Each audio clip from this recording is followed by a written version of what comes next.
A darkness plagues this world, unseen by mortal eyes.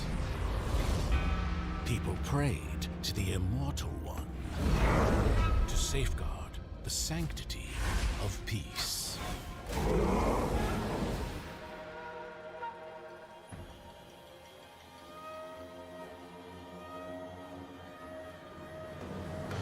The ceremony's starting! It's Suyo! It's Suyo!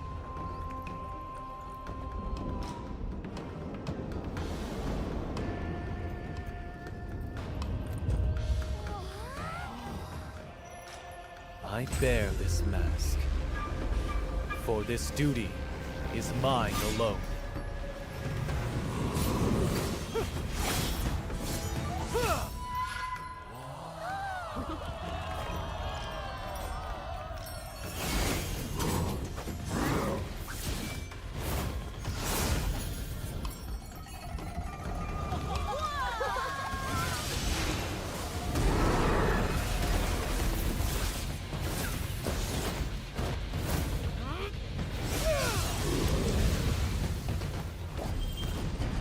What is that? Is the ceremony over? Mommy, I'm scared. What is that?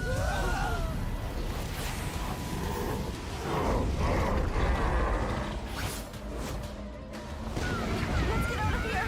Let's get out of here! Let's get out of here! In their hearts, fear festers into darkness. But deep within, there is hope to crush that fear.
Through this mask, I see no fear.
This pro player's Suyo tutorial will help you win your games.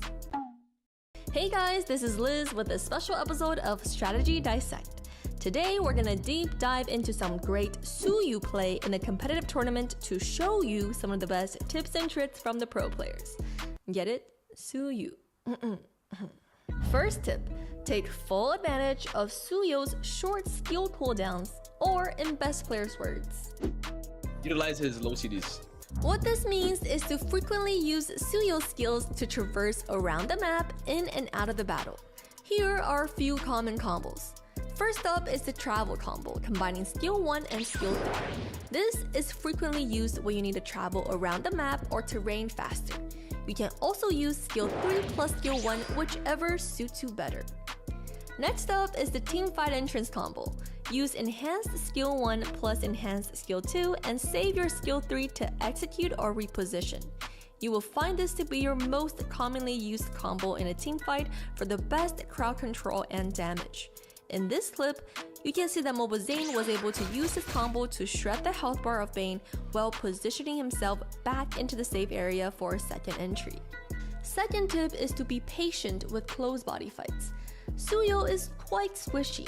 We highly recommend you to take your time and wait for the team before diving in.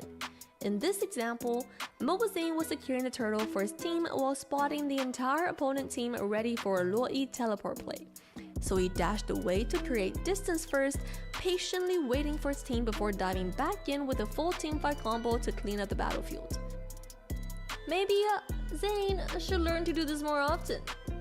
Last but not least, here is the build used by our pro players that you can also use to improve your Suyo gameplay. Make sure to like, subscribe, and share this video with your friends so we can see you next time.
Hey guys, what's up? Welcome to day 2 of the playoffs for the North American Challengers Tournament Fall Season 2024. Yesterday we saw some absolute blowouts. So if these teams are going to come and play, today is the day that they have to do it because 2 teams are going home today. On the casting desk, we've got Steph Weezy and Trex, the pride of North America. How are you guys feeling? I'm feeling excited, man. We survived another hurricane, just to throw that out there. And here we are I mean, this is the last day before Grand Finals, as you said, man. 2 teams go home, 2 teams stay. Everything is on the line today, and I think we got some great games ahead of us. Yeah, I mean, thankfully we survived the hurricane to be able to witness these matches today, and I'm right there with you. It's going to be exciting to see which teams move on forward to that grand final position, but it's going to be bittersweet to say goodbye to 2 teams. So, Trex, let's take a quick look at the format. We've been having the Swiss round standings. How do you think that this has been going so far?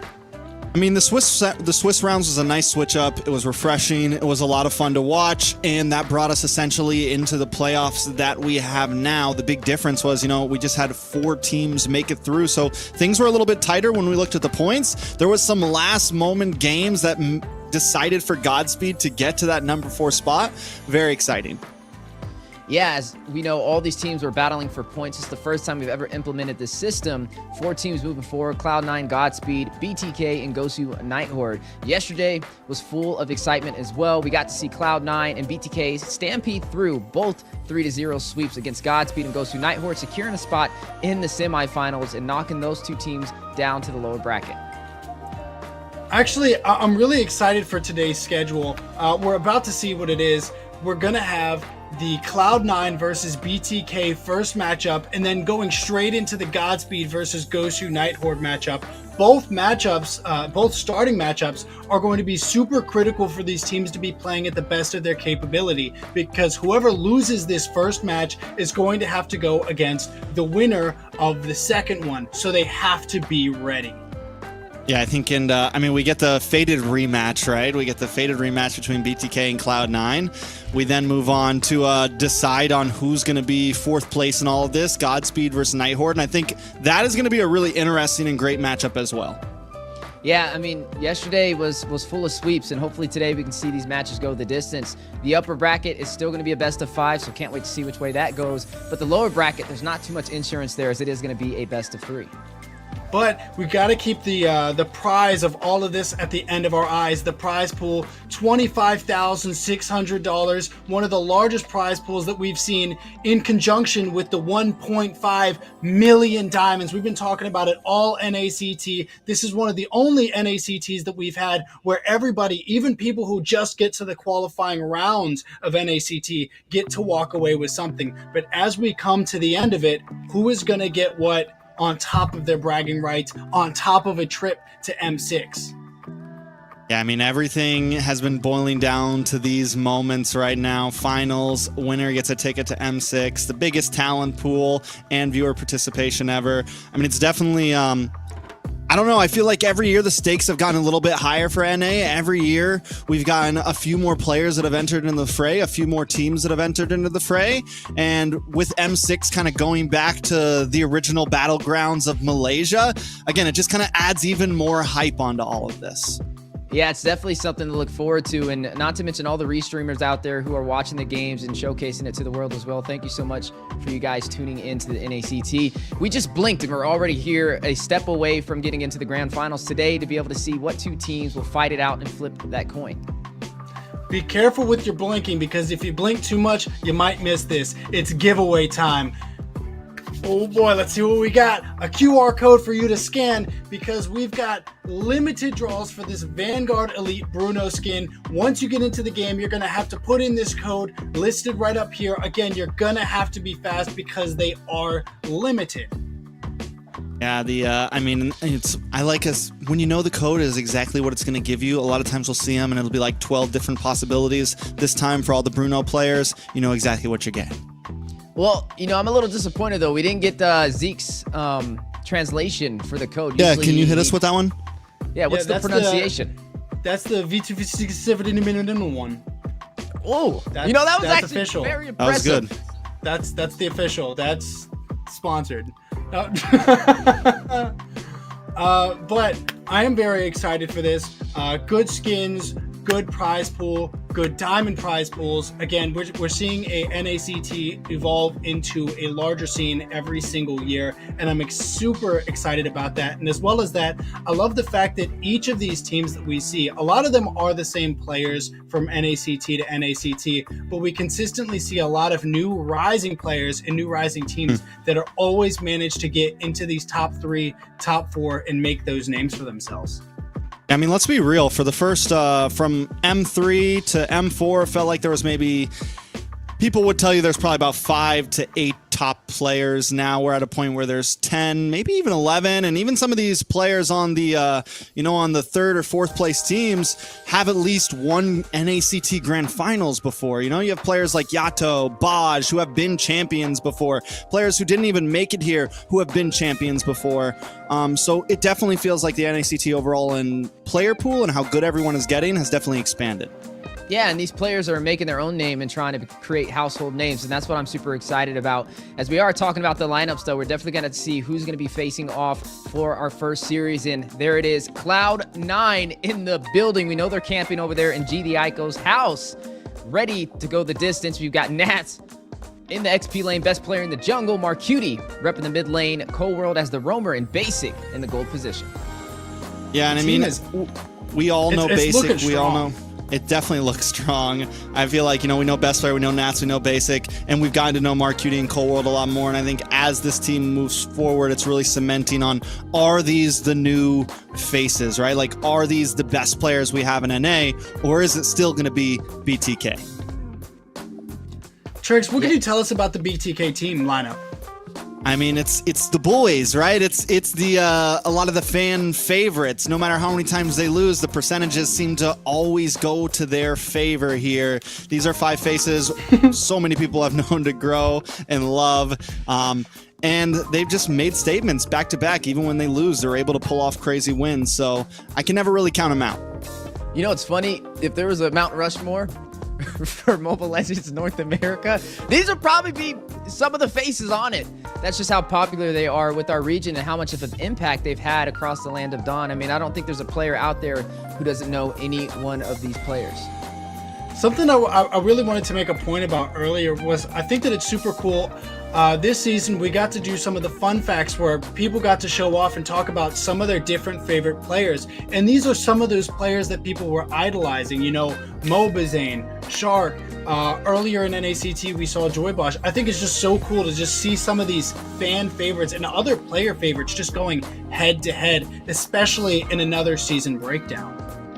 Yeah, I think it's always nice to see the eventual toss-up, a couple players getting switched into teams, some slight roster changes, but in the end, so many of these players have gotten to know each other so well, just like what we saw last week with the Baj versus Zane, him just hunting down Zane throughout the whole 5 series, and it just, to anyone that's been watching NACT for a while, you get a little bit of, you get some joy out of the way that some of these players play against each other.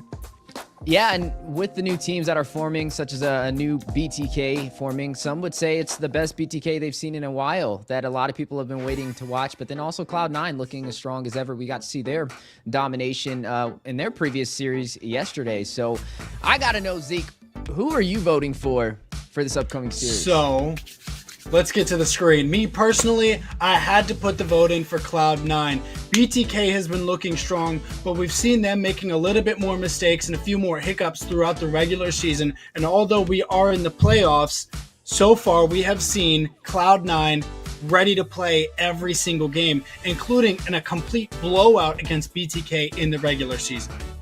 I mean, definitely a blowout against BTK. You are right about that. But at the same time, we can never really count BTK out. There's always a playoffs buff. Not to mention as well, we know a lot of the players have now gotten together. They're also housing up. So I definitely think these are the 2 teams that we have to have our eyes out for. But right now, I can't seem to stray away from the BTK in me. For me, like I mentioned, Cloud9, they're boot camping on the street I grew up on. Me and G the Aiko were actually neighbors for a long time, so it's kind of hits the heart to have to kind of vote for them. But I am in agreement with you. BTK does have a playoffs buff. We've seen it time and time again. Maybe I save that vote for the Grand Finals if they're able to make it there. But yeah, I'm going to go for Cloud9 on this one, so it looks like me and Trex will be on the opposite side of the table, and it'll be an interesting series to cast out. So look me in the eyes when I say all of North America is pretty much BTK. We see a lot of these BTK players in the past spread to some of these other now top teams to see them competing back and forth. I think it's safe to say that no matter who wins this match, it's probably BTK. At some point, it's been BTK. I mean, I don't know. I do think, because, yes, some of these players have filtered into BTK, but they were a lot of them were part of well-known teams before they ever joined BTK. Basic, for example, was the Valley, and honestly, when he first played with Zane came over to the Valley before Basic came over to BTK, right?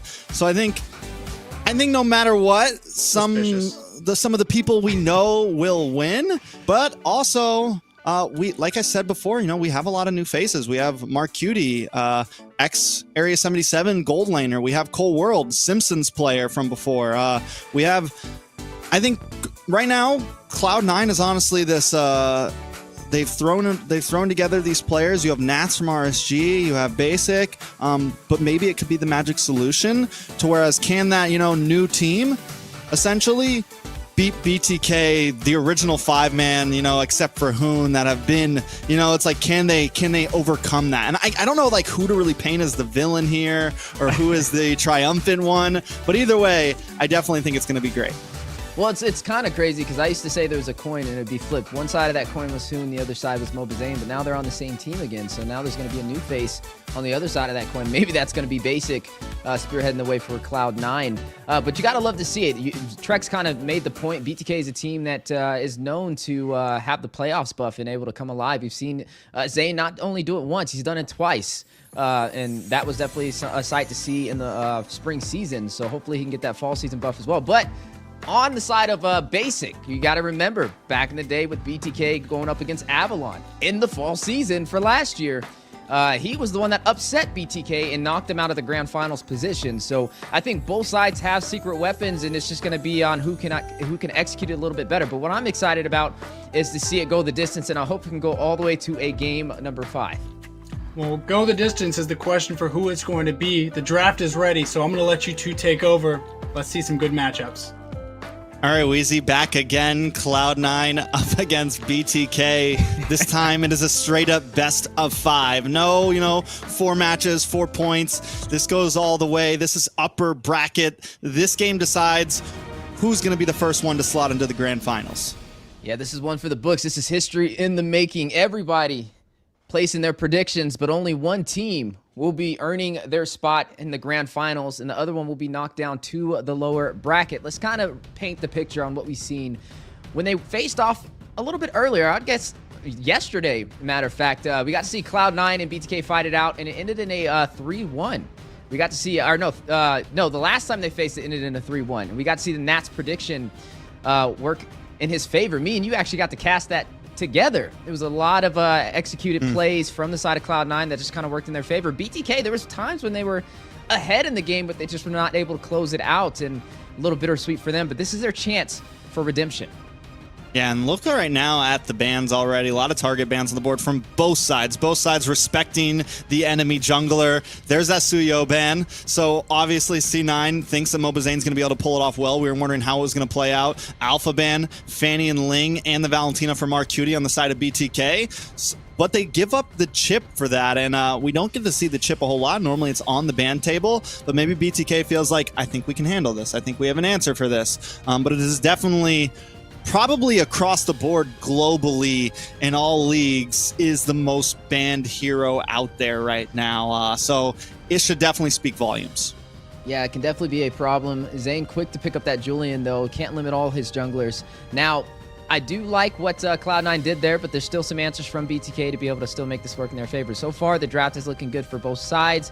Jushin has been locked in for Cloud9 as well. It's going to have a lot of pressure in the mid game, or mid lane. It's going to have a lot of early pressure to not allow the side of BTK to invade. We are looking at the Ruby picked up by Basic. Should be slotted in the gold position. We'll have to see how Zia kind of responds to that. We've been seeing Zia showcase so many marksmen this NACT Fall season. We've seen the Wan, we've seen the carry. Even with this carry in yesterday's performances, it worked out really well. So today, hopefully we can get that same level of competition. The Gatot has been interesting as well. It's been a very high prioritized hero.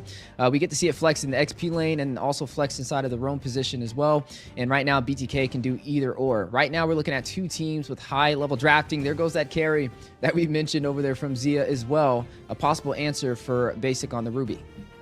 Yeah, good answer for basic. Maybe a little bit dangerous because just how close it is, but also a good answer for chip. I do really like that Ruby pick slotted up. I think it'll be a good answer to the Julian. You can catch him if Mobizane's a little bit too slow at any point. You're going to get stuck in place for a second. Same thing with the Gatot. It wants to jump in. It wants to try to get these taunts, but the Ruby is going to be able to lock it up. Here goes some more jungle bans, though, from BTK. The Hayabusa off the field. And I'm wondering if C9 may pay the price here for not slotting in best player early. Slowly running out of options. I got a feeling the Nolan could definitely get banned out next, and that just doesn't leave a whole lot for C9 here, right? There goes the E ban, though, from C9. I wonder, do they just also keep hammering in, maybe take out the Lu Yi here? Something along those lines, maybe the Vex. Something to kind of focus down onto Hoon. Yeah, they can pull out the Bane, though. Still another jungler sneaking out there. I wonder if BTK can sniff this one out and ban it, or are they going to allow Cloud9 to be able to pick that up? Yeah, they are definitely limiting the hero pool over there from best player.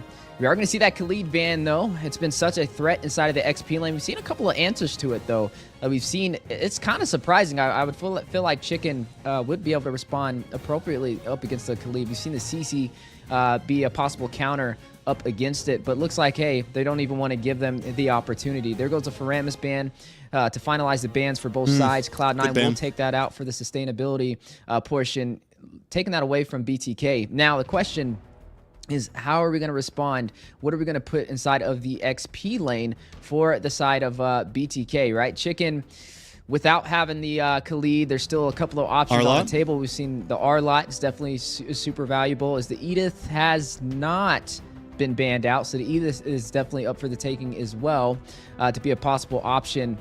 There's just a lot on the board. That's why I love the meta so far with this NACT Fall Season. Just when you think it's going to go in one way, it goes the other. I think they go mage here, give White Chicken the counterplay on the Nats, so they lock in the Vex, and now White Chicken at least has some space. With the Khalid gone, like you said, there's the Arlot, the Edith, still a few picks. They could still flex this Ruby into the EXP lane if they want. Plenty of options, still a lot of flexibility, but it gives Chicken some pivot room here as the last pick. I think it's a smart move. C9, on the other hand, it could still slot in a gold laner, still need a jungler, or they need an EXP laner, depending on how they want to flex things around here. Do they just lock in the Nolan for best player here? I think that could end up really being the answer. But again, we'll see. C9 not scared to, never scared really to like break any boundaries at all or try something different. It's still game one. They could definitely surprise us here, I feel like. I would say maybe the Nolan and the Arlot could be a pickup. But they're going to go ahead and do the Nolan. Oh, so this is going to be that Ruby Flex. Yeah, it's going to be XP lane Ruby Flex, which is three-dimensional drafting. That's what we kind of say. You got to expect the unexpected, and when you have a hero that can go into multiple lanes, it just showcases the value when it comes to this level of drafting. There goes that Nolan, though. I mean, best player, a checkmate from BTK. It's kind of like they were waiting for this pickup, right? They forced best player's hand on that Nolan, so I'm expecting them to have an answer. We know BTK is a team that thrives when Mobazane is able to farm inside of the jungle, and so far with the draft that we're seeing, I don't expect them to be too aggressive. And I guess you do have the Nolan, so he can definitely get to the side lanes and get some burst potential, but it's not as good as a Ling. It's not as good as a Hayabusa, at least not as mobile as both. So that could be something that works for Zane when he's trying to get these objectives. And what better way to do it than to have a Tigreal by your side to be able to force a team out and get some possible setups. Okay, so the big flex also comes from BTK here, though. They bring the Gatot into the EXP lane for White Chicken, lock in the Tigreal for Shark, which at first I was like, but honestly, I think with the type of gameplay that BTK likes to bring, having two strong frontliners, two tanky boys to hold down their formation is exactly what BTK wants. It gives Zia a nice box to play in. They also get the Eternal Guardian stiff arm effect from Hoon, and Mobazane and Zia can kind of just move around safely to be able to attack the way they want it. The big worry from Cloud9 here, the big possibility, the big wild card is going to be this chip. I just feel like there is a lot of wham bam pressure from that right now. Cold World pops up, and in comes the Nats, in comes the best player, in comes the Zaman Force from basic, and you can immediately get locked up. You can immediately get burst damage down. There is definitely some surprise effect from the side of C9 here. And speaking of surprises, ladies and gentlemen, we are now jumping in to the upper bracket finals. Cloud9 and the Bloodthirsty Kings ready to fight it out in a best of 5. What do we Game, late game, break it down for us. All right, so we are looking at Basic running on this Harith going up against Zia on the carry. Time and time again, we used to see the Harith actually picked up as a counter to the carry, and this could be possibly why Basic did slot it. So Zia is going to have to play a little bit safer. Zia's not as mobile neither, but we know that's a comfort pick that he thrives on. Definitely one of the keys to victory is going to be focusing on getting that ADC to those core items as soon as possible. For BTK, it's going to start with MOBA Zane being able to get his objectives, being able to get his buffs, and also these turtles. We know when BTK gets these turtles, they're able to scale a lot better. And if they can deny Cloud9 the early phase, they may be able to go for that early finish like we've seen in yesterday's matches when they were going up against Gosu and Nigh Horde. But they have to watch out with Cloud9, especially because Shark is running on this TIG. He can be very aggressive. He can deny the invasion plays from Cloud9 if they do want to try and go in, delay MOBA Zane from his normal farm rotation. Yeah, I mean, BTK has been known to at least do pretty well in some of these skirmishes. Last time Cloud9, I think, really beat them in the macro game, really beat them in map control. Something else to point out is Zia does go for the Flicker here, right, instead of the Purify, which I think early game might be a little more helpful. When we creep into, mid to late game, it could be scary. I think Flicker might be the more aggressive skill here. Be able to chase a bit more, be able to reposition more, but if that Ruby locks on at any point, it is going to be scary. It could be checkmate for Zia. So he's really got to play. He's got to bring out his mechanical prowess using that Flicker. And they are going to have to watch out for this chip. You kind of mentioned what impact it has. Nice, I'm offended. Does lock on. The Lantern Flare pulls Shark in. He might not be able to get away from this. Force use second skill just to get away, actually. Nas still holding the front side. MOBA Zane trying to find a way to this turtle, but Cloud9 not rushing it at all. They're going to back away. Best player still not there. As we do see Nas start to kind of, keep vision on it, but BTK also taking their time as well. Yeah, now best player is going to rotate to it, try and make the advantage with the separation. Zane not in distance for a retribution play. Does he go for it? Eternal Guardian does come down. Turtle goes to the side of Cloud9, and everybody just disengages. We saw. Oh, wait a second, to the boss side. Zia with the first blood up against Basic. 1v1, well played. Well, that's a trade, right? Even though they were not able to. Oh, Shark! Shark has to use the Flicker to get away. All right, we're 3 minutes in, Weezy. Already kill a couple almost kills after that. Yeah, good trade, though, on that turtle with the 1v1 matchup. Zia able to take down Basic. The hair is supposed to technically be the counter, but it's not looking like that's the story today. We know Zia's very comfortable, already picking up that crossbow to work in his favor. You need to be careful, right? It's the ticking time bomb when you have a carry who's scaling, especially this early. Not able to get that turtle, though, is going to hurt BTK just a little bit, and it's a good objective from the side of Cloud9. But look at MOBA Zane. Look at Shark. Yeah. They want to continue to put that pressure in the gold lane. They want to build upon that. If they can delay Basic and shut him down even further, it can help them toward that mid game. The implosion does land on to Basic, and he's taken out again. That's 0 and 2.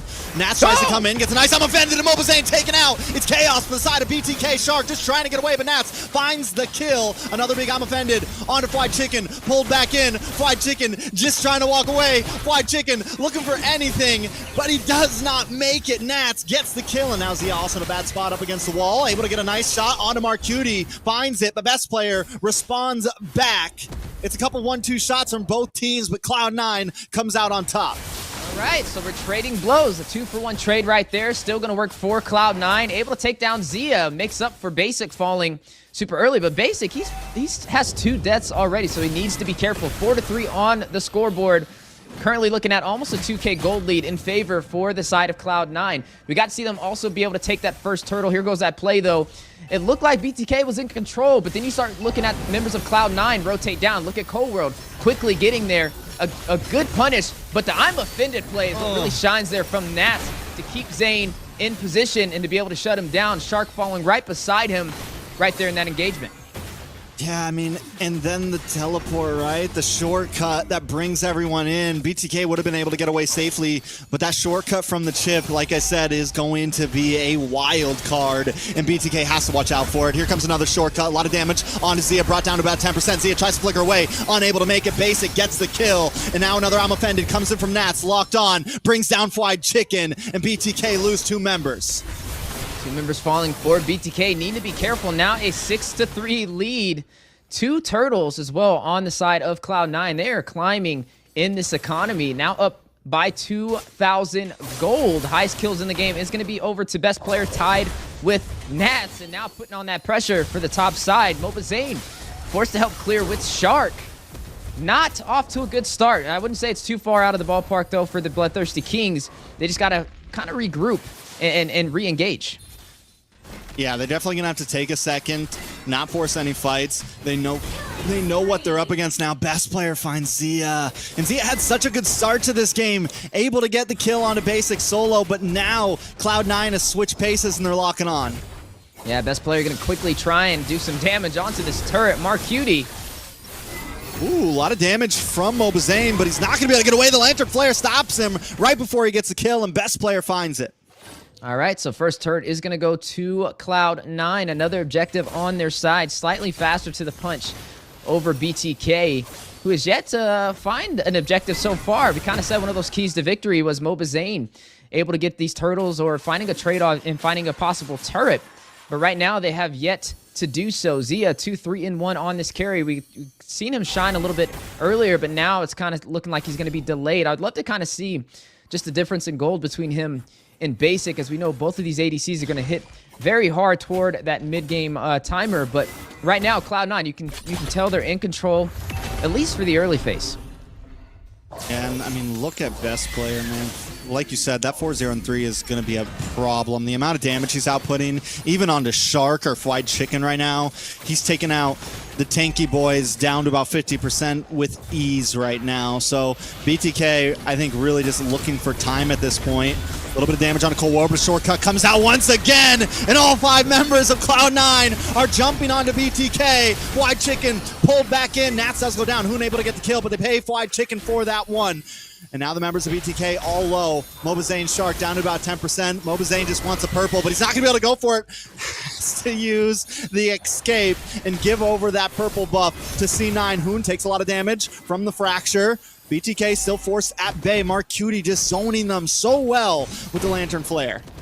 The chip just working really well for Cloud9. That teleport catching the BloodThirstyKings off guard. It was an even trade, though, when it came to who fell, right? Fried Chicken and Nas, both of them falling right there. Nas off to a little bit better of a start against Fried Chicken, though. 2-1-3 compared to 0-3-0 on that Gatot. As we are now seeing the items on the board, though, Gold Laners not too far apart from each other. You've seen the Starlight Requiem picked up by basic, but matched by the Corrosion Scythe, and also the Golden Staff for that enhanced attack speed and a little bit of slow upon impact from Zia.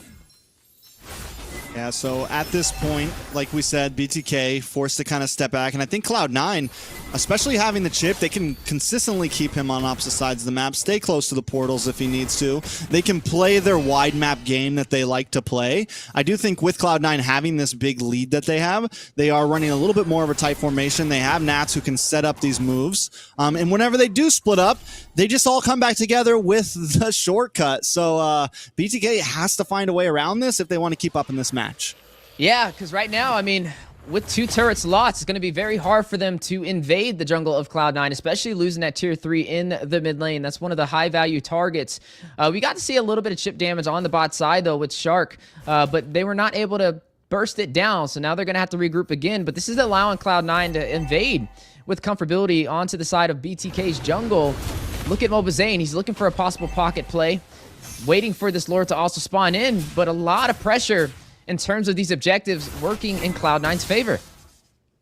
Yeah, and I mean, with BTK not being able to take a single tower, it's like, do they even go for the split push at this point? Do they even, do they just stay grouped up and, cut off the arm to save the body for a little bit? I don't even know if they can contest for a Lord right now. They do have shred potential, having Zia. They have some nice siege protection, having Shark as well with the implosion, along with Fried Chicken and the AOG. But still, it's definitely, they're in for the long haul, I think, if they want to try to win this game.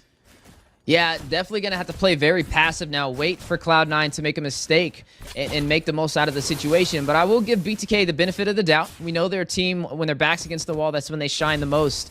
I think Zane has proven that time and time again, at least in the NACT. So we'll have to see as we trickle past the 10-minute mark now into the mid-game how BTK will respond. But We are looking at the ADCs. Not too many kills for Basic, not too many kills for Zia, and both of them were still pretty even when it came to the itemization, despite the massive lead that we're starting to see in terms of objective for Cloud9. They do have a Lord marching through the mid lanes, should open up the opportunity for some tier 2 plays. Yeah, I'm gonna pucker up every time I see Cold World go for an attack, because I'm waiting to see 5 members of Cloud9 just jump through a portal at any moment. Lord does get brought down to about half health. I think Cloud9 coming into these fights, what they really need to do is just be careful about how much they group up. As long as they watch out for these bottlenecks coming into the base, as long as they watch out, you know, for the response attacks of the AOG, the Implosion, and the Eternal Guardian, they watch out for that big combo that BTK could use to turn around a game, then Cloud9 will be okay. It's just all about how they approach these sieges. Speaking of sieges, down goes all tier 2 turrets. Left with their inhibitors for the Bloodthirsty Kings. Zia picking up that DHS. Anti-Caress picked up by Shark. Radiant Armor picked up by Chicken. 9-4 on the scoreboard. Look at best player, though. 10K gold. Yeah. Well ahead of everybody on the Bloodthirsty Kings. I mean, he's already got a BOD, a Malefic Roar, and a Hunter Strike, and they're ready to deal some damage. All right, here comes a shortcut.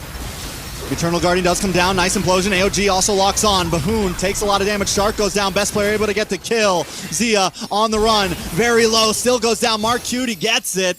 It's Basic for 3. And now Fried Chicken might get caught up by the Lantern Flare. Mark Cutie trying to get the pull back. But BTK still in shambles. Even after getting the big combo down. Unable to output the damage. Now, they don't have as much push potential, especially with Basic falling right there, but it's still an overall one trade for Cloud9 since Zia fell in that engagement as well. Zia is going to be who the Bloodthirsty Kings is going to be relying on to turn this back around. The later this goes, the harder he will hit, the more he'll be able to shred down the members of Cloud9. But I don't think Cloud9 is looking to give him that opportunity. They're looking to try and possibly close this out with another Lord play on the way in the next 15 seconds. Right now, you're looking at an excellent game from best player on this Nolan, yet to find a single death. Cold World keeping BTK on their toes with these teleports. Just when you think you have the numbers and the advantage, here comes Cold World, here comes a teleport, and a full team of Cloud9 to engage.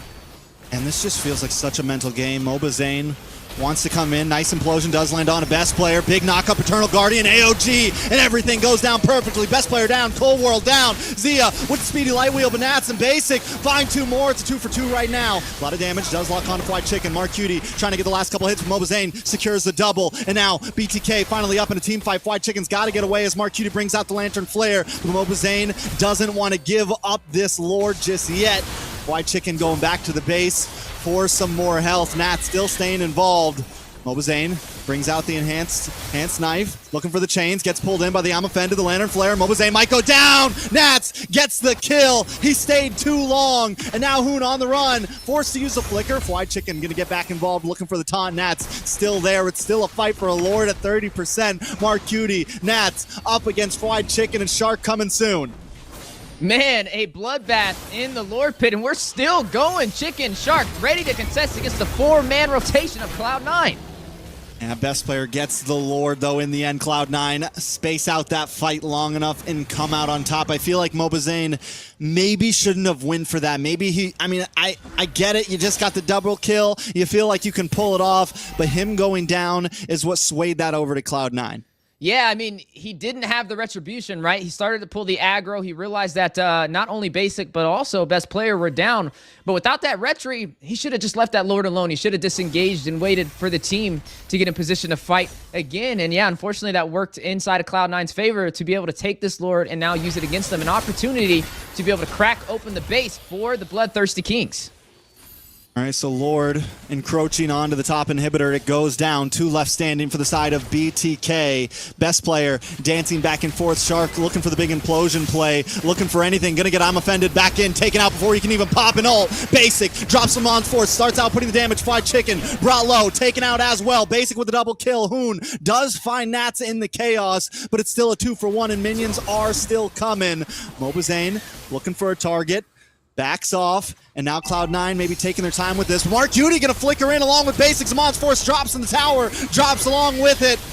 Mobazane just forced to retreat here, but the fracture. Basic gets the kill, and Cold World comes back up with an immortality. C9 finally decides to back off.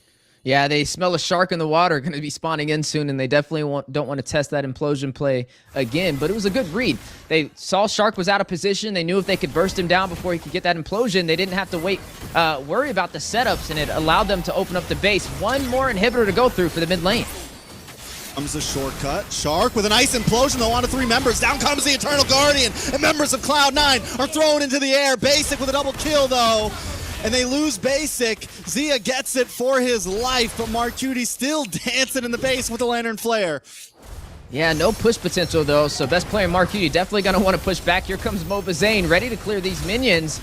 Do they go in for the engagement? They're still holding it down in the mid lane with just best player in Marcuti. Possibly checkmate right now up against the Bloodthirsty Kings for game number 1. Not too much insurance behind the Bloodthirsty Kings with only that inhibitor in the mid lane standing. You're already seeing some of the immortalities being picked up. Shark picks one up. You're seeing the Rose Gold Meteor picked up over there by Zia as well for some additional shielding. He picks up the Wind of Nature on top of that, worried about the physical damage possibly coming out and bursting him down. Right now, we're only 16 minutes in, and you're looking at BTK only with 1 inhibitor standing and down by 6,000 gold at the 16-minute mark. Yeah, at this point, the only way BTK is coming back is they need that big wipe, right? They need that 5-man wipe out. They need to be able to push down the mid lane, push down a lane, and go for the crystal, right? I mean, they are closing in on the 50k gold mark. Zane has about maxed items at this point, but still Cloud9 has enough of a lead on the other members of their team that BTK is still going to have a bit of trouble with this. They have to outclass them if they want to win this. It's not going to be done with brute force. Yeah, definitely going to have to play a little passive and wait for an opportunity to shine if BTK wants to have a chance to turn this around. Best player getting the Lord. And Cold World decides not to use the shortcut there. Speedy Light Wheel comes out from Zia, getting some nice damage onto Cold World, but Cloud9 again, I feel like we've been seeing them play so precise. They never really overextend. They get their objective. If they don't need to fight, they know they don't need to fight. We got the Lord and we just wait for the push.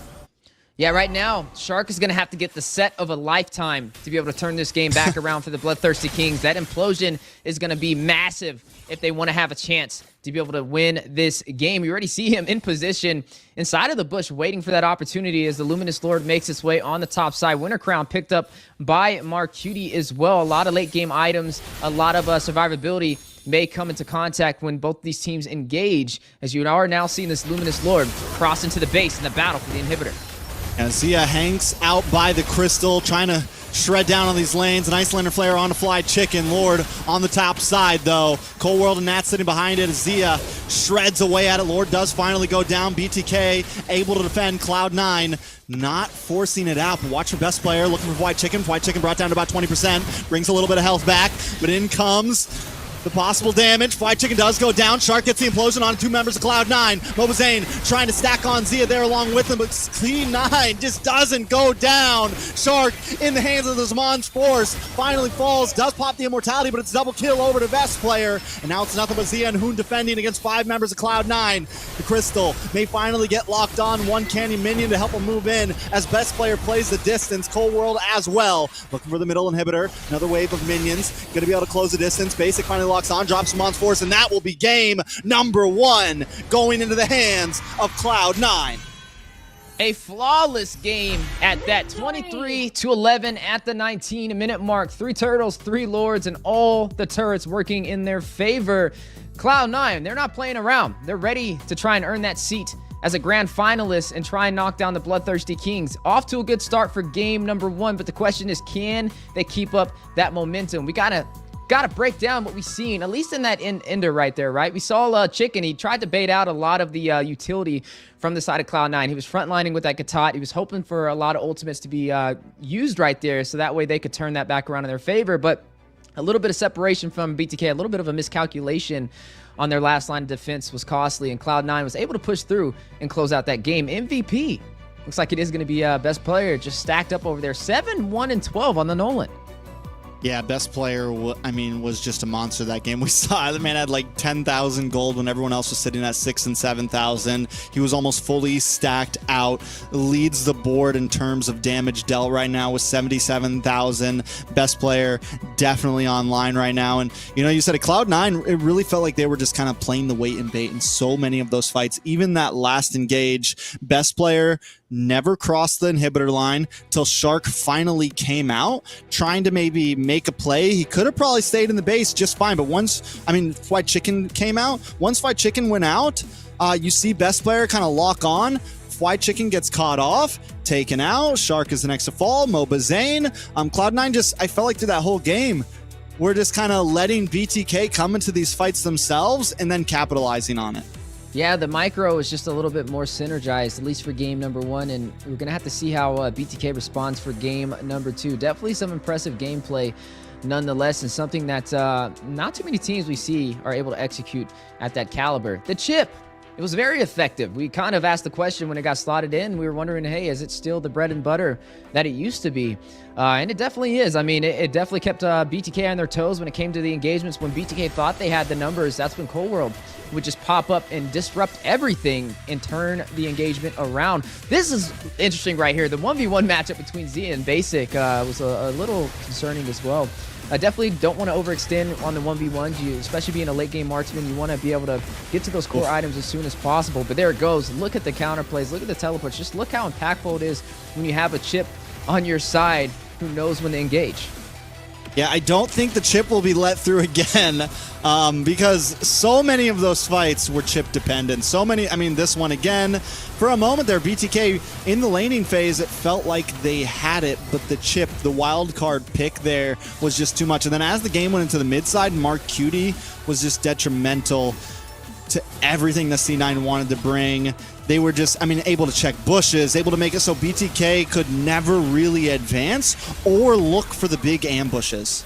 Yeah, and Chicken kind of forced to put that Gatot in the XP lane. It just wasn't really effective for him. And we were wondering what he was going to kind of slot in there, right? Because we got to see him. He kind of wanted to go in for a counterplay up against Nats with the last pick of the XP lane when they were second in the draft. And yeah, unfortunately, it just didn't work out the way he was going for. We got to see some good tries, though, right? He tried to bait out some plays from Cloud9, especially toward the ending here, trying to make them use all their utility on him and stay alive by hitting some creeps and some minions. But it just didn't really work out in their favor. Shark on top of that, the implosion plays, yeah, he was able to grab some members, but the BloodThirstyKings were not able to burst them down in time, and then you would just see Shark be the one to get picked off because of it. Yeah, and right before this was when Fried Chicken stick his necks out. You can see that he's the first to go down here. Mobazane is second, and then Shark the final one to fall. And after that, I think it was just kind of a wrap. I do think Fried Chicken may have performed a little bit, like towards the end there, we start to see the BTK composition start to work, right? The combo potential start to work. But when you're 6,000 or 7,000 gold behind, the big 3-ult combo just isn't enough, right? It's not enough to secure enough damage. If they were at least even in gold, that could have maybe gone a very different way. If BTK's early game potential really would have set off, it could have definitely gone into their hands. But their rotations didn't really matter when the chip is on the field, man. And it was scary. And the thing about C9 there, too, is they didn't just play, we saw them last week really play this more spread out comp. They were very all over the map at all times. This game they played much tighter. They played a lot more 4-1. They played a lot of just 5 on top of you. They played a very different playstyle than what we saw last week. And it's starting to look like C9 has even more cards up their sleeve. Yeah, what was interesting too is BTK, they kind of prioritized picking up that Julian from Mobazane super early. You got to see that Suyu banned out. You got to see a lot of the junglers banned out. That Zane is very comfortable. I think the Alpha was banned out on top of it. There goes the Alpha again, banned out from Cloud9. But Zane was able to pick up that Julian first pick. Best player picked up his hero. He picked up the Nolan last in the draft. And to be able to get the MVP on top of that, it's just very hard with that deep hero pool that he has, especially inside of the jungle. But I'm starting to kind of sniff a pattern when it comes to Cloud9's drafting, right? They seem to try and force Zane on specific junglers. They're okay with him going on that Julian. I feel like they don't feel too pressured to go up against it. The Bane is still up for grabs, though. It is yet to be picked up from either side. We know that Mobile Zane is very effective on it as well. So if he can't get in with the Julian, maybe he goes in with a little bit more of a push-oriented jungler, and that could be a possibility to turn this back around in their favor. Now, BTK does have first pick, unlike last game, so we'll see how they kind of jump into this. It may change the bans entirely. We're seeing a total just full jungle bans right now. This is Zane and best player targeting at its finest. I think BTK, I think the wise move is ban out the Valentina again, high chance, and force C9 to ban out the chip, right? Or ban out something else. But either way, force C9 to probably ban out the chip here. It's something that I think they kind of have to do right now. The only problem is if BTK doesn't ban out the Valentina, then Mark Cutie still gets, something very comfortable for himself. So definitely C9 has been known to, even without the trades, they just showed that Mark Cutie does amazing on the Jushin. Instead, BTK go for the Jushin ban this time. If C9 decides, all right, we're not going to ban the chip here, then either way, they get some nice comfort picks. BTK is in this situation where it's like, okay, do we take the chip and give them the Valentina and another power pick? They go for the chip in. So I do feel like BTK in this situation maybe won out. I got a feeling BTK does pick up the Valentina up front here, unless there's something else I'm missing.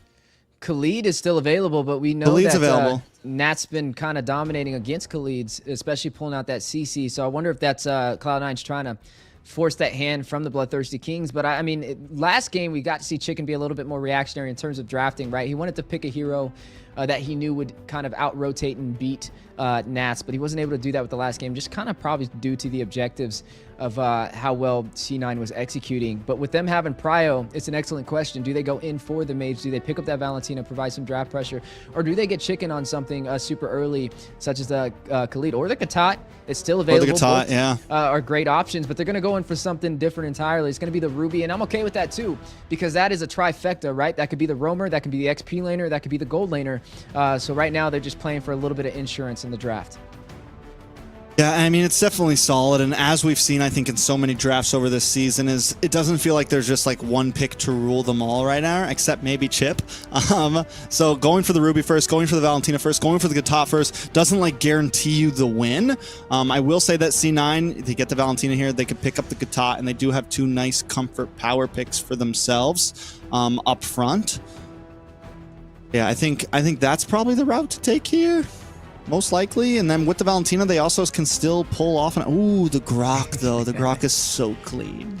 Okay, I wasn't going to say Grok. I was going to say Matilda was available for grabbing, and I thought that they would have pulled that out and been like, okay, we have a Valentina. We already got an I'm Offended. We have some crowd control, so we can throw some support in the mix. But the Grok is definitely interesting, especially this early. It works, I guess. You can hug the wall. You don't have to worry about the heavy crowd control composition. Here's a hero we didn't mention, though, especially having Prio first in the draft. The Phoveus slips through the bans and has been secured by the Bloodthirsty Kings. Did get a full revamp, full physical damage now, and it's been very effective. The Julian now going to be picked up for the second time from Mobile Zane. Didn't work in the first game. We didn't get to really see him find a way to close into these neutral objectives, but with having Prio in the draft for this game, maybe this will make up the difference. Okay, so with the gold lane Ruby essentially locked in, I do think Hoon needs to be on something that's going to output some damage. C9, if the Lilia doesn't get banned out, could be a nice pick for Hoon here. But here's the thing with C9, picking up that Grok, this gives them such laning phase priority. Having the Grok and the Valentina, there's nothing that BTK is going to bring that is going to out-clear that mid lane better than a Valentina and a Concussive Blast Grok. So when BTK normally, sometimes they win out in that first minute or two, they get the early game gank, they have some laning. This kind of really forfeits that over a little bit to C9. And I think we got to keep our eyes on Cold World and Mark Cutie this game, because I got a feeling in these first 3 minutes they are going to be moving around a lot and probably have river control. Yeah, we got to see how they kind of play into this. There are still some great marksmen that could be picked up from Cloud9 to definitely deal some damage. You have pretty much everything on the table, actually. You have the carry, you have the Claude for survivability, you have the Natan. If they want to throw that back into the mix, it's definitely a viable option. The Alice we've seen the Alice even dominate inside of the gold lane, and I hope to be able to see another Alice today from either side. We are going to see this glue, though, picked up by NAS. We saw him showcase it earlier in the regular season. We're going to see how this kind of goes up against this Phobia's play from Fried Chicken. I'm definitely going to be keeping a close eye inside of the XP lane. Chicken wasn't really able to get online last game. I feel like the Katat was kind of forced into his hands, and he just had to play the best he could on it. But this time he has a lot more prio with the draft, and I expect him to be a lot more comfortable. But I feel like Nasty picks up this glue for a reason. He can kind of hug and harass and not have to really go back too much, especially with the split, and he could possibly target even Mobazane when he tries to go in for these neutral objectives. And that was really what the threat was the entire game. The neutral objective plays from Cloud9 was just overshadowing BTK entirely. Yeah, I feel like BTK has to ban out the Hayabusa here. If they don't, I just feel like at this point, it's like if you're gonna ban best player, ban best player, right? Like now they're switching over to the Noland. Last game, I think they banned the Hayabusa. I think they should have banned the Noland as well. If you're gonna try to dig into best player, there you go. Ban the Hayabusa. See what best player is gonna bring to the field now, and I think that's the right play. Stretch him to his limits. Look for that. If that's the target, they're gonna go. And it's not like this is the first time we've ever seen junglers get banned out. We've seen it happen to Mobazane back in the tank meta. I think BTK knows the big problem here. I think a lot of people know what the big problem is, and I think that is going to be your answer to it facing against C9 right now. Yeah, so is this when the Bane comes out? And that's what I'm probably expecting here. Oh, the Roger. The Roger. Oh, the Roger. Okay. But you know what? This may open up the opportunity. I'm probably not going to see Basic run a traditional ADC then inside of the gold lane, since you do have the Marksman Roger running inside of the jungle. He may go in for a mage. He may go in for that Alice that we kind of talked about to deal some threat and have a little bit of that life steal. Nonetheless, though, the Roger's definitely something that we haven't got to see, at least in the past few days for the NACT, but it's been effective overall in the regular season. Able to have the Lycan pounce, able to be aggressive super early. As long as they kind of pick their battles and wait for BTK to get low on that HP, that's when Roger comes out sniffing for blood. It's going to have to be something that the BloodThirstyKings watches out for as well. They're going to have to kind of be a little bit more decisive when they engage in the early game. Yeah, and even though there's a chance, like we see this in the most likely we see it in the jungle, it's still very possible it could get flexed over, right? There's still a lot of C9 still kind of saves this last pick for Basic just in case they want to do a cheeky swap here at the end. But there goes the Cho pick. There goes the Lunox pick for Hoon in mid, which I did say I want to see more damage from Hoon. This is something that can supply it, but still, it is, we see Lunox so much in the gold lane right now that I mean, I think it's a good pick, but it's definitely going to be slightly different in comfortability of rotations for Hoon. I like the Lunox because of the brilliance, especially with the Wan. Right? As soon as Basic gets those weakness points and he procs that brilliance, he'll be just fine. And Basic will not be able to shut him down. So I think it's a smart play, but I'm more looking at Basic on this Wan, right? I mean, you have a Cho with the single target CC. You have the Lunox who can kind of counteract that as well. I guess it's because Chicken, he's very, like, when you're running in with the Phobias, he's not the most mobile hero. So when he goes in, your whole team has to go in and engage, or he's going to get picked off. Once he joins that battle, he's not going to be able to get out. Yeah, I mean, Shark has to be careful about how he goes in as well. From the Wan and everything. I think the Wan was solid. It's definitely still in this place where it's like, is it very good? I think there's some gold laners that are pulling it off, but only time will tell as we jump into game number 2 in a best of 5 of BTK. All right, looks like we got a pause. Heck yeah, Step Weezy. We just wanted to say hi to you guys, man. We decided to personally, no, I'm kidding. It's out of our control, but while we have some time, let's just kind of break down game number 2, right? Game number 1, Cloud9 is in the lead 1-2-0. BTK needs to find a way to turn this around. They have an interesting draft. I can't wait to see how it's executed. I think the most interesting thing is definitely the Wan picked up over there by Basic. You kind of mentioned, is it a staple pick? Is it something that's going to kind of step back into the meta? It hasn't really been that effective. Every time I see it, this NACT, it's not the deciding factor on why a team wins, but maybe Basic is going to show us something different today. But Shark, on this Cho, this is going to be something fun to watch.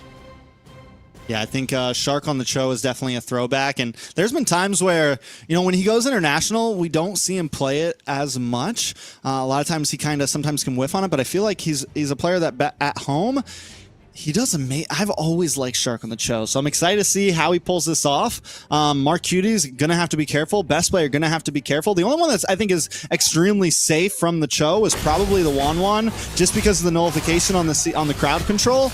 But we'll see exactly how it plays out as we actually jump into game number 2. That's right, game number 2, Cloud9 1 point ahead of the Bloodthirsty Kings so far. If we look at game number 1, we got to see Cloud9 be very aggressive with the power of Chip to be able to displace BTK and keep them uncomfortable, allowing Cloud9 to take majority of these objectives. And you're looking at Cold World planning to do possibly the same thing on being aggressive, but Shark on this Cho, ready to go the distance. Yeah, Shark on the Cho, and even though we see Cloud9 kind of clear up the waves a little bit, Cold World's forced to get away from this, which means Hoon's going to have the advantage in clearing things, and Shark not even worried about it. He's like, he knows his objective, he knows his job, and it is stay in best player's face. Yeah, I mean, Shark is one of those roamers. He's known to kind of harass the enemy jungle, right? He's known to try and be that gnat that you can't swipe away, and it's been effective. If he can pull that off against Cloud9, it could help ease the way for the Bloodthirsty Kings to be able to take these objectives in the early game. I mean, look at him right now. He's all over the place, even inside of the mid lane. But good separation from Cold World and Mark Cutie, limiting the damage output provided by him. Yeah, I mean, and both roamers go for the concussive blast. Gonna help him out a bit in terms of wave clearing. Gonna help him out a bit with a little bit more damage. Something to point out, though, Basic with the Aegis spell here. You know, a lot of times we see Wan just go for the Purify, maybe for the Flicker. I don't know if it's something, you know, slightly different idea. It can help him be a little bit more aggressive. Also give a bit more shield to everybody, but a lot of damage coming in the top side. Ooh, Nat's very low. Need to get out of there. MOBA Zane able to secure the first blood to take him down. One slight advantage for the early game. But once again, BTK, control of the laning phase. This is somewhere that they thrive consistently, even against Cloud9, and it's something without the chip, without the easy rotations to keep up, Cloud9 has to be careful for. Yeah, definitely needing to pick your poison and wait. You don't want to allow Cloud9 to be overly aggressive in the early phase and take the objectives away from Mobazane. We know he thrives on these rotations. To be able to get a kill this early in the game is definitely off to a great start. Look at Zia, though, on the bot side. Some good zonage up against Basic. Honestly, I feel like when it comes to the 1v1, Zia has been getting the better of Basic a bit, and this has been kind of like the grudge match between these two. When it comes to, you know, gold medals, NACT, I think we're at a point that Basic has gotten a bit more, has gotten, you know, the higher champ stats, but Zia wants to prove that he's the best gold laner in NA, and some people will tell you two different things. You know, it depends on, you know, who you're shipping, what boat you're on right now, but currently in these two games, when it comes down to the 1v1, Zia has been getting the better. Yeah, speaking of getting the better, Nat's caught out of position again and quickly punished by Fried Chicken. Finding his second death of the game, both sides going out the way. The Dragon connecting. Mobazane will take down best player. 2 members down for Cloud9, extending the lead 3-0. Okay, beautiful plays. They find Nats. Not only that, they get a great way of the Dragon, but more damage coming up under the tower. Yeah, Mark Cutie and Cold World left to defend against 4 members of the Bloodthirsty Kings. Able to take down the minions. Drops a Guardian's Barrier as well, trapping Hoon. Able to sidestep back to safety, but not able to push into that tier 3 turret. As Shark goes back to base, we'll give a little bit of space for Cloud9 to regain some ground. Bloodwings do just get locked in for Mobazane. He's 2-0-1. He's doing exactly what we saw last time. Let's take a look at this play. Nat's taken out, and watch for this way to Dragon coming from Shark. He goes for best player, brings him back in, and that is pretty much it for best player. There's no escape. He tries to like and pounce, but it's not enough. You know, there was a nerf that came in onto the Roger, and it's one of the reasons why we haven't seen him be as critical as a pick as we used to. The like and pounce, I mean, the ult just isn't as good as he used to be. Roger just not doing as much as he used to. And in the past, even when the Roger was jungle, we would see a lot of time double fighter off lane. So I feel like having ooh, wait a second, Quiet Chicken in trouble? Yeah, Demonic Force dropping down, forcing out the brilliance from Mark Cutie back to safety. Mobazane with all the chaos will be able to get the turtle. 2 turtles for the Bloodthirsty Kings. All right, so yeah, as I was saying, I feel like best player may have been in better hands if Basic got the Ruby Gold, right? If they had the double fighter off lane. But seeing that they don't have as strong as a front line this time, just the glue and the grok, it could be a problem for best player. Taking a look at the items, though, I want to focus back on MobaZane. He's 2-0-1. He's got the Blood Wings. He's 4K. He's 1.5 ahead of best player. Ooh, speaking of best player, hit with the G-Kundo and away the Dragon and shut down by Zia. Nas may be next if he's not careful. Forces out the split push, split, and also a tier 3 turret in BTK's favor. All right, so BTK 4-0, 4K gold lead on top of that 4, up against Cloud9, wave control, lane control. They've taken the first tower of the game. It's looking similar to last time, and last week, but this time, I think as long as they can make sure Basic doesn't make any cheeky off-lane side pushes, you know, if they can control the macro, BTK will be okay here. Yeah, you are going to see Basic forced to rotate to the top side now. Going to be going up against Fried Chicken on this Phobius. I wonder if he's going to stay there or if Zia is going to rotate to go up against him. But right now, you can definitely tell BTK is in control of this early game. Some quick rotations, a lot of objectives working in their favor, and have found no deaths on top of that. Pretty much a flawless game. Highest kills going over to MobaZane himself. Yeah, I feel like with the way that the kills have gone, the 3 players we need to watch on Cloud9 to try to make the turnaround are going to be Mark Cutie, Cold World, Basic, right? Mark Cutie and Basic for the damage, but wait, Nat's in trouble once again. Hit without defended.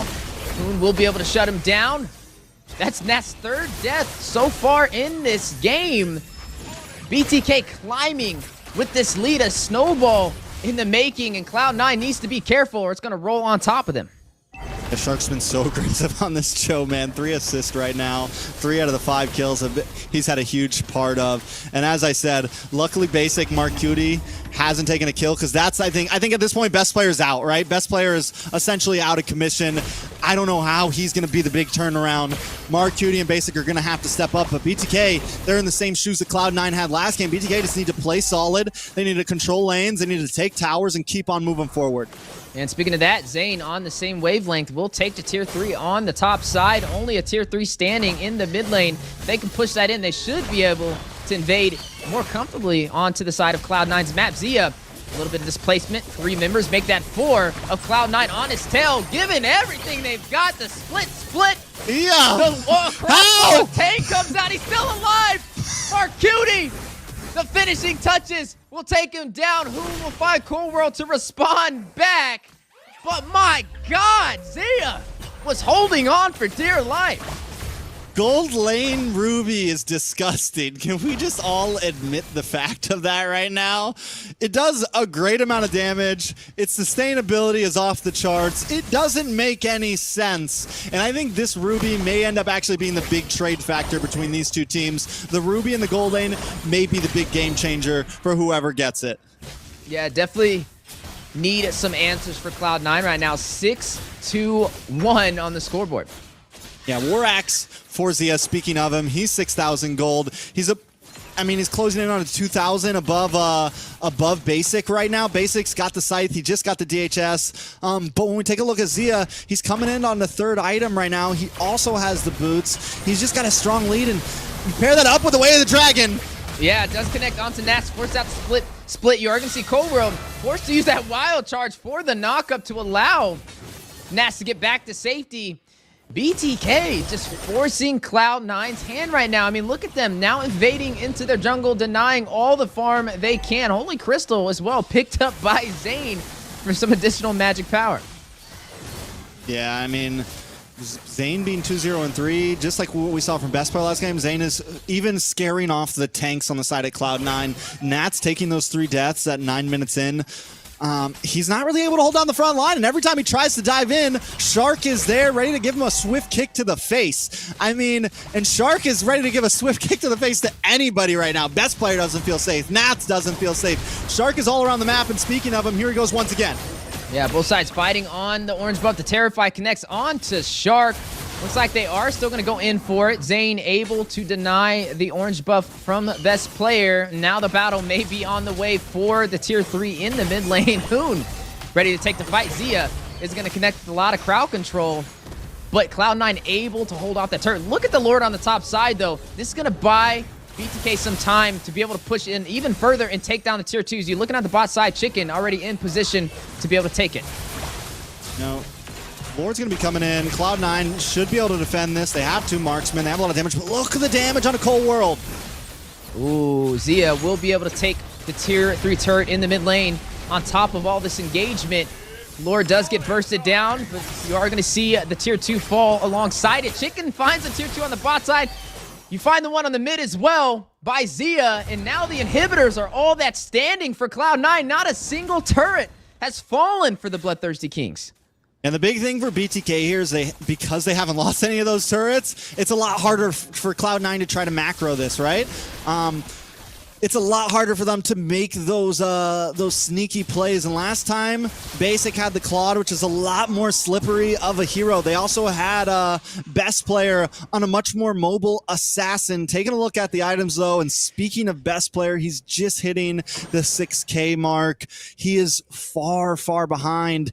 Even Shark is sitting at 4,800 right now, keeping his grounds. He's got the Thunderbelt in. He builds half magic, half physical. He's able to have enough defense, and nobody's really packing a punch just yet on the side of Cloud9.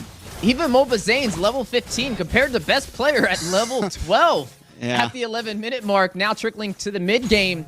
And it's looking like the end game with the pace that BTK is performing on. Speaking of pace, the purple buff on the way. The wild charge forced from Cold World back into the mid lane to safety. And another denial and an evasion play by BTK, allowing Mobazane to take the purple buff. Even though they don't get a kill there, since they get the purple buff, it's huge for the side of BTK, right? Now at this point, Mobazane goes farm some of his own jungle. They got 22 seconds to kill, sit in some bushes, eat some snacks, and wait for Cloud9 at this point. Cloud9, what is the answer, Wheezy?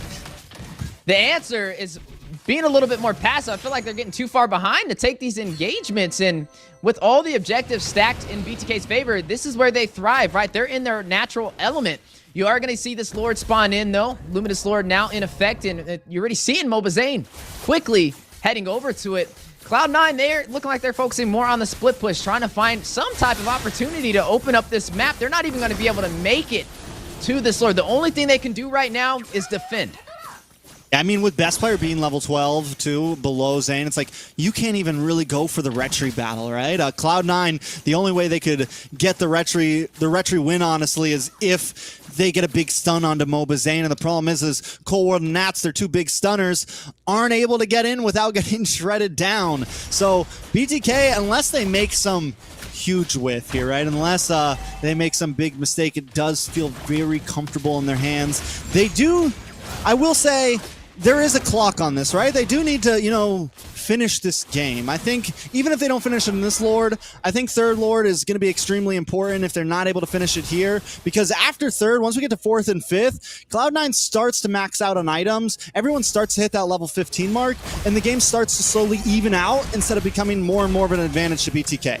And we're going to figure out if they can close it out here. You are going to see the Luminous Lord take down the inhibitor on the top side. The base has been open for Cloud9, left to defend, and BTK on a possible push. They don't have the minions in the mid lane, though, so it's going to kind of delay them engaging on this play for a possible ender, and the Lord will be bursted down by Cloud9. I love this little Mark Cutie and Zia there. They're both standing. Mark Cutie knows he's in range of the I'm offended, but Zia knows he has the Purify, and they're both trying to kind of bait out the other skill, but Zia's not falling for it. Ooh, and you're going to see the inhibitor fall on the bot side. Best Player doing his best, trying to stop the Bloodthirsty Kings, but their synergy is coming alive. It feels like they're decoding Cloud9 right now for game number 2. The Wild Charge play, though. Best Player will make the most out of the setup, takes down Zia the way the Dragon for the knockup. Hoon finds Best Player to respond. Basic finds Shark. Members dropping for both sides, 2-1. Mobazane will find Basic, evening it out, 2-2. Demonic Force Zane finding Cora with the hand chains. Demonic Force from Chicken. Hoon! Secret Vision will find Mark Cutie. A full wipeout, and the Bloodthirsty Kings will secure victory in game number 2 to even out this series against Cloud9. A full decoding and a flawless victory. All right, Wheezy, feels like every time we... I love Zane coming up to the camera real quick. look at this guy. He knows. He's watching. He's like, I'm watching you guys. I see you, Zane. I see you. Now, I feel like Zane, Hoon, and Shark really, I mean, Zane, Hoon, and Fried Chicken really stepped up their game that time. All of them, I think, going deathless in that match. All of them holding down the front lines. And even though Fried Chicken didn't get a whole bunch of kills, he got 8 assists, and he was continuously putting pressure on Basic and the rest of the team. Yeah, and that was just some great execution, right? I mean, it's like they went back to the drawing board and they found a whole nother answer for Cloud9, and they actually might have found the answer for Cloud9 with how well they performed right there. We got to see how Cloud9 kind of responds to this now, right? I mean, I don't think even they expected such a domination from the Bloodthirsty Kings in game number 2. This kind of reminds me of week 2 of the regular season when both of these teams faced off. And even though it was 3-1, when me and you were casting together, there was multiple times when BTK was actually in the advantage and we thought they were going to be able to close out the game, but they just weren't able to do it.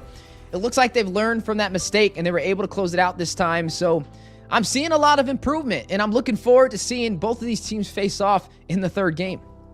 Yeah, I think BTK learned from their lesson last time, and it's just told themselves, listen, if we got a big gold lead, if we're down to like that second, third Lord, we need to try to end game, right? We don't want to give Cloud9 the chance for them to, you know, get enough control on the map where they can macro a little bit, get enough control on the map where they can push us back. And even with Zia makes a little mistake on that last engage there, right? He finally pops his I'm offended, doesn't connect onto anybody, and Cloud9 takes that moment to try to attack back. I'm sure we'll see it in the replays once we get to him, but there's a big moment that I want to kind of highlight there that BTK still kind of overcomes.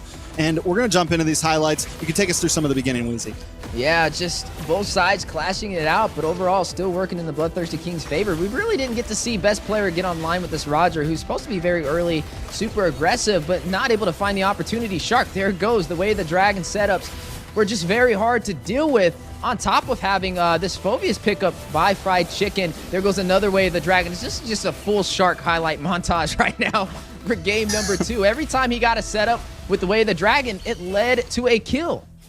Yeah, and the fact that they bullied down onto Nats so much that game completely nullified the front line that C9 wanted to bring, was just huge.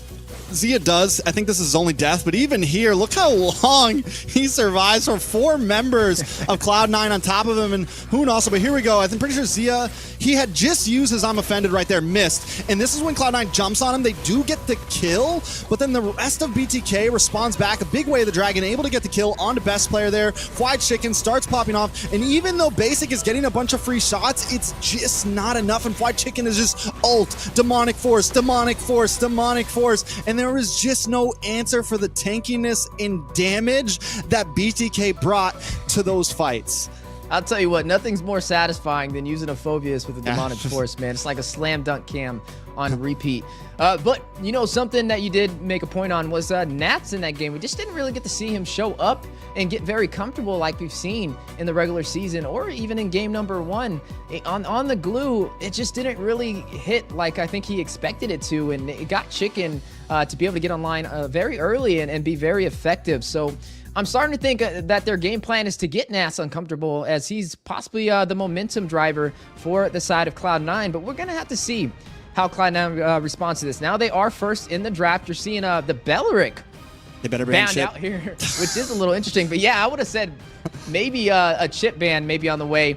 There's still assassins on the table, though. I mean, you still have the Nolan, which could be working in their favor. The Hayabusa still up for grabs. The Julian maybe picked up again for the 3rd time for the Bloodthirsty Kings.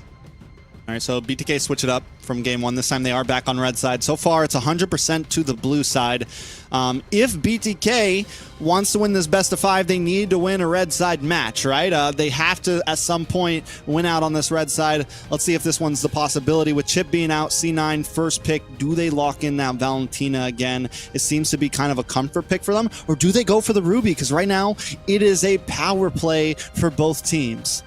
I would definitely go for the Ruby. I feel like just the fact that it can be flexed into 3 different roles has been huge. This is another big pick, though, that was a problem. The Jushin has been such a threat with Cloud9. I feel like that was one of the reasons why they were able to secure game number 1. Just the pressure from Marcuti. We didn't really get to see Hoon get comfortable going up against it. So they are going to have to watch out for that. But that allows a lot of picks to be slotted in for BTK. They could pick up the Phobius again alongside the Ruby. They could get their Julian here. And I don't think best player is going to take the Julian. So I don't know if they're really going to prio it here. I would definitely go in possibly for the Ruby and the Phobius play, or even the Khalid But I don't know. You know what I'm noticing? The Khalid's not banned out, but it's also not picked. And I think it's just research based on what something we don't know. No, we know because like yesterday, we got to see a lot of counters to it. So there's a lot of vulnerabilities, and they're not going to even take the risk on top of that. There goes the Phoveus pickup, and here's the Mathilda that I expected to see a lot during the playoffs, but this is a debut. Yeah, what I like about this Matilda too, especially against the Jushin, is you have a lot more ability to kind of dance in and out. You have the ability to get your team away from that Lantern Flare, and you're able to kind of get around the zoning that Mark Cutie wants to bring in. This is what I was worried about. You said the best player might not pick the Julian, but I had a feeling we might see it, honestly, because I'm like, well, they keep on banning out best player. Mobazane keeps picking Julian. Why not just take the Julian? And now BTK is like, okay, what do we go for? They still have the Bane, maybe a possibility, but a nice Cho pick. Because I was thinking, in my mind, I'm like, all right, what could BTK pick? They went for the Matilda instead, but C9 kind of flipping the script on him right now. Man, best player, if you don't let this man pick up his Julian, this should just be illegal right now. But yeah, they're gonna go ahead and deny it. I mean, hey, it works almost as effectively as a ban does. If you can't ban it, just pick it. But that's going to force Zane to pick up the Nolan here, or the Bane pickup possibly on the way before they do jump into the second phase of the draft. There goes the Bane pickup right there. A debut Bane on top of that, so we're excited to see it nonetheless. But there has been a threat, and that has been this Cho. We've just seen it work out so well. This time it's going to be Cold using the Cho, not Shark, so we'll be able to see if he can get the job done as well with the way the Dragon plays. But I'm liking the way the draft looks for both sides. You're looking at BTK. You have a Bane. It's very push-oriented. You're able to burst down these turrets with ease. You're able to rotate across the map. You have a little bit of a range with the Crab Claw Cannon and on top of that. And then, hey, when things get a little tricky, even when you can be overly aggressive, you have a Mathilda to get you back to safety with the guiding win. So, I mean, there's so much matchups between these two teams. It's like so many players fighting to be like, I'm the number one in NA, even between Cold World and Shark at this point. The Cho going back and forth. We saw Cold World play an amazing Cho last week against BTK. So we know he's got that way of the dragon. He's got the moves and grooves on him, man. On the side of C9, I think, do they ban out the Ruby here, right? Do they ban out? Because the Ruby could be a beautiful answer to the Cho here. Could be a good answer to the Julian as well. Ruby Gold Lane could definitely be solid. A little bit more boxing around Mobazane on this Bane, because Mobazane's definitely going to be a prime target. You don't get any flickers on the Bane, right? You're forced with the Retchery. You're not a very movable. Yes, you have the Deadly Catch to disengage, but when you have so many things to kind of counter you, like the Cho, like the Jushin, the Zone, to just kite, you have a lot of things that can give Mobazane trouble here. I think they need a little more protection on him. They could throw the Ruby in there. I think it would be, if they want to play for the survivability aspect, it definitely can work in their favor.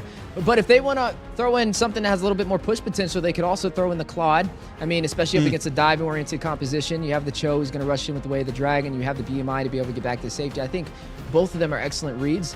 I do think that the Ruby could be huge here, though, because they are lacking in the crowd control department. But there goes the Ruby ban out, so they aren't going to be able to slot that in for game number 3. But there's still a lot of marksmen on the table. Actually, every single marksman is up for grabs right now. And BTK has prio to be able to decide exactly what they want to do with that. We got to see what the plan is, though, for Cloud9, right? We saw Chicken. He was on fire with this Phoveus, and he just didn't show up, at least for game number 2.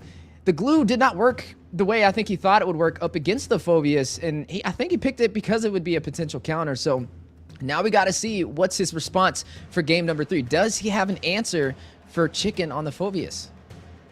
I mean, I don't know. That's a tough one, right? I think the Phoveus is a power hitter, and with the Gatot, the high-low, so many things being gone, the Ruby gone. I mean, Nats could still go for something comforting, you know, like the Khalid, go for something comforting, like the Arlot, something that can maybe bully around Mobazane again.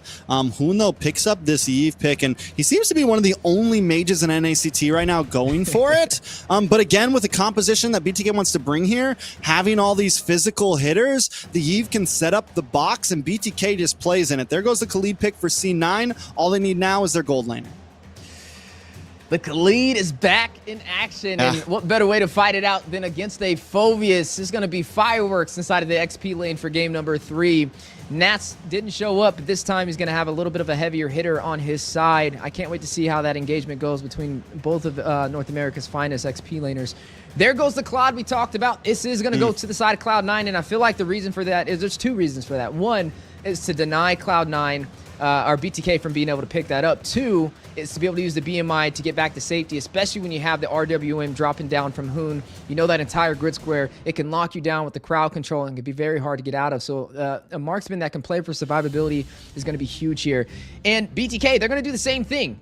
Just like Claude with the survivability with the BMI, you have the entropy from this Natan to be able to get back to safety as well. So this is some really good matchups. The gold lane is going to be great, and the XP lane matchup is going to be great. We got to see how both of these sides play it out. Yeah, I do really like Cloud9's draft here. I think the Khalid, the Raging Sandstorm, could be very scary against Hoon, could be very scary against Mobazane, against this big clumped up composition that BTK wants to bring. BTK, on the other hand, even now with the Natan, a very late game hero, the Bane, pretty late game. Yes, there is some potential that if they get a couple kills early on, as BTK likes to do, they can put themselves in an early start. But overall, Cloud9, this composition from them just feels very Cloud9. You know, like Basic gets the Claude. You have the Assassin on best player. You have you have a very fast moving hero for Nats, very all over the map. It feels like what they normally like to bring.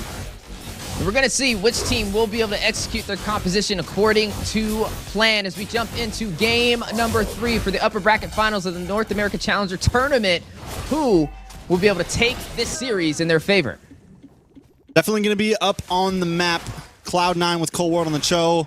I mean, just overall with a lot of Cloud9 picks, it's very fast moving, heavy rotations, lots of zoning, lots of single target pressure. I mean, just Cloud9 has definitely, I feel like, brought a pretty scary composition. BTK does have answers, though. So let's see exactly how it plays out. Yeah, they definitely have answers, but I'm right with you. Cloud9 can be very aggressive a lot earlier than BTK can. You're going to have to wait for Zia to get online with this Natan.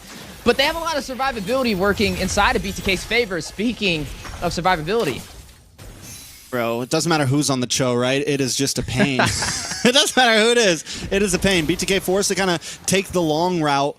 Hoon hovering down in the mid side. Let's take a look at some of the emblems. Nothing too crazy across the map. Everything pretty basic. And overall, no big offlane ganks just yet. Yeah, nothing out of the ordinary so far. You've seen the quantum charges picked up as well for more maneuverability and movement speed from Zia, and as well as basic. Right now, though, I mean, Cloud9, I wonder how the first turtle is going to come into effect, right? I mean, they do have a more aggressive composition, but Zane, he has range. He's running on this Bane and is very objective focused, not to mention they have the sustainability from Shark on the Matilda.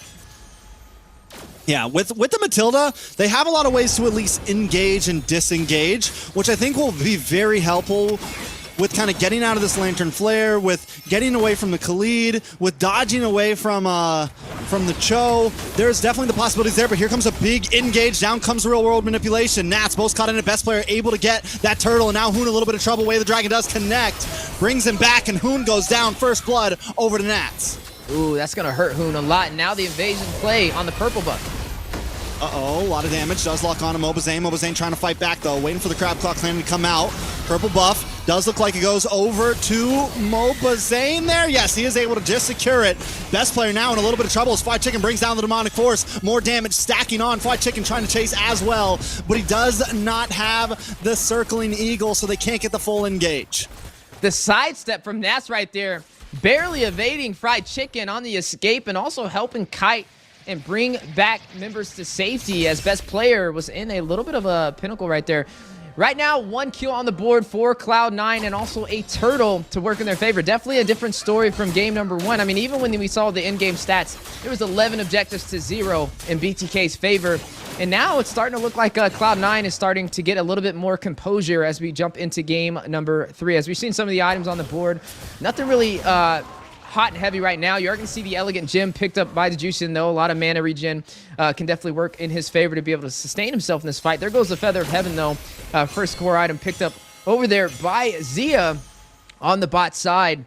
who is slightly behind in the economy compared to Basic on this Claude, as you are seeing him definitely not afraid to take the fight and go the distance with the survivability.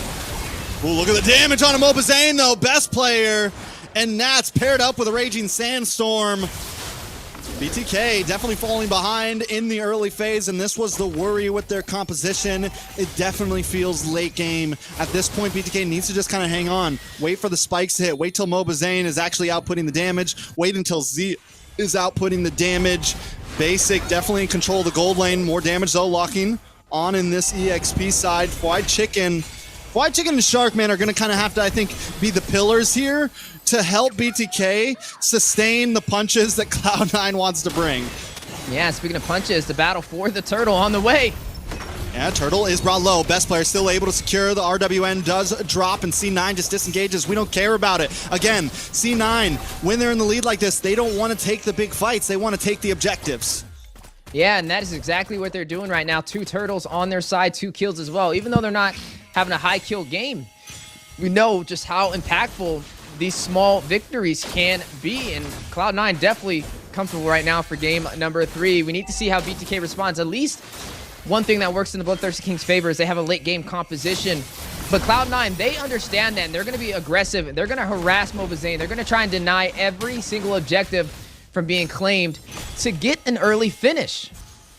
And they're able to do that, right? Especially with Cold World on the show. They're able to stay in BTK's face. And even if they don't take the orange buff, even if they don't take the purple buff from Mobazane, they still slow him down. And with that, we're seeing best player being 3 levels ahead of Mobazane right now. We're seeing him holding a decent gold lead. We're seeing Cloud9 starting to escape. We are coming down to the 6-7 minute mark. BTK will hit a power spike at some point. Cloud9 wants to stop it. A lot of damage, enhanced chains, big knockup. Zane goes down first. Fried Chicken now also in trouble, brings out the demonic force, trying to survive, trying to hang on, trying to do anything, but best player still secures the double kill. And now Cloud9 onto the tier 3 tower. A big win in Cloud9's book right there. Able to shut down Mobazane. He's finding his 2nd death of this game. Chicken, that will be his 1st as well. Hoon falling even earlier in the match. This is going to delay that late game power spike that BTK is kind of leaning in on, and it's going to keep checking off these objectives for the side of Cloud9 for a possible early finish if they're not careful. Mobazane now going to try and get this purple buff. Look at Nats, he's just harassing, just providing that pressure. Basic able to take the tier 3 turret on the top side, leaving only the tier 3 in the mid for the taking. Right now, it's just a game of chess, and it's looking like Cloud9 is 1 step ahead of the Bloodthirsty Kings, and it's very hard for them to take these fights, right? I mean, they're super aggressive.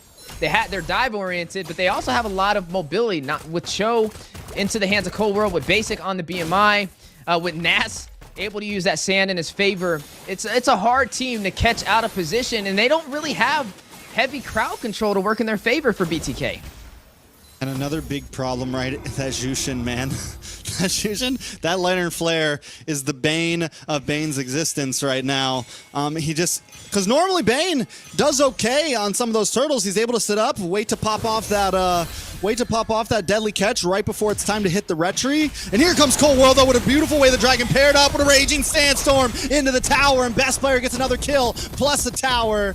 And now Shark, Fried Chicken, Hoon just want to defend, but C9 already output the damage. And look at Basic already up to the top side. Nats, though, takes a nice shot from Mobazane, but Mobazane doesn't overcommit, cannot get the kill.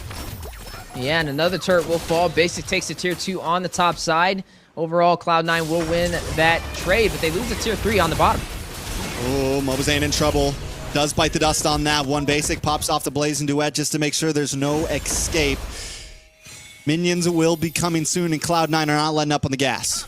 Yeah, Zane now 0-3-0, off to a rough start. Hoon right behind him, 0-2-0. BTK yet to put a kill on the board or claim a single objective. -1 turret in this entire game. Starlight Requiem picked up by Zia as well. This has just been such a great game for Cloud9. Picking up Zane's Julian and using it against him. Best player looking like going for that MVP. 4-0-2, highest kills in the game, and outscaling Zane up by 3 levels. You're looking at a gold difference of 8,000 at the 8-minute mark. That's like 1,000 gold per minute. And Basic just finished the Trinity build, right? Just got in that Corrosion Scythe, went for it as his third. And with that, Basic is going to start. I mean, it's been more of a best player, Mark Cutie, Cold World, Nats. Now Basic really starts to get involved in this. He's going to be the one who can really shred down Fried Chicken here. He's going to be the one who can really help out in a lot of these fights. And BTK is getting put more into a corner. We're still waiting on Zia to come online. He's got the Starlium Scythe in, Feather of Heaven, but I still think he needs about 1, maybe even 2 more items, because by the time he gets 3, everyone else on Cloud9 is going to have 4 or 5. So it's going to be a while until Zia can really output what they need him to. Yeah, it's definitely more of a rough game for the side of the Bloodthirsty Kings. Forced down to their inhibitor turrets. We haven't even passed the 10-minute mark, and Cloud9 has responded very strong to their performance in game number 2 with BTK's domination. It's been a match of ping pong between both sides, but with this Lord now marching through the mid lane, it's an opportunity for Cloud9 to make this base be opened in their favor. You're looking at BTK trying to defend, trying to hold them off, but can they do it? I don't know. BTK is pushed up against the wall. Cold World goes in for the big kick, able to lock on. Mobazane goes down. He's the first to drop. Hoon finds Cold World. It's a 1-for-1. Lord still on the tower. Inhibitor still up, though. Cloud9 tries to re-switch, rewind, move up to the top side. Best player able to find the inhibitor. Now BTK under the base. And as we know, C9 might not back off just yet. Another wave of minions coming down the mid. Fried Chicken holding the front. Nats does not have the Raging Sandstorm, so BTK doesn't have to watch out for that just yet. Basic going to the backside with a Blazing Duet, outputting the damage on a Fried Chicken. BMI's back, and another one goes down. It's Shark on the block. Nats now moving in. Mobazane back up onto the map to help defend. Mobazane should be able to clear away these waves. Cloud9 might not be able to end it just yet, but if they can get another inhibitor, it is a big plus. Are they staying too long? They're all able to dodge the deadly catch. Fried Chicken finally gets rid of this cannon minion, and BTK are here for another day. No, but minions are still coming in. Cloud9 is not done yet. Now watch for Cold World. He does have the Way of the Dragon in his pocket right now. One big pick could be the game changer. One big kick could change it all. Cold World does have to go back a little bit too much damage. BTK finally starting to output a little bit. All right, this is that late game that we're starting to see, right? We're only at the 10-minute mark, but they're starting to be able to do a little bit of damage. Yeah. You are going to see that Feather Heaven, Starlight Requiem, Arcane Boots picked up over there by Zia. Man, this is a battle that BTK will have to fight. They need to find a way to turn this around. They're only holding on to an inhibitor on the bot side. 11 minutes in. Cloud9 off to a great way to keep this series in their favor, regain their control after being dominated in game number 2. Basic, we talked about a ticking time bomb on this Claude. He's got that core Trinity build. He's definitely going to be hitting like a truck. And that's something that BTK is going to have to watch out for. Zia just a little bit behind him in terms of the economy. But you are looking at best player. He's already level 15, highest in the game. Zane right behind him at 13. Right now, though, they're forced into the base. I don't even think they could really engage on this next Lord. It'd be a very risky play if they decide to. And right now, you're seeing them kind of hugging the base. You're seeing Cloud9 rotating toward the Lord pit. And the lane's currently still in Cloud9's favor. I like the way the Cloud9 is freezing up the lanes, though, right? It helps them, stop BTK from getting a little bit more gold. They're going to rush down on this Lord now. And BTK can't even really contest it. And look at Basic, man. He's like, I'm just going to hang out here, get my stacks up, get my passive stacks up, keep on first skilling this creep camp right here. And when it's time, I will be ready to clear out the waves and make this big attack. Yeah, I'm waiting for Zia. Like, Zia is really going to have to get online and fast. They're running out of time and options and insurance, considering they only have one inhibitor turret. But this is the Bloodthirsty Kings we're talking about, right? I mean, if Zia can start hitting, that's when it's going to be a problem. And that's something that Cloud9 does not want to take lightly. And then on top of that, the heals from Shark are going to start to pick up. But with a Luminous Lord on the side of Cloud9 and the lanes currently synced in the full 5-man team push, Cloud9's looking to close this out at the 13-minute mark. Watch for the big Raging Sandstorm from Nats. Does not fully connect, though. The RWM does come out, but the Lord already onto the base. They got to stop Basic. They got to stop Cold World. They got to stop Cloud9, but they can't. Cloud9 takes game number 3. and able to advance even further in this series. Now up 2-1 against the Bloodthirsty Kings. They said don't count them out just yet. In game number 2, we didn't have a plan, but game number 3, we came prepared. 9-2-23 on the KDA, but overall the objectives is what we want to focus on. They were able to take pretty much everything with ease and shut down BTK for game number 3. Yeah, I feel like, as we've gone back and forth, all 3 games have just kind of been a stomp for the winning team, and this time C9 are the ones with their boots on, right? Taking a look at Nats, taking a look at Basic. Taking a look at everyone on the team. They all played phenomenal, but once again, best player goes 5-0-3, and when best player is having a good game, his team's having a good game. And the same can be said for BTK. Last time when Mobazane was having a good game, his team was having a good game. So a lot of this coming down to a battle of the junglers. Who can get one that can hang out in the fray and make sure they get these retries off? Yeah, it really is just boiling down to who can get these turtles and who can get these buffs. Who can be more on the invasion side and not the reactionary side trying to defend. It's like the offense is what's kind of shining more when it comes to both of these teams clashing it out, and this time we'll work on Cloud9's side. Just a lot of damage taken from both sides as well. It's a rough one, right? It's like if you can take these turtles, the snowball effect is just very hard to come back from. We have yet to see it. It's like pretty much if you take 2-3 turtles, you're almost guaranteed the game, at least with what we're seeing so far within this series. Now, BTK, we got to see how they respond. I'm pretty sure for game number 4, they are going to have first pick in the draft, so they should be able to possibly form a strategy. But man, just some excellent gameplay from Cloud9 to secure this victory for game number 3. And taking a look at these replays, C9 was just on top of them all the time. Even Fried Chicken being on a sustainable Phoveus was not enough. And we see C9 once again take the more grouped up route. Take it, so listen, if you want to fight, we can fight. We're gonna pick you off one by one, have 3 or 4 members, jump onto Mobazane, have 3 or more members, jump onto Hoon, jump onto Fried Chicken, and we'll take you out piece by piece. Yeah, able to break it down like a Kit Kat. Right there, Cloud9 able to open up the base, and then right here they went in for the killer, for the finish, and BTK just too far behind in the economy. You're looking at an 11K difference, right? Look at it, 42,000 gold to 31,000 gold right there at the 13-minute mark. There's not much you can really do there. The damage is just going to outscale you, the defense is going to outscale you, and overall the synergy is going to outscale you. Cloud9, they showed up and they came prepared. This is a different Nas that we've seen as well. He was definitely a lot more online. He picked up the Khalid to go up against the Phoveus, who Phoveus kind of had the spotlight in game number 2 with Chicken. But now with Nats getting a hero that he can be a little bit more aggressive on, it kind of seems like it helped him out in the slightest. But here we go, jumping into game number 4, a potential chance for BTK to even out the series and take us to a game number 5. Hey, I don't know about you, Trex, but I love to see a match go the distance, especially with these 2 teams. Yeah, I think especially with these 2 teams, but I think the question on a lot of our minds is, will Nats, will his prediction reign strong, right? Last time he said 3-1, he got it right. This time it's scary, right? C9, if they take this red side win, they finish it off 3-1, and they still have a strong victory over BTK. BTK in a position where they need to win, and the big worry, I think, for BTK fans is, did C9 just crack the code, right? Picking up the Julian.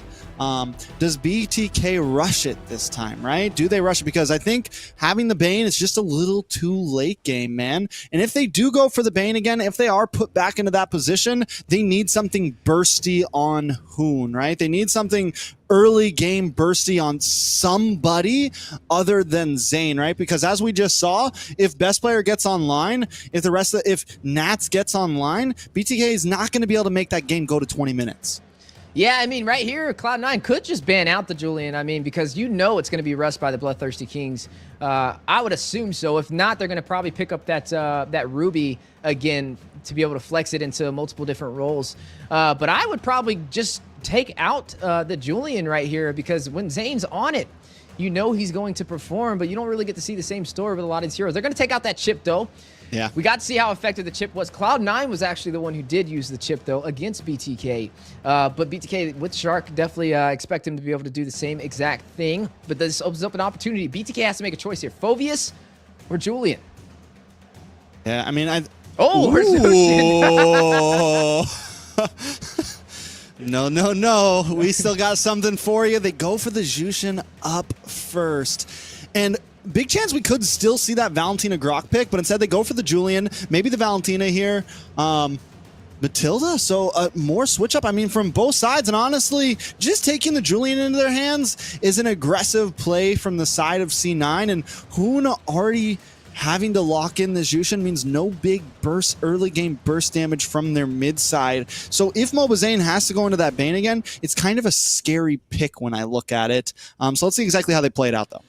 Yeah, this is going to be the Mathilda, though, this time for Cloud9. We got to see it in BTK's hands for game number 3, but it just didn't get online with the heals that they were looking forward to. But with picking up the Mathilda this early, they may actually lock in the Valentina here. I think that's going to be the next pickup because it'll be able to take the I'm Offended. It's going to put on some draft pressure that can definitely work in their favor. There goes Zane again, forced with that Julian taken away from him to pull out this Bane. It's kind of like Cloud9 is just adding to their notebook, right? They're adding to their notes about forcing Zane's hand. And I mean, hey, to give credit where it's due, BTK was the first one to force out a jungle, right? They forced the Nolan onto best players. So they're kind of throwing their punch right back at them. So speaking of punches, there goes a heavy hitter. The Claude is going to be locked in, showcasing both ADCs, as there goes the Ruby as well for Zia. The Ruby, though, has been very great with the setups with the I'm Offended, pretty much zoning majority of the marksmen's out as well. Even the Claude on top of that, which is a marksman who's very mobile and can hit like a truck, and it's not something you want to take lightly. You're looking at a lot of survivability, though, for both sides. Yeah, Ruby's just a scary hero, especially in the hands of Zia. Man, Zia plays it phenomenally. I'm excited to see Hoon jump on the Jushin because we haven't really gotten to see him. It's been more of a Marcuti pick over the last day. So I'm excited to see how exactly that works and what they're going to put on Shark to create space for Hoon here and to also be aggressive. Do they just go? Well, no, I was just about to say the Cho, but the Cho is banned out from BTK here. They could go for something like the Lolita, maybe. Something that can kind of bounce back some of those hits from basic.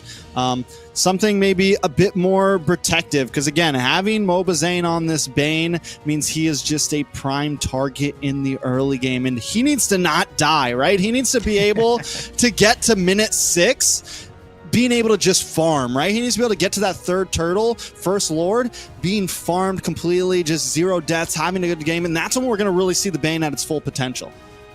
Yeah, we got to see what's going to be pulled into the XP lane for both sides as well, right? I mean, the R-Lot has yet to be picked up from either side. I would have thought that it would have been showcased a lot more today, but it's kind of nostalgic not being able to see it.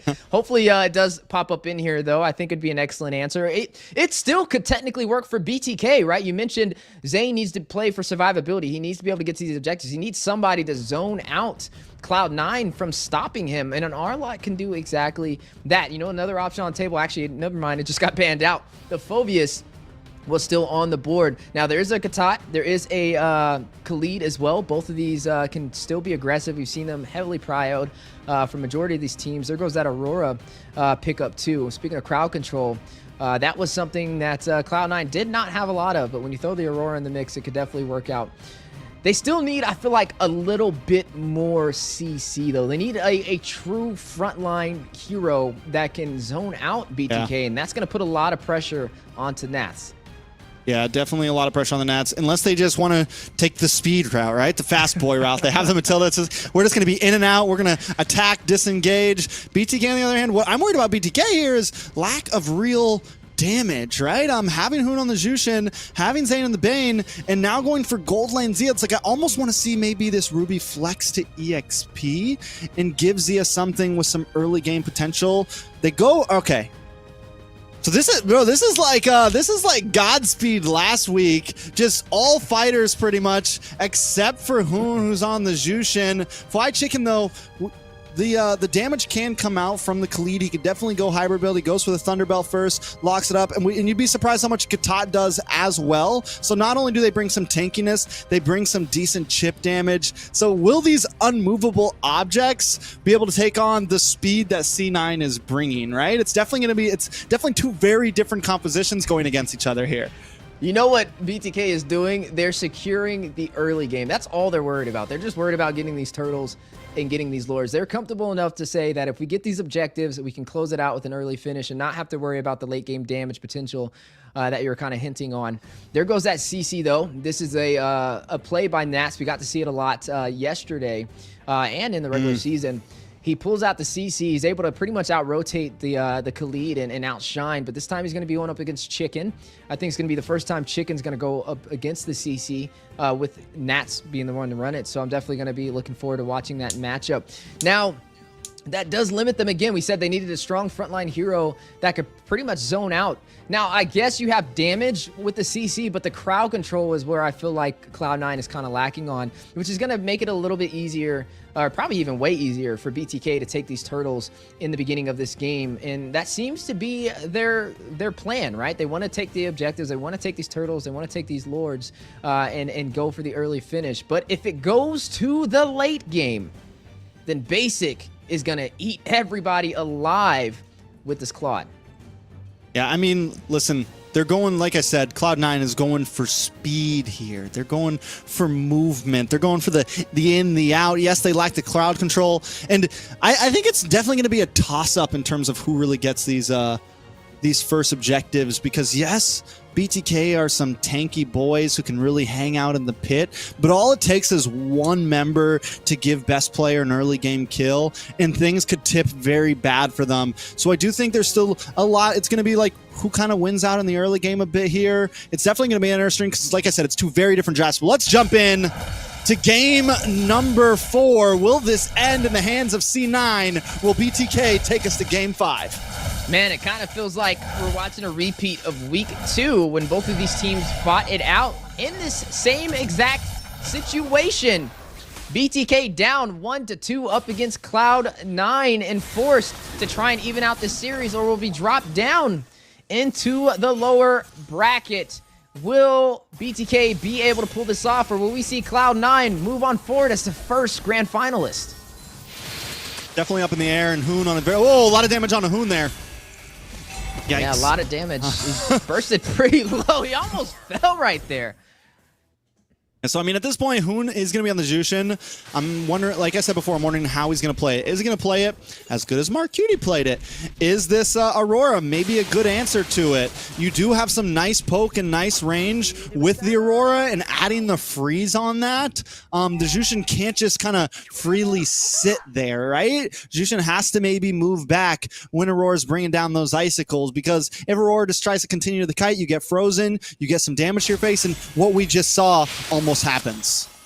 Yeah, needing to be careful, especially with the freeze. Can catch them in their tracks. I mean, just such a bully right now with Mark Cutie, just pretty much not allowing BTK to really push in. Here goes the turtle play that we were looking for. Looks like best player is going to be able to secure it, and we know that BTK, with the early game composition, they're the ones who needs to take this.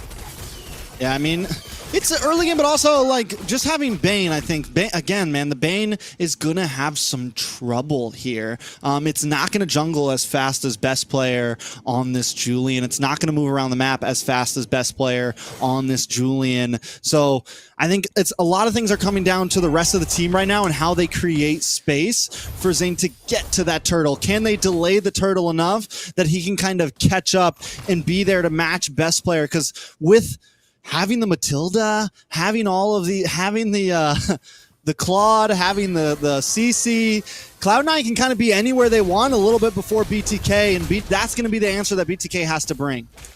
Yeah, and Cloud9 off to a good start, taking this turtle to work in their favor. We have to see how BTK responds, right? If they're not going to be able to get these turtles, even with this early game composition, they need to get to the side lanes. They need to find a possible trade-off. Yeah, so let's see if they can pull it off. Taking a look at some of the items. Zane not too far behind. Zia did just get in the War Axe, so a little bit more damage over to Zia. Zia, I think, if they can get him involved into these fights a little bit earlier, if they can get the full 5-man, then it is good. But Zia in a little bit of trouble. Ooh, 3-man rotation, circling Eagle, the flyby, and best player will be the one to deal the finishing blow. Zia will fall. This is what I mean by the movement, and now even more damage on Mobazane. He should be able to get away from this, but it's going to be a little bit of gold plating over the side of Cloud9, and BTK always going to be a little bit slow to the party. Ooh, speaking of slow to the party, Marcuti almost fell right there. It does have Cool World to keep him alive, to be able to take down these minions, but was almost a costly play. I think they're going to go in for it. No, he is going to go ahead and recall back Shark, though. He doesn't look like he wants to let him go for free. He's waiting. He's like, come on, recall, bro. We'll see what happens. We'll roll the dice a little bit. Shark now finally getting into the face of best player, though. Hoon finally getting kind of into the groove of zoning them back, and this should be a turtle over to BTK, so holding themselves in the game. Ooh, the rotation's a little slow by best player right there. Circling Eagle. Oh! You're going to see Sandstorm connect. Both sides fighting it out. Best player, though, will find Mobazane. Blatant Duet goes down. Best player taking down Shark. 2 members falling. That's a double kill for best player. Hoon may be next. Forces to go back to the base. Chicken left to defend. We'll be able to clear out these minions in the mid lane. And BTK, when they get the turtle, they get themselves back into the game, and then they push a little bit too far on that, maybe trying to be aggressive, trying to take a camp, and it bites them for it. Cloud9 now still with a nice lead. Nothing too crazy, but in control. Yeah, I mean, they're inching their way up in these objectives, which is going to help them, especially as we get closer to that 10-minute mark. And BTK, they did a good job, though. They were able to out-rotate best player. Even though they lost the first turtle, they were able to make up for it with the second one. So that's still going to keep them in this game, only down by about 1,000 gold so far. Yeah, we need that. You know, we saw last time, we saw a nice Raging Sandstorm come in from Fried Chicken, but it still didn't feel like enough. Cold World does go down there, so Mobazane finds the pickoff. He needs that kill, honestly, after taking the death to put himself a little bit more into this game. Yeah, they definitely need that one right there. And Cold World, he was just caught out of position. He couldn't even move. The chain CC, too much to handle. Zia going up against Nats, actually, on the bot side. It looks like both sides rotated. You are looking at Chicken on the top side up against Basic with the Claude. Yeah, Cloud9 make the swap, and I think Nats will have a decent time against the Ruby. Nats is going to have a good time overall on the CC, and it just fits well into what Cloud9 wants to bring, which is this very kiting type of composition, this composition that wants to move in, move out. Yes, we maybe lack crowd control, but we can just do chip damage, do burst damage, get out as fast as possible with the Matilda. They do have the big Frigid Glacier from Marcuti, so there still is some crowd control there, but overall, Cloud9's composition is very straightforward. It is kind of, you know, we're dancing here. We're moving, and you got to be able to catch us if you want to kill us. Yeah, BTK looking to do the tangle right now for the third turtle of this game. Here comes Cloud9 circling Eagle in. There goes that lantern play. Best player able to take the turtle for Cloud9, but needs to get back to safety. Hit with the time. Hit with the time. Offended. Zia will secure the kill on him. 1 member down for Cloud9, but a turtle secured. All right, very well played from both sides there. The Frigid Glacier, first of all, was beautifully placed by Marcuti. Mobazane tries to move out, but to get in range for the retry, he ends up getting frozen by it. Luckily, BTK does still get that kill onto best player, which is huge and kind of evening out that trade. And BTK still hanging out. And as long as they keep this gold at not too far of a deficit, they're still very much in this game. Ooh, there goes the Raging Sandstorm. The Desert Tornado forces out the circling Eagle. Wraps all the way around town on the Hoon. Still in the fight, though. Procs that lantern. Both sides find it out. Enhanced chains connects. Fried Chicken forces a quicksand. Mobazane will take a turret on the bot side. Best player able to get a kill. Chicken finds Nats. 1-for-1 for both sides. Yeah. Shark and Nats are down. There goes the Pride of Ice from Marcuti. Zia, very low, needs to get back to safety, but best player has the enhanced sight, may be able to use it to extend the distance, but Zia will make it back to safety. But look at Zane. Yeah, once again, Zia's Ruby is just disgusting.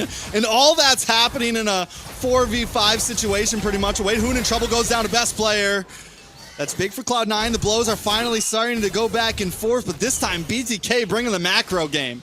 Yeah, but BTK, I mean, they have to keep putting on this pressure, right? They need to keep this game under control because the late game damage is going to be a threat, especially with Basic. They have yet to find a kill on him so far, and he already has the DHS. Yeah, I mean, it's definitely a lot. Basic, though, yeah, like you said, I mean, Basic has consistently been like the sleeper agent on the team of Cloud9. You never know exactly when he's going to pop off, but at some point, it will come. And this may be the time. Chicken forced to use that Raging Sandstorm back to safety. And that will be that turret falling as Chicken is going to go ahead and recall back to the base. That is going to be both sides able to claim some real estate on this map as the Lord spawns in. Look at, all right, so we see Fried Chicken this time go to the long lane, trying to control it, trying to push it back. This will help him have a little bit of an advantage over the Lord. But Basic also playing the top side. Both teams making sure side lanes are controlled. Deadly Catch comes out. A lot of resources burnt up from both teams. Yeah, you did see that Frostly Breeze come out over there by Marcuti. Doing a great job on this Aurora. Even though he's not stacked up in the kills, the crowd control aspect that he brings to these fights is huge for Cloud9. As you are seeing the Lord in play, both sides ready to do the dance in the Lord pit, but neither side going to find the opportunity they were looking for, so they'll disengage. And I want to keep our eyes on this bot lane. It is the slow build-up. I do think BTK's wave ends up winning out and getting the slow push up. And that is going to be important as this fight. If this fight really drags on the long haul, eventually Cloud9 has to send someone back. So I don't know if they want to try to rush this, if they want to slow play this, but it's definitely going to kind of be a battle of the macro here. BTK finally maybe making the advance. Yeah, unfortunate though. Zane is the one who has to be the pusher with this Bane. Both sides fighting it out. Whoa! So, Raging Sandstorm from Chicken to initiate. Frigid Glacier does connect Zia and Mobazane caught by Marcuti, but still in position for the retry play. Avatar the Guardian dropped it down for the airborne knock-up, and Zia with the follow-through. We'll find Nats Basic taking down Mobazane. No retry for BTK. Best player will find Zia. 2-for-1 trade. Able to take down Shark as well for the double kill. Circling Eagle, the flyby, and who will fall? Cold World able to hit him from a mile away, and also finds Fried Chicken for the double kill. And a tier 3 turret for the mid lane. Possible tier 2 as well. Now making their way into an inhibitor. They have minions still in play. In 7 seconds before Zia spawns in, the base has been opened up. They don't have minions to follow up with it though, so they'll disengage. Yeah, that was a close call, but they get so much profit off of that. And finally, the gold really scales into Cloud9's advantage here. It goes from being a 1 to 2K gold lead to about 6,000, not to mention the inhibitor, not to mention the map control, plus a Lord on top of that. In the end, Cloud9's dancing composition of this back and forth wins out. Fried Chicken lands the big flicker sandstorm, but it's just not enough, and BTK lose member after member, all for just Nats. Yeah, Basic now going to be able to get that core trinity we were looking for, so he's going to be hitting very hard. There goes the Wind of Nature to top it off, especially against the heavy physical damage that BTK has. Now looking at this Lord marching through the mid lane. They may go in for a potential game ender. They only have to go through 2 inhibitors and the base crystal, but BTK, full 5-man left to defend.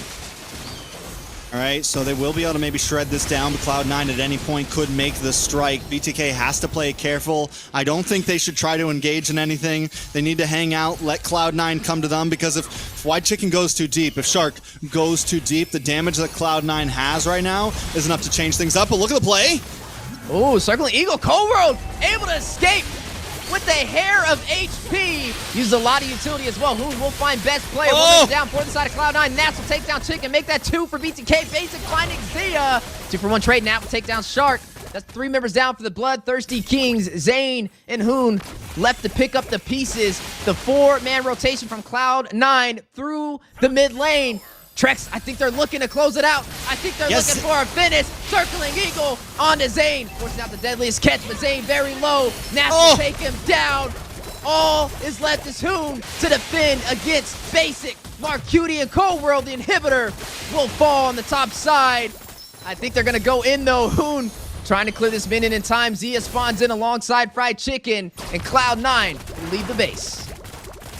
All right, it's getting closer. Cloud9 still taking their time with it. Zia comes back up in just a second, but once again, man, Fried Chicken and Shark make this engage up in that top inhibitor, and Mobazane's not there. He's clearing bot. He's got to go back to base for health. He's not there, and there's just no damage to follow up on these big crowd control plays that BTK is trying to make. And even though they're under the tower, the big Frigid Glacier comes down, and Cloud9 just seems to be getting the better of them in these fights. Taking a look at the items, Zane does finally get in the Malefic Roar. I'm guessing last item might just end up being a BOD? Maybe just go for the full damage, make sure that crab cannon can actually take some people out. On the side of Basic, though, he just finished out his last item. Malefic Roar locked in, and here goes a big fight. Yeah, there goes the Pride of Ice, but Zane gonna gobble it up with the deadliest catch. Down goes Marcutie. This could work in BTK's favor, though. They do have the numbers, but look at the wave management right now for Cloud9. Yeah, the waves are going to be a problem. This is what Cloud9 did last time. Once you're down this many towers, it is tough to fight for these lords. You got to kind of rush them. Chicken holding down the bot lane, the long lane, just trying to relieve some pressure so that BTK can maybe make the move. Yeah, trying to buy some time. Now forced to take this fight in the Lord Pit with Marcutie not there. BTK does have the numbers, but it's not going to stop Cloud9 from engaging. Circling Eagle from Coral back to safety. Chicken immobilized. There goes the Lantern over there by Hoon. Trying to zone them out. I'm offended. Double set. Dia finds Nath. Zane finds the Lord. Basic with the BMI with the Blazing Duet. Finds Boba Zane. May be able to get another winner crown. Proc on Cold World. Chicken. That's huge. We'll wait and take him down. Basic Marcutie left to go back, but the Lord has been secured by the Bloodthirsty Kings. I just want to say I've been waiting for a game like this. The past three, let's be honest, it's just been stomps. It's just been snoozers. But now we finally got a little bit of a back and forth. Cloud9 wins a fight. BTK wins a fight, and it is down the line right now. If BTK can clear some inhibitors here, it is a tie game all around. Yeah, Basic best player is going to spawn in. Cold World as well, so it's going to be a full 5v5 as Zane is now going to join the party as well. The base now being open for Cloud9. They had the chance to close this out, but BTK quickly finding the pieces and putting them together, and now has an advantage to even out this series. Yeah, let's take a look at this replay, man. BTK did so well at zoning out in that final big flicker sandstorm paired up with the I'm Offended. Basic tries to do something. He tries to lock onto Hoon, but the Lantern Flare is just too much. Hoon finally finding his groove here. I mean, he's literally, him and Fried Chicken are just zoning Cloud9 at bay, letting Mobazane have free reign over the Lord Pit. And now opposite inhibitors are broken down. Opposite side lanes are going to be having more powerful minions and closing in. BTK with the pressure. Yeah, and right now, hey, I love to say it, pressure does one or two things. It either bursts pipes or makes diamonds, and we're going to see which side is holding on to the diamonds and which side is going to have some bursting pipes. 10-15 on the scoreboard.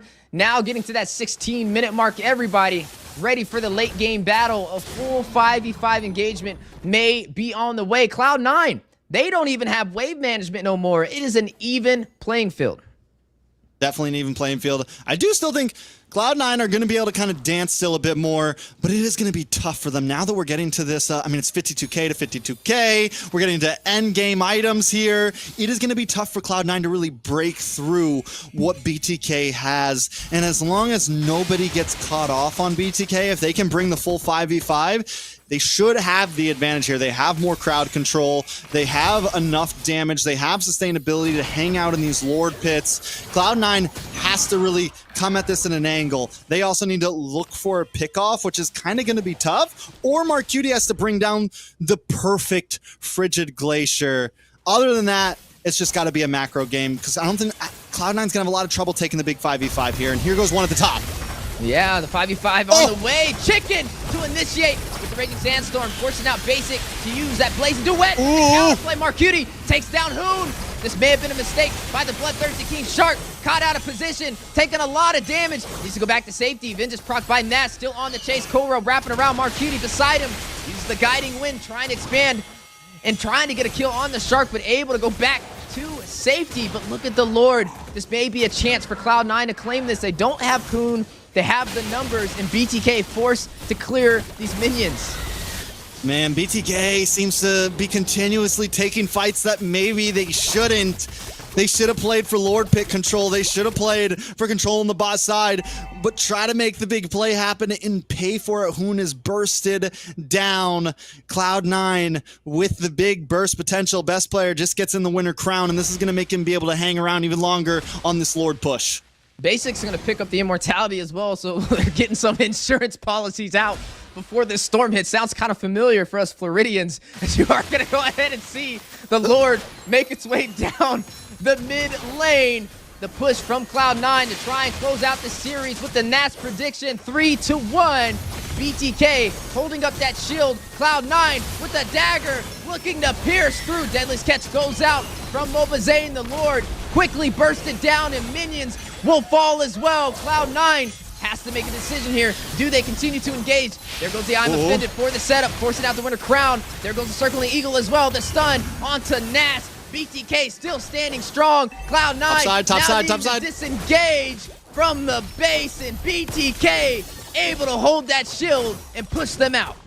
They are hanging on for dear life right now, and they are doing it well. The Crab Claw Cannon is just chunking people down.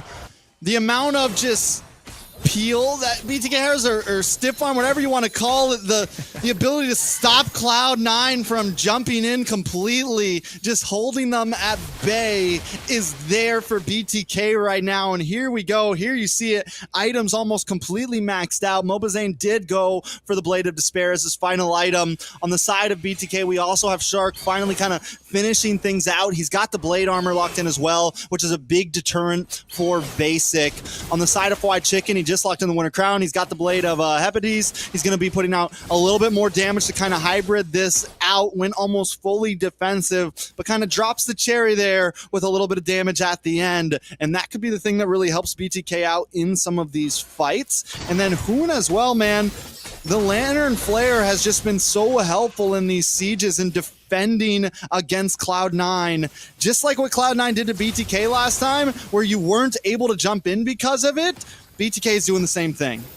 Well, it is now or never for BTK, their most important game of this entire NACT fall season. They need this victory to be able to even out the series up against Cloud9. Cloud9, they're one victory away from securing a seat as a Grand Finalist. You can definitely tell a lot is on the line, and the anticipation is climbing. Everybody going wild, but this can only end one way, with one team being victorious. But the question is, who will that be?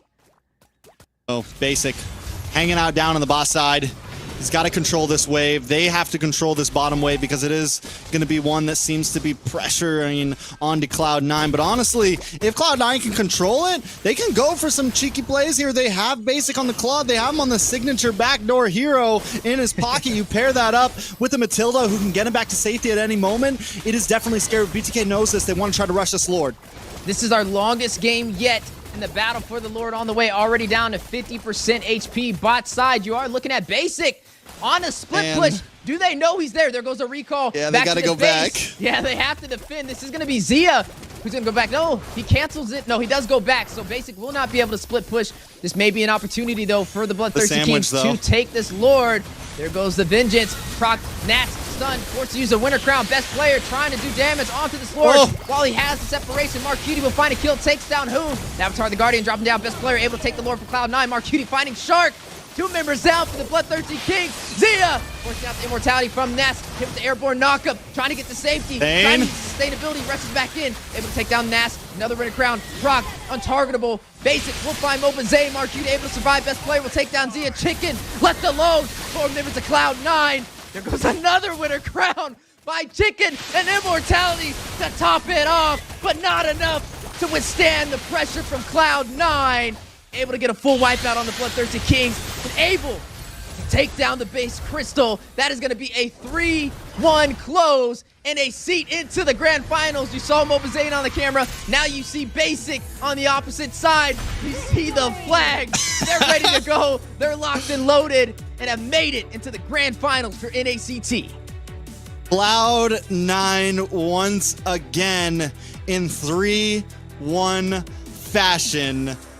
I mean, and when it comes down to the wire, what do they do best? They control that long lane, man, and they're able to come back, get him in the pincer formation with Basic and Cold World on the backside, and the rest of the team and the rest of VTK stuck in the middle of this. They have to send Zia back, and once Zia goes back, they know what time it is. Cloud9 knows exactly what they have to do. They know, okay, it's a 5v4 now. We win out on this, and they just did it perfectly in the end game there.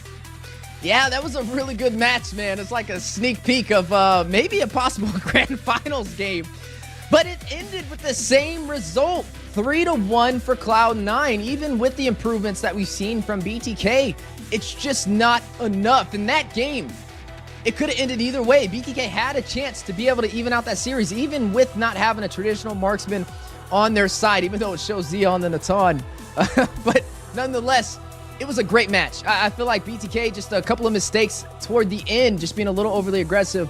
And then also best player able to make advantage of the separation, able to get that Lord, and the split push from Basic kind of helped them get the edge over the Bloodthirsty Kings to win over this series. You know what I love about these two teams right here, man? It's whoever wins, there's always some trash between the two of them. There's always some smack talk. The fact that Zane comes into camera, Basic now in camera, and whatever side you're on, you're painting the other one as the villain, and it adds so much more hype to these games. But Cloud9 moves on, and I mean that was one that was down the line. Those are the games that it decides on what team is ultimately better at that point. And right now, Cloud9 seems like the better team. When the pressure is on them, they're able to win out. Let's take a look at some of these replays. BTK able to hang on in the early game, able to get this to where they wanted. We're in the second turtle right now, and they get the big kill on the best player. They're able to hold on, but both teams just continuously finding pickoffs of other members, continuously kind of pulling back on this tug of war rope. One time Basic goes down, one time Mobazane goes down, one time best player goes down, and it's just trade for trade throughout the middle of this game, back and forth. It's almost as if like whoever has the Julian is gonna win.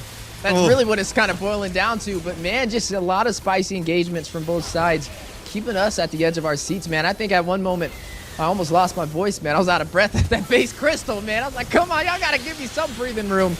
But BTK, man, it was a hard battle and a little bittersweet for them to not be able to find that victory to take us to Game 5. I love seeing things go the distance, but hey, they still have another shot. They're not entirely out of the NACT. They're just knocked down to the lower bracket. But credits over to Cloud9, securing the first seat in the Grand Finals. Yeah, I mean, Cloud9 get first seat. That's huge. They have still been undefeated so far in NACT. No matter what the percents are, they have been the favorite. And I got to know what our boy Zeke has to say about this. I called it. That's what I got to say about that. I knew it. I knew BTK was going to get that smackdown. They got that work, and they did, respectfully. Big congratulations to Cloud9 getting to go up to the finals. Now all of these other teams got to figure things out in the lower brackets, and I'm really excited to see how today is going to pan out. I think there's still a lot more in store for us, right? Still 2 more series to go. But Cloud9, being the first team to enter in the Grand Finals, they get to take a break now, man. They get to hang out. They get to watch the rest of the teams play, study up, practice for a week, and get ready for Grand Finals next weekend. Yeah, it's definitely, the excitement doesn't stop just here, right? We still got to figure out who's going to face up against the Bloodthirsty Kings and have a chance to be able to shut them down, as we are looking at the bracket so far. With Cloud9's victory 3-1 against BTK, they've officially earned that first seat into the Grand Finals in a best of 7. But we still got losers, or lower bracket round 1 and 2. Got to see Godspeed and Gosu Nigh Horde fight it out to figure out who's going to be facing BTK in that best of 3. Should be a best of 3 to be able to fight it out in the Grand Finals. Another match that I'm really excited to see. It will be a best of 5 in that second lower bracket game. One of these teams is going to get to go against BTK. I'm really excited to see who it's going to be. I do feel like Gosu and Godspeed bring a lot of the same type of energy to the field. Both are good teams, both are developing teams, and I think that it really could go either way. So I'm excited to see what's going to happen with that, and I'm excited to see who's going to go hands-on with BTK. I think the next 2 series, no matter how they go, we're definitely in for a show. Godspeed hungry for the rematch against BTK. I'm sure Boz just watching, just snacking, watching, waiting. Whereas Nigh Horde, Gosu, I feel like Gosu Nigh Horde is a team that's really just trying to show that they are at least a top 3 team, at least show that they are a competitor here. All right. Competitor, Zeke. Go ahead. I think I got one of these competitors waiting for me, so I'm going to kick you guys out of here and bring in one of the most handsome guys in Cloud9, Mark Cutie. G, get out of here. This isn't for you. Hey, calm down. All right.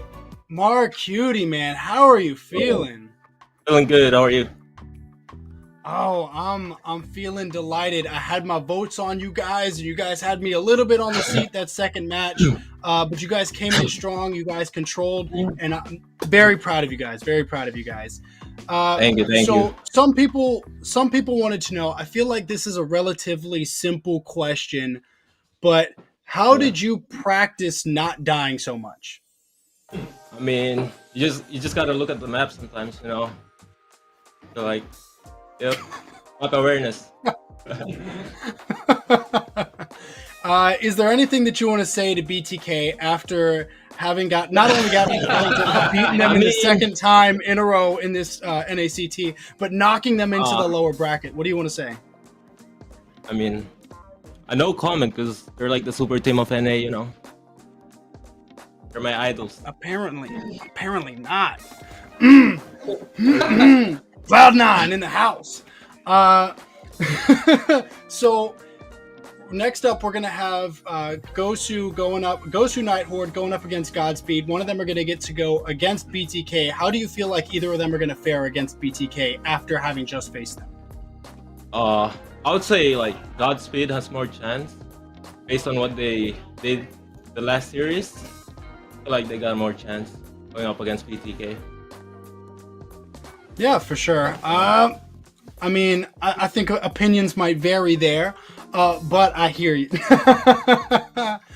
I'm not going to hold you guys up too much. I know that you're in the process of celebrating now. I see G.Iko in the background. He's grinning from ear to ear. I'm not going to stop you guys from doing that. Again, I'm proud of you guys.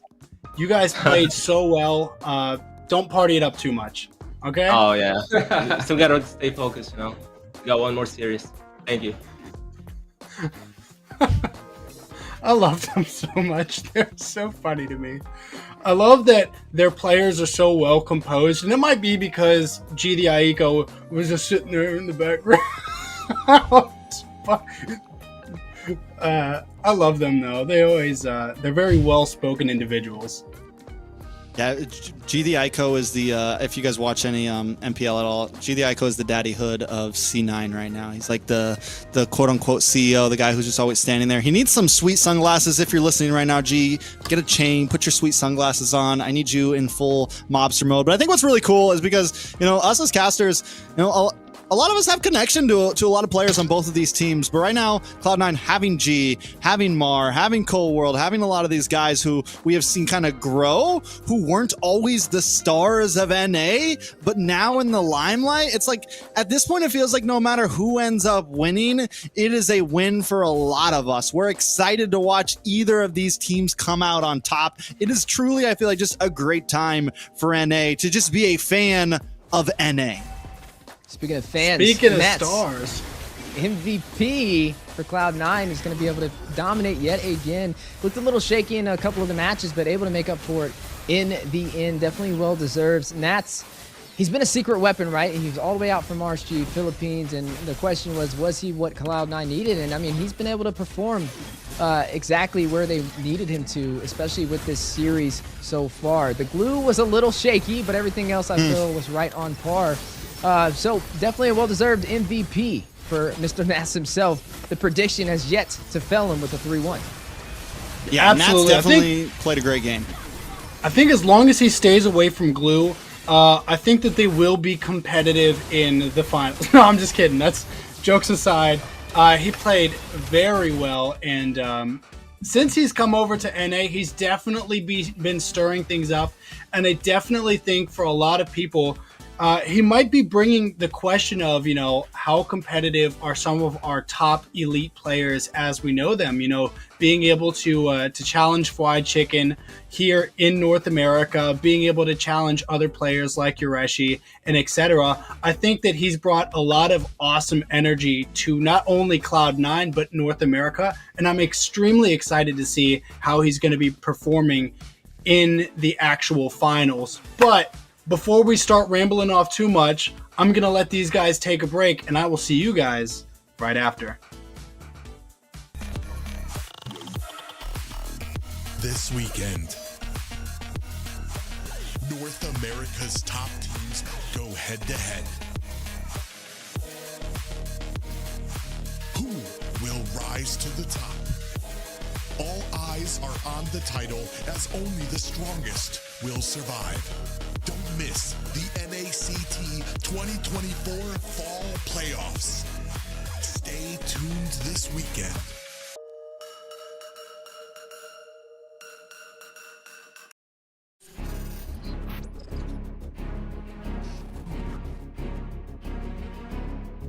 Jilted. Alright, burst. Do it. You see me? Wait, look to fight. I am. I'm looking. Ruby, both them. Try push. Ruby, no hook. Khalid. Yo, slow. One target. Ruby, look. Ruby. See that? Nice. Keep going? Yeah. Zero. I flicker in 3. Go. Three, looking. 1. Careful. Super low. I didn't go. And bow it. Can you knock him up? Nice. Hey! Power? They're trying. Yeah, it's over. Goodbye.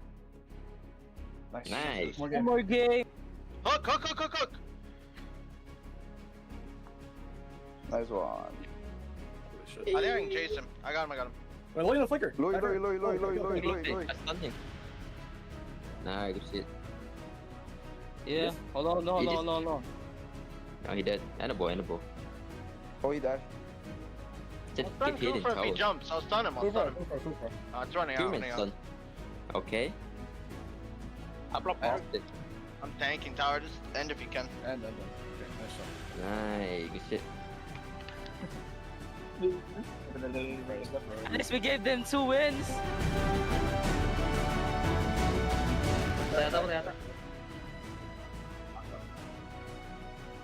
Yo, dog one, tiga sana. Nice.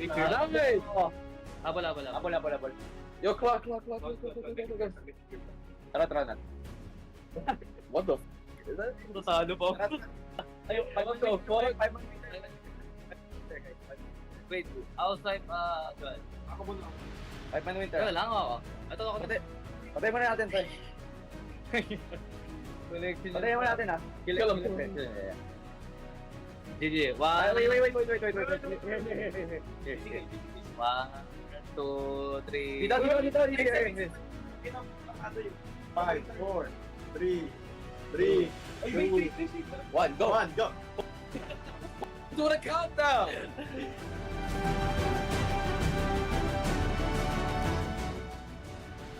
Tower.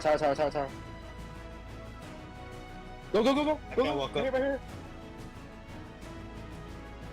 Mid. GG, he dashed him, that dumbass. GG. No, nice. Endable. It's endable. Broke out. Nice. Endable. Shit, you just one-shot her. You just one-shot her. Good job. Nice, let's go, guys. Wait, so did we secure top 4?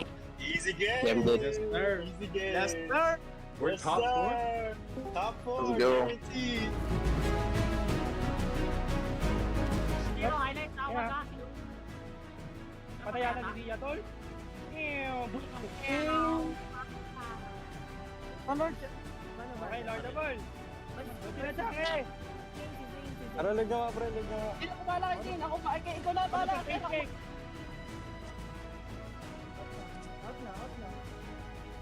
Mid.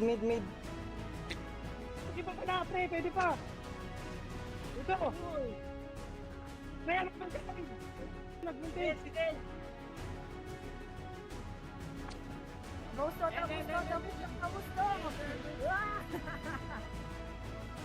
Awan nga. Paano game, pre? Oh my god. Buti may tiwala kay Sign. Smoke.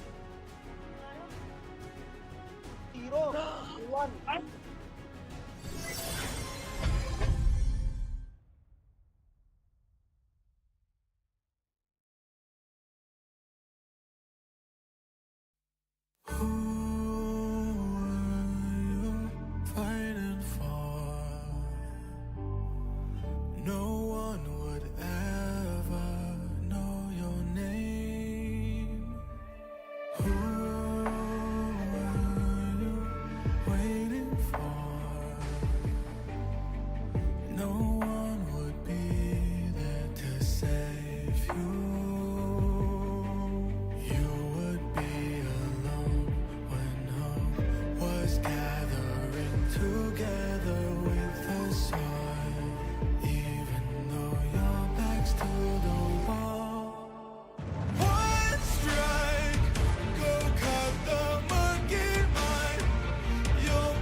Hey guys, what's up? You just saw a fantastic matchup, but we're getting ready to see another one. As we step into the lower brackets of the NACT, we're going to see Gosu Nigh Horde showing off against Godspeed. Both teams did, they did pretty well in the actual NACT regular season, but they have to be able to play today, because if they don't, again, we said it earlier, 2 teams are going to go home today.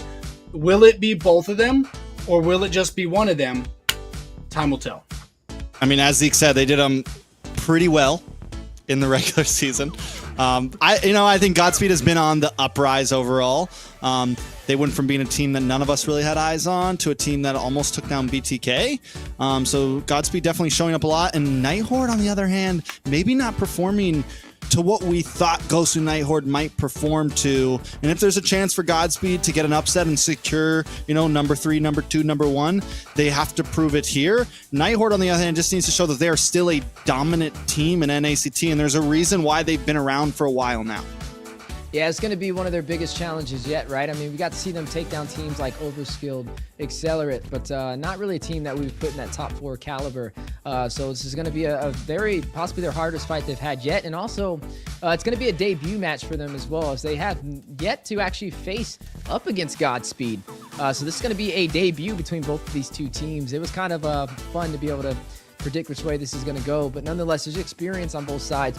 There's players who have made it to Grand Finals in previous NACTs. When you got Joy Baj on one side, you've got Dez on the other, and you just got to love to see it. But one thing is for certain, whoever wins here will be moving forward into the lower bracket finals to be going up against the BloodThirstyKings for that final seat to the Grand Finalists. So not wanting us to dive right into who we actually think is going to win, based off of what we have seen from these 2 teams. Again, we're in the lower brackets now. Everything is on the line. What do you think these teams actually need to accomplish if they want to be successful? I think Godspeed needs to play their game, right? I think they finally kind of found some real identity in the way that they draft and the way that they want to play and the type of compositions they want to pull off, who they want to play around, how aggressive they want to be. Like they seem to have really locked down their identity as a team. Nigh Horde seems to be they almost seem to be like their identity is falling apart, honestly. They came in very solid, and now it feels like they're making roster changes. They don't know exactly how they want to play, and it's way too late in the game to be at that place. So I think they need to re-solidify, and I think it's going to be very big. This match is going to be very big on who are we as a team and how do we want to execute our play style. Yeah, I mean, it's no secret. They've been changing up their synergy every single game, just changing up who's going to be running in the gold lane, who's going to be the roamer, who's going to be the jungle. And you can't really do that when you get this high in the NACT, because these other teams, they already have these things ironed out. They have it figured out. They've had it tested for weeks. And that's going to be what we're going to be looking forward to watching. As we are looking at Gosu Nigh Horde, this is going to be their lineup. Mikasa will be in the XP lane. The jungle will be Dez. You're going to look at the mid lane being Legend, Alcy1 inside of the roam position, and Oh My Foe as the gold laner. I feel like they keep moving around spots, positions in their field, Gosu Nigh Horde. And I honestly really wish that they would stay in more spots, because I feel like it's difficult for us to assess how good these players are in their respective roles if they're playing every role. And now we're going to take a look at Godspeed with Divine in the XP lane, Shiro in the jungle, Restart in the mid, Joy Baj as the Roman, Toru in the gold. And this is a team that, at first all eyes were on Baji Boy. And now, after seeing them last week, we've started to respect all of them. Divine played a great game as the XP lane. Shiro has really stepped up his game as well. And like I said, overall, this is a team that has really found their identity. And I think this is going to be one of the most important series for them. This is going to be to really decide how they stand in terms of things, because as Weezy said, they have not faced against Nigh Horde yet. So it's one more team to prove themselves against. And speaking of proving themselves, we are going to see what the caster predictions are. Zeke, why don't you go ahead and tell us why you chose Godspeed? So for me, I think that it was well spoken by Trex earlier. Godspeed has been consistently on the come up, and Nigh Horde, I don't want to say that they're having an identity crisis, but they are Gosu Nigh Horde now. I'm gonna leave that for the viewers to pick apart. I think Godspeed really earned all. I was very surprised when I saw everyone vote Godspeed. I think I put in my vote first for this, and I thought I was going to be the different pick here. But it seems like Godspeed has earned everyone's respect after last week's games. Yeah, I mean, you said it just exactly how I would have. Last week's games and the games yesterday, to be able to see Godspeed in action, it was still very impressive. But for the side of Gosu Nigh Horde, there's just a lot of red flags for me, right? Just switching the roster. I didn't really get to see a lot of synergy get online, and I just felt like a lot of the things that they chose were last minute. And it just didn't really work in their favor, and so I just feel like it's not stable enough for me to put my vote behind. But it's up to them to make that difference and to prove us wrong, and hopefully they can do that today. Unfortunately, it's a unanimous decision across the board, but you gotta make it that way when you're switching your roster every single week inside of the regular season. So I do want to make it a point to say, though, that Godspeed, respectively, does have their own mistakes that they make. And although they've done well against BTK and some of the other more difficult teams in the past, I think that they still have a lot of work if they want to win out over Nigh Horde right now. And speaking of right now, the draft is ready. Before I forgot to speak.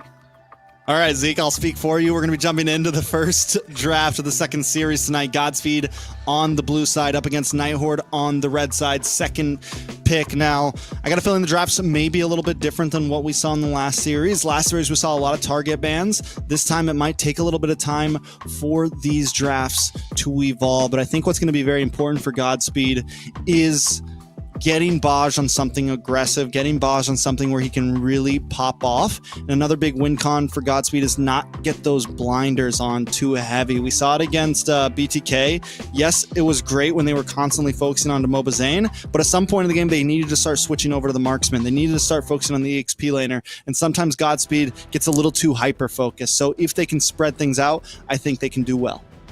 Yeah, and that's what we're going to be keeping a close eye on. For the side of Godspeed, especially with Joybaj, he kind of tends to like to be overly aggressive. He loves playing those heroes who can initiate and invade. Sometimes that can be costly, so he definitely wants to be a little careful rushing into this. But he's going to be going up against LC1, and I feel like he'll be just fine there. They really have to tap into the, as Zeke would say, identity crisis that Nigh Horde Gosu is having right now. They got to find that synergy and make it vulnerable for their taking. You are seeing some of the bans on the way, though. They are going to go ahead and try and limit some of the assassins away from Shiro. We know he's been pretty dominant on the Fanny, on the Ling. Even on the week one, he came through looking like a Sky King out there. So I respect it. There are still some pickups on the board, though. The Phoveus is still up for grabs. It could be something that Godspeed can lean in on here. The Hayabusa is still an assassin, yet to be banned out, as Gosu Nigh Horde is going to go in for the Bane instead. And this is totally different than what me and you saw, at least in the first series for today. Guys, keep in mind, though, this is not a best of 5. This is a best of 3. Best of 3. Yeah, whoever wins here will move on forward. Whoever loses here is gone. This is their last chance in the NACT Fall Season. Yeah, we did see, I think the Bane's a solid Bane. Nigh Horde's definitely done their homework. Last week we saw Shiro pick up the Bane. We saw Godspeed kind of come with this big, box formation with Bane sitting in the middle. But there goes the Suyo. Nigh Horde's going to pick it up. We've seen Zane do wonders on it so far in the jungle. Can Oh My Foe or Dez do wonders on it as well? The Phoveus does get picked up for Divine. We know Phoveus is still a big power play. We saw Chicken do great on it earlier today. But there's the Chip. So Suyo and Chip on the side of Nigh Horde, already some big wild cards. Do they pick out the Hayabusa here? Do they go in for the Julian play? Both of them can definitely be some answers they can lean in on for the side of Godspeed. Yeah, they have the teleport, so they have the element of surprise to work in Gosu Nigh Horde's favor, on top of already the Suyo, who we've seen be such a dominant threat in that jungle position. We got to see a Suyo put in the gold lane as well. It didn't really work out the best, but we did see it during the playoffs, which was super interesting. I wonder if we're going to see that here again for this series. There goes a Lu Yi pickup, though. Going to go ahead and pick up their mid lane for the side of Godspeed. And it looks like they're trying to match the element of surprise from the Chip, right? You have the Lu Yi versus the Chip. Both of them have the teleports to be able to get across the map. There's that Julian we were looking for as well. definitely with that Bane being banned out, decided not to go in for the Hayabusa, but more of that Julian is going to be the choice for the side of Godspeed. Yeah, I feel like Louis is a bit more of like that positional teleport, right? Trying to gain an advantage, trying to catch them off surprise. Chip is that aggressive attack teleport, right? Chip jumps in and then all 5 members pop up. No Ruby on the board. I think Godspeed, maybe you want to ban that out here. If it goes into the hands of Nigh Horde, it could definitely be scary. We saw how well the Chip and the Ruby kind of pair up together and how it's able to immediately lock down the enemies once the shortcut comes up. Nigh Horde do hammer into the roam position, shortening out on a Joybaz's picks. The Tigreal's gone, the Grok's gone. Still a possible Cho on the field for him if he wants it. So definitely keep our eyes open for that. Yeah, the Cho can definitely be huge here. I mean, even the Mathilda, no, the Mathilda has been banned out, so I think Cho could be a possible pickup. There goes that Ruby who you've seen kind of dominate, at least for today. This should be a Ruby inside of the gold lane, since we are seeing that Chip picked up, which will most likely be the roamer for the side of Godspeed. One option left to go for Mikasa, though. What is he going to put up against this Phoveus? We've seen a lot of players pick up the Phoveus and not too many players have answers. We did see one answer, though, and that was a Khalid to go up against it when Nats pulled it up against Chicken. He was able to pull it off. I don't know if that's actually an answer to go up against the Phoveus, but it did work. We saw a Glue put up against it, just definitely did not hit where we expected it to. So definitely XP lane prowl so far is working in Godspeed's favor. We got to see what Nigh Horde pulls out against it. Alaric pick. We saw that banned out a lot earlier, but we still haven't really seen it be a pick to pop off.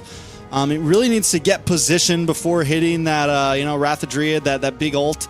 You have to be able to see it. Like, I don't know. It's a very straightforward. You see the animation coming, but with the Lu Yi, definitely some potential to catch them off by surprise, right? Definitely some play potential on the side of Godspeed.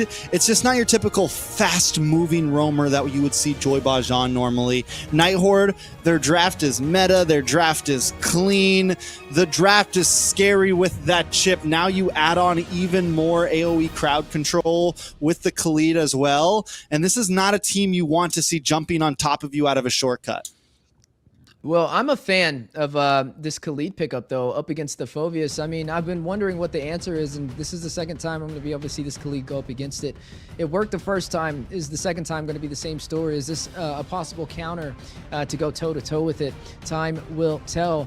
Toru, though, picking up this Claude, I like it, right? Playing for the survivability. You have this Chip on the opposite side of the playing field who has the element of surprise, who can catch you off guard, and what better way than to have a marksman who can get back to safety with the BMI at a moment's notice. A lot of crowd control, though, will be working on the side of Gosu Nigh Horde as we are now jumping into game number 1 of the lower bracket semifinals. Godspeed up against Gosu Nigh Horde in a best of 3. One team will move on forward to the lower bracket finals. One team will be sent home. Yeah, and I gotta say, this is kind of the other side of the coin of, BTK versus Cloud9, Godspeed up against Nigh Horde. Because if I have to say, I think these two teams, I mean, it should be an amazing best of 3 here, right? It should go down the line. These two teams, I feel like, are close to each other in terms of power scaling. But let's see exactly how it plays out. Both teams have a lot of macro control with the only 2 teleporters in the hero pool, right? Have a lot of abilities to catch the other team by surprise. Who's going to be able to do it first? A little bit of play already on to Alcyone. Mikasa taking a little bit of damage as well. Godspeed, though, on the disengage. On my foe with a dive in. Looking for more damage on to Divine. Divine forced to back off. Mikasa there to get the dive. Divine finally goes down. On my foe, picking up first blood. Ooh, that's a good start for Gosu Nigh Horde. Ooh, and the restart, also taking a lot of damage, taken down. It's 2 kills for Gosu Nigh Horde. Oh my foe, still with the advanced hero now, in a little bit of trouble, finally falls. Oh my foe, with 3 kills in the first minute and a half. And there you go, Gosu Nigh Horde looking to prove the world wrong. Even us casters with the unanimous decision. 3-0 start in their favor. Early and aggressive, and it looks like trying to be passive, trying to play on the defense, not working in Godspeed's favor. That's 3 kills to Oh My Foe on top of that. This is going to help him climb on these items to be even more effective on these objectives. That's a lot of damage. I mean, we keep on wondering where Suyo's gonna fit into the meta, and right now he seems to be doing great in the jungle. From Zane to Oh My Foe, it's quick moving, there's decent early game damage, and you just have a lot of options. He's almost like the Beatrix of the jungle right now, like how you have so many different ways to approach the fights. It's something that Suyo also gives you with all of his different skills. Look at the damage on a restart though. Mikasa able to get the death. Joy Baj now getting involved as well for the disengage, but Gosu Nigh Horde in control. Yeah, 4-0 lead. A lot of damage. Nigh Horde should be okay. Maybe able to take the purple buff away. Oh My Foe takes the turtle, now going to move on to this purple buff. Joy Baj just trying to keep an angle, but I don't think Shiro's going to be able to fight for it. It's getting low. Shiro looking for the angle as well, but unable to get it. Does get stolen by Nigh Horde. A lot of damage on Oh My Foe. Oh My Foe finally pays the price for his transgressions, for his aggression, but now Joy Baj in trouble as well. Mikasa with the flicker in, tries to get the final hit. Unable to do it, now maybe too deep. Joy Baj still up, but they both go down. Mikasa and Joy Baj trade blow for blow. Shortcut comes out. Shiro trying to escape right now. It is punch for punch. It is a slugfest. Yeah, but Nigh Horde throwing 7 punches to 2 up against Godspeed right now. Definitely winning these trades, being overly aggressive and also able to take a turtle on their side. War Axe picked up by Dez as well to help him sustain himself in the fight for a little bit longer. Hunter Strike picked up by Oh My Foe. Thunderbelt picked up by Mikasa. 3 minutes in, Trexton. We're almost at double digits for the side of Gosu Nigh Horde in kills. A lot different than what we've seen in the first series with BTK and Cloud9, and I love to see the early engagement. I mean, if one of these teams is going to go out, they're definitely going to go out swinging. Gosu Nigh Horde knows their win con. They know they have some early game advantage. They know they can be aggressive, and that's what they're going to push in. Now looking for the orange buff. Oh My Foe gets position on it. Shiro still pushed back. Can he make the crazy play? Dez able to flicker in, get a nice I'm offended, get the lock up. With the duality does proc. Alcyone pulled in as well. And comes the Raging Sandstorm from the backside as Mikasa tries to stun them up. Blazing Duet from Toru, looking for Legend. The passive comes in and Toru can't get the finishing blow, but Mikasa does finally go down, restart. Able to get the kill, it's 2-0. Godspeed finally back on the map. Yeah, need to be careful. I always say it, right? Overconfidence breeds arrogance, and when you have an advantage, you want to keep that advantage, and it's slowly starting to even out in this economy with 2 members falling for the side of Gosu Nigh Horde. DHS picked up over there by Toru as well. Didn't even go for the boots. He just went in. There goes the boots right there. He does have the DHS, though, so definitely able to soak into the heavy HP pool from the side of Gosu Nigh Horde. Look at the damage on Divine, though. Shortcut does come out, and all members of Gosu Nigh Horde are starting to pounce. Alcyone getting low, but he's still okay. Divine finally falls. Joy Baj able to get the kill onto Alcyone, though, and now Joy Baj on the run. It's Dez. Picks it up. 2-for-1 turtle over to the side of... Did Gosu get it, or did Godspeed? I missed it. Gosu Nigh Horde... No, Godspeed got it.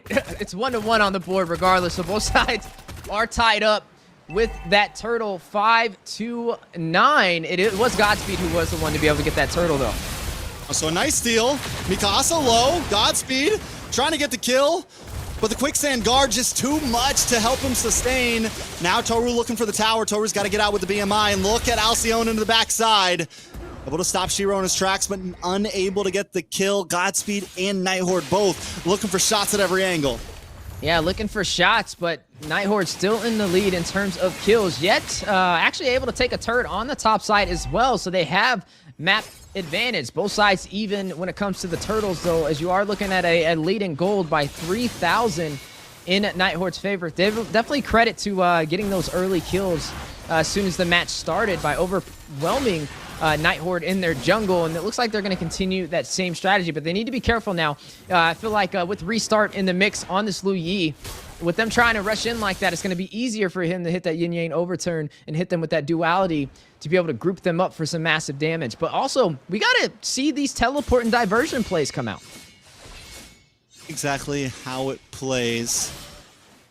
Godspeed at this point kind of falling behind, but they do have the Claude, right? They do have some late game potential, Wheezy. Like, there's some opportunity there, and you can tell that they're just kind of playing it slow. They've had to do the slow play before. It's not like it's something they're not used to, but having this chip, just having Godspeed on such, I mean, having Nigh Horde on such an advantage, is there really does Godspeed have the late game that they want? You know, we asked how effective the chip was, and we've definitely been seeing him be meta. Ooh, Legend taking a lot of damage, but so is Restart. Restart the first to drop. Legend survives with a sliver of health and still staying in the fray. Joybosh trying to make his way down as Divine is all by his lonesome, fighting off for this turtle.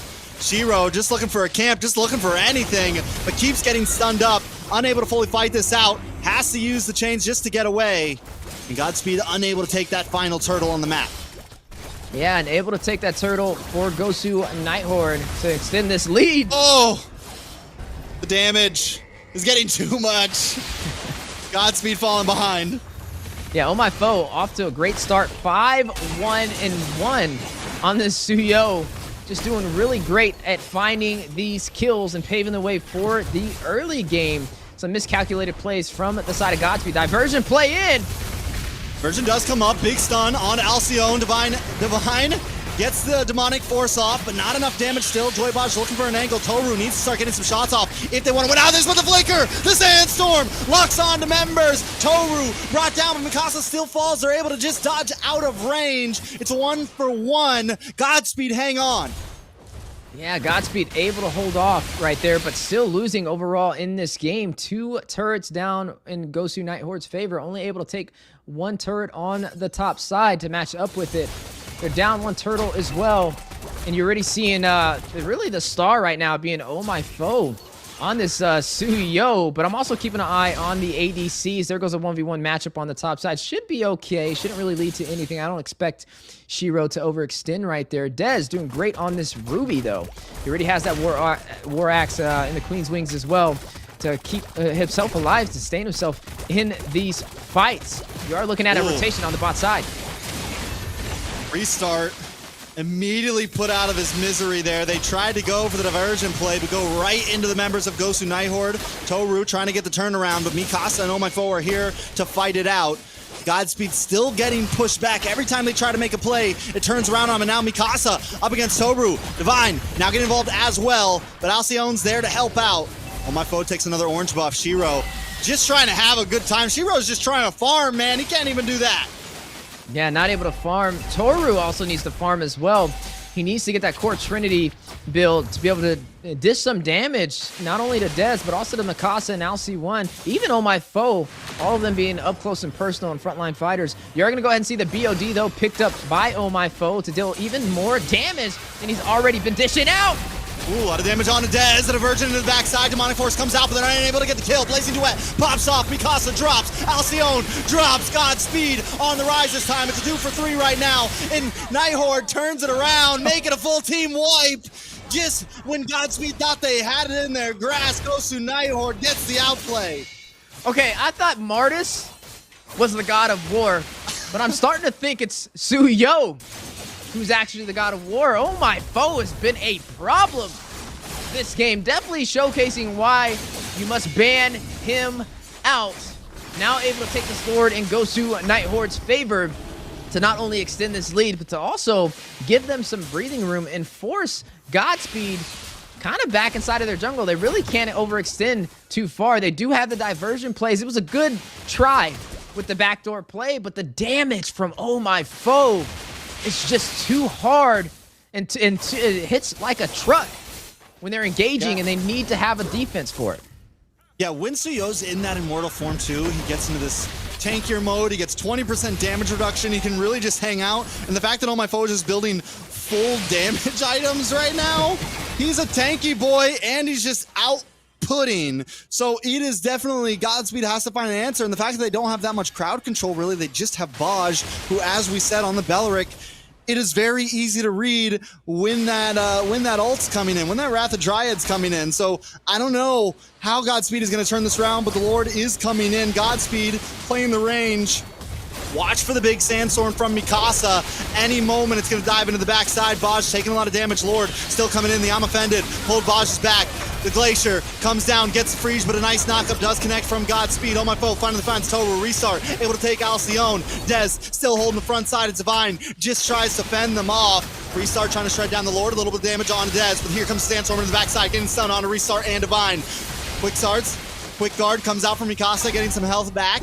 Dez finally disengages, and Godspeed is still hanging on. But this has been the story. They hang on as much as they can, but Nigh Horde just keeps on taking more. Hey, they got what they came for, right? They weren't going to close it out. They're just trying to take some inhibitors, able to take down 2. Definitely worth it for Gosu Nigh Horde. One step closer to possibly closing out game number 1.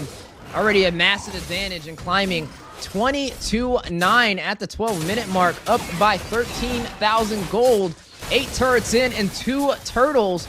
Only losing 1 turtle and 1 turret to trade for it. Right now, they've just been able to get to these objectives a lot faster and a lot earlier than Godspeed. It started with just Oh My Foe coming online and getting several kills within the first few minutes of this game. He's just been climbing up this ladder. The damage is definitely there, and he's ready to dish it out. Now Godspeed left to defend, left to hold them off. But can they do it? They only have 1 inhibitor on the bot side, and this is a little bit of a shocker, right? I mean, a lot of people, even us on the casters, just kind of consider them maybe possibly being the underdogs, but it's not looking like that. It's looking like they found the synergy that they were looking for yesterday, and it is thriving up against Godspeed right now. But can they keep up this momentum? I mean, you said it, man. Oh My Foe. He's got half the kills right now of his team. He's 10-1-5. Ghost Nigh Horde has 20 kills. He's done 50% of the murders against Godspeed. This man is in control, and having the Ruby, having Alcyone, having the Khalid, it just is this perfect wall that Godspeed can't seem to break through. They got to try to use the diversion, but last time they did that, they pretty much shot themselves in the foot. So this time, Toru going for the macro play up in the top side. Gosu Nigh Horde just wants the Lord. Fine, take a tower or 2. It's okay. We know we can win out in the long run. Yeah, but they need to watch out for the split push. Nigh Horde has been vulnerable to that before, and it has cost them a game just from the split pushing and not paying attention to where that ADC is. So definitely don't want to take that lightly, and I feel like they've learned from that experience. There goes the diversion play. It's going to boost up Shiro into the mid. Almost caught out of position and punished by Nigh Horde, who's keeping full control of the Lord Pit. Not even able to step in there. Look at the split push from Mikasa on the top side too. Some great wave management. A lot of damage on Abaj there. Gonna get pulled back in with the I'm Offended. Oh My Foe with another kill in his pocket. The man's stacked right now. The man's fed right now. And now there's a double onto Divine. Can he find more? The big sandstorm to flicker onto 2 members. Oh My Foe shredding him down. A triple, a quad. Make it a mani. Make it a savage. Oh My Foe. Oh my lord. Oh my god. This man is moving on. He's 15-1-5, and Nigh Horde will seal game 1. A flawless victory, able to get a savage, putting the icing on the cake and throwing on a cherry on top of it. Gosu Nigh Horde has found their synergy and looking better than ever. How do we see them respond to this loss? Godspeed not able to find the objectives. The early push, too much to deal with, and Oh My Foe, oh my goodness, oh my lord, was he online with the Suyo? Oh my Jolly G Willikers. Oh my everything. That's all we're going to be saying for the next 2 games if things keep on rolling like this. Gosu Nigh Horde, man. Looks like they found some identity, and that is early game aggression. Stay in their face. Now, was it just the chip? Was it just the Suyo? I don't know, but right now Nigh Horde looked like monsters, and Godspeed looked like week 1 again. Yeah, now, this is rough. I mean, keep in mind, this is not the regular season. This is not points. This is not a best of 5.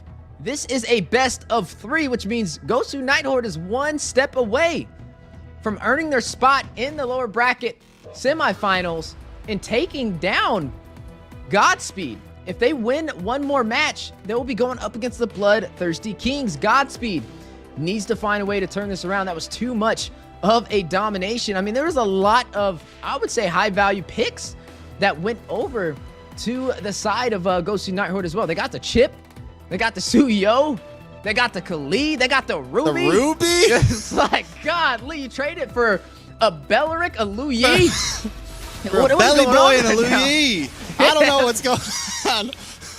Definitely, yeah, I think in terms of draft, Nigh Horde stomped. In terms of gameplay, Nigh Horde stomped. They knew exactly what they had and they knew how to perform it. This is literally the first minute and a half, and it was 3 kills into Oh My Foe. Trex, I think we know who the dark horse is for the NACT Fall Season. For certain, it's definitely going to be Gosu Nigh Horde in the playoffs. I mean, just great execution. Looks like a totally different team from what we've seen in yesterday's performance.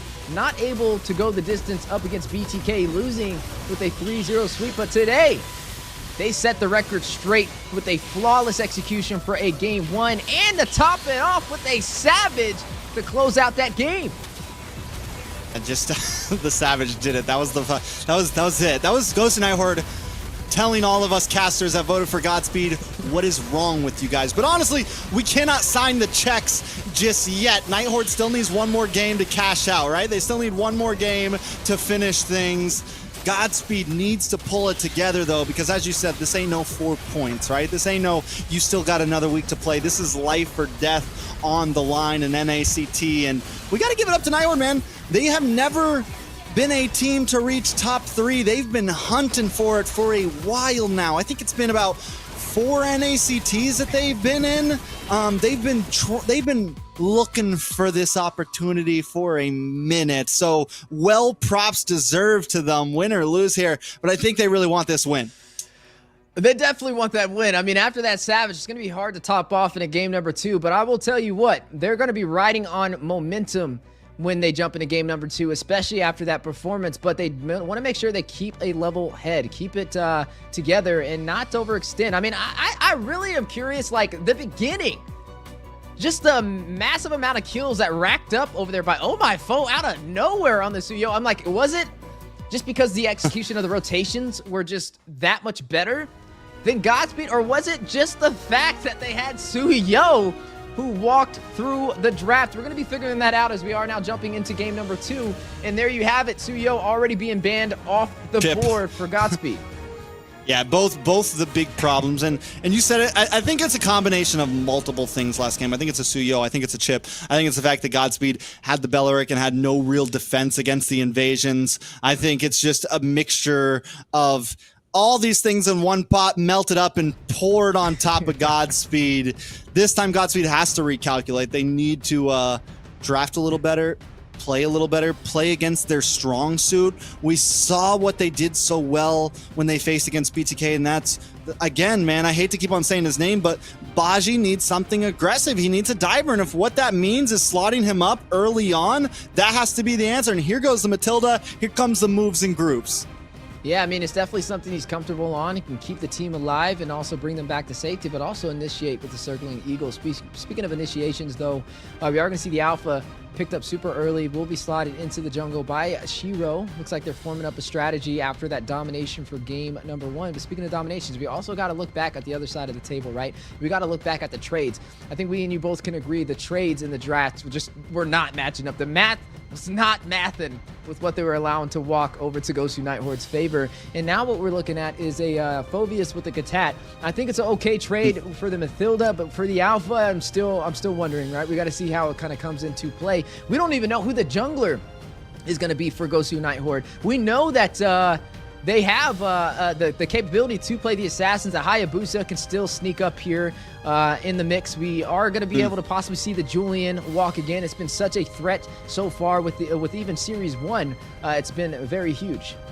I think if it ends up being an assassin, that's when, like if it's a Hayabusa, that's when we might see Dez lock into the jungle. I think if that ends up being the play, I think if it's something a bit more stationary, like the Suyo, like the Bane, that's when we might see On My Foe. I think it just kind of depends on how they want to play this off. But, you know, not just Nigh Horde wanting to get these big wins here, Dez as well, first time really showing out on the NACT. It is huge if they win this game, right? It is huge. It kind of cements Dez as well as, you know, maybe a number 3, maybe On My Foe. I mean, who do we even put as the jungler who earned the spot to? Who do we put as the number 3 jungler if they win? So many questions, but it doesn't matter. We got the draft here. Alice gets banned out. Jushin banned out as well.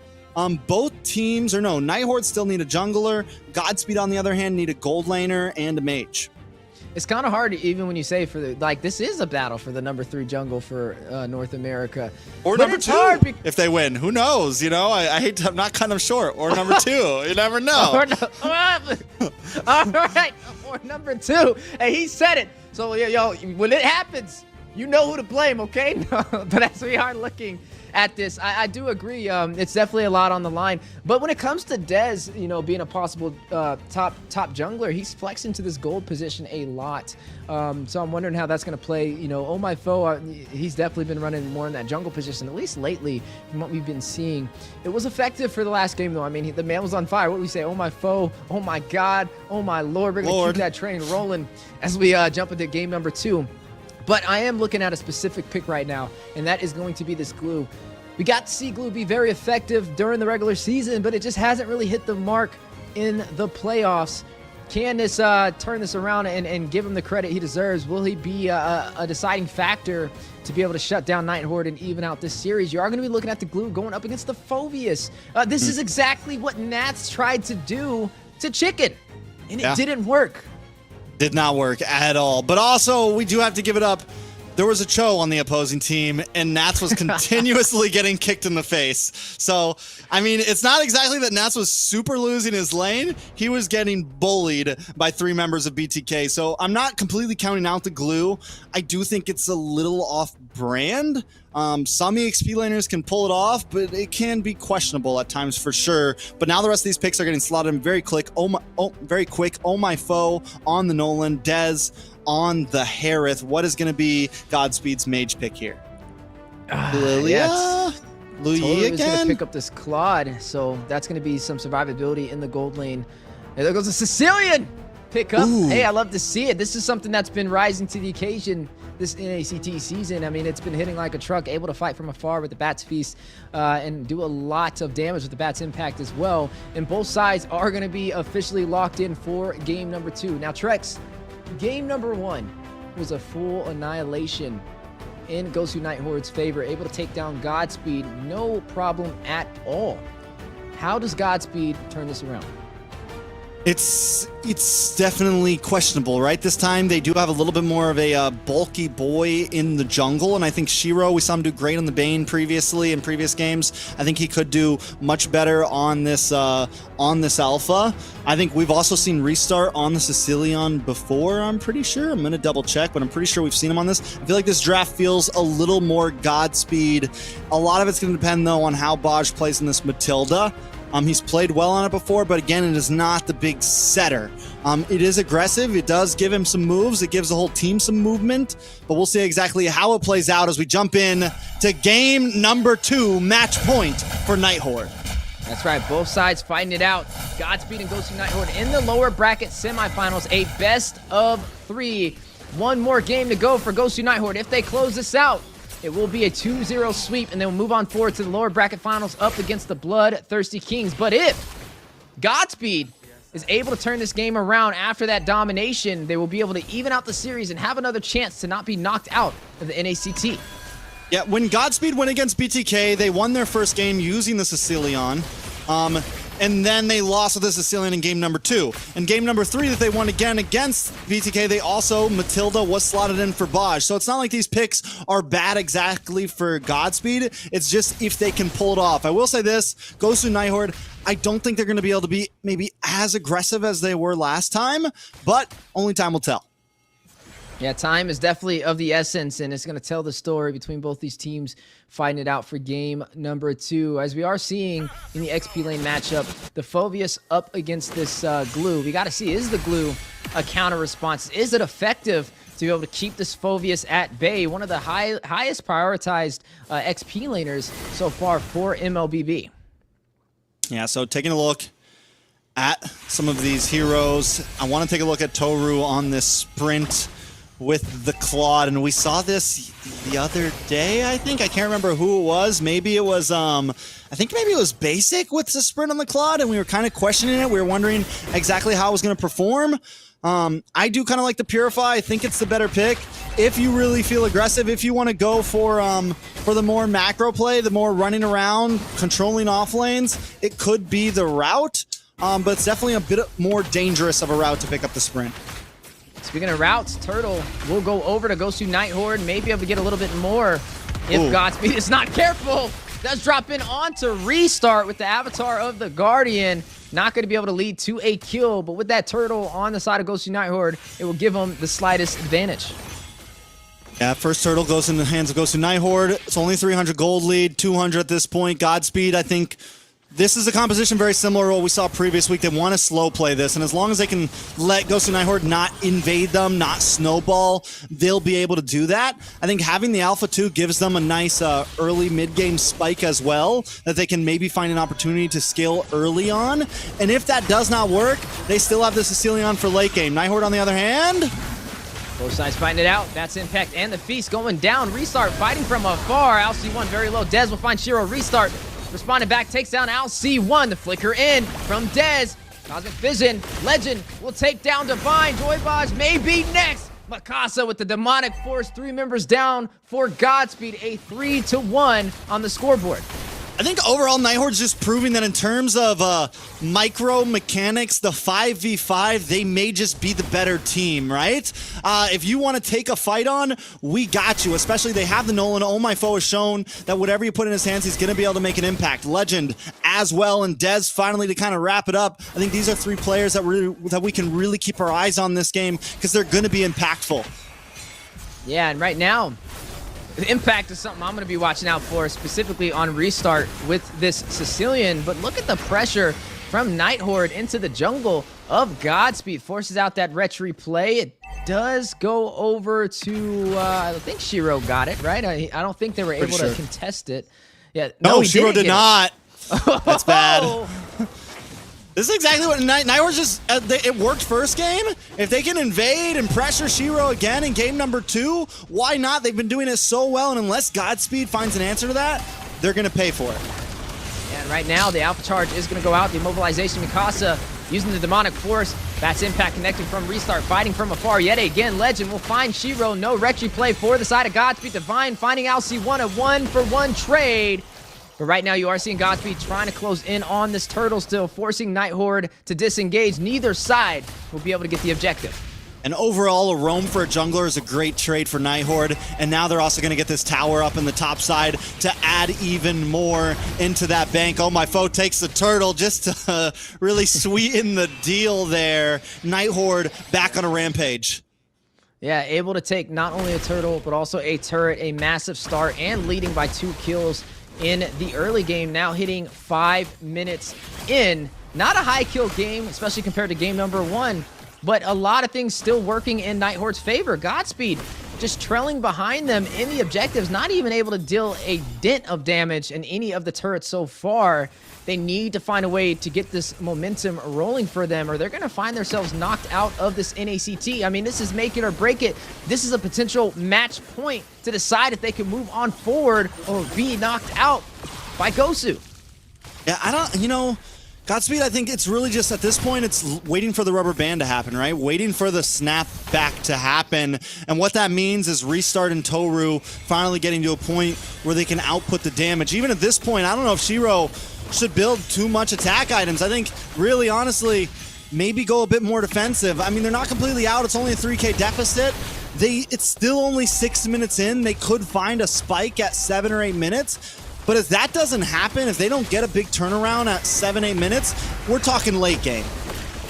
Yeah, and hopefully Godspeed can make it to the late game. You are seeing the tier 3 turret pushed in by the side of Gosu and may be able to get a little bit more. LC1 in the heart of the battle. Shiro will punish him on the aggressive setup he was looking for with this Gatot. But on the bot side, the split push from Oh My Foe should be able to take this tier 2 turret. Yeah, so now, I mean, and there's Nigh Horde just continuously finding purchase on the map, whether they're fighting the middle, someone else, we see them taking a tower on the offside.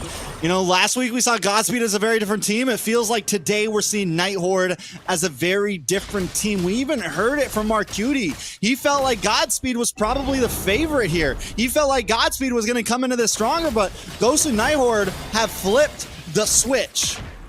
Yeah, and right now they plan on keeping that switch on.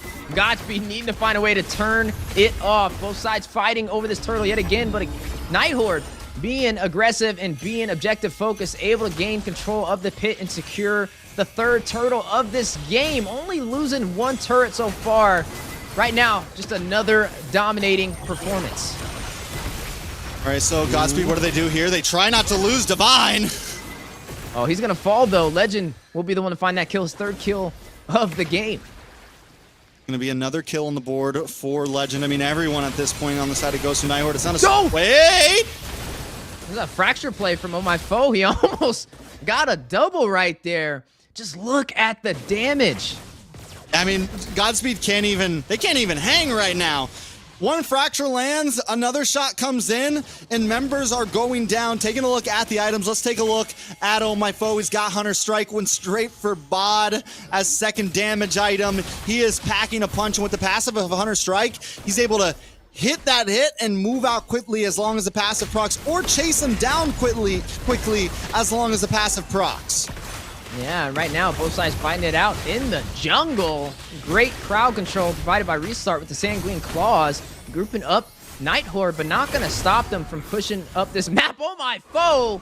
Off screen is going to catch Shiro, his third death of the game. Oh My Foe, his first kill of the game so far, but more engagement on the top side. Right now, Godspeed trying to stop Gosu from pushing into their base. Now going to battle over this tier 2 turret for the mid lane. Can they deny them? Can they clear out this minion? Yes, they can. And now Gosu will retreat. I mean, and honestly, having this, having Restart on the Sicilian and having the Claude, they're two great Lord Shredders. They're two great defense heroes. Two heroes that can pair up. Oh, wait a second, a little bit of action on the live cam.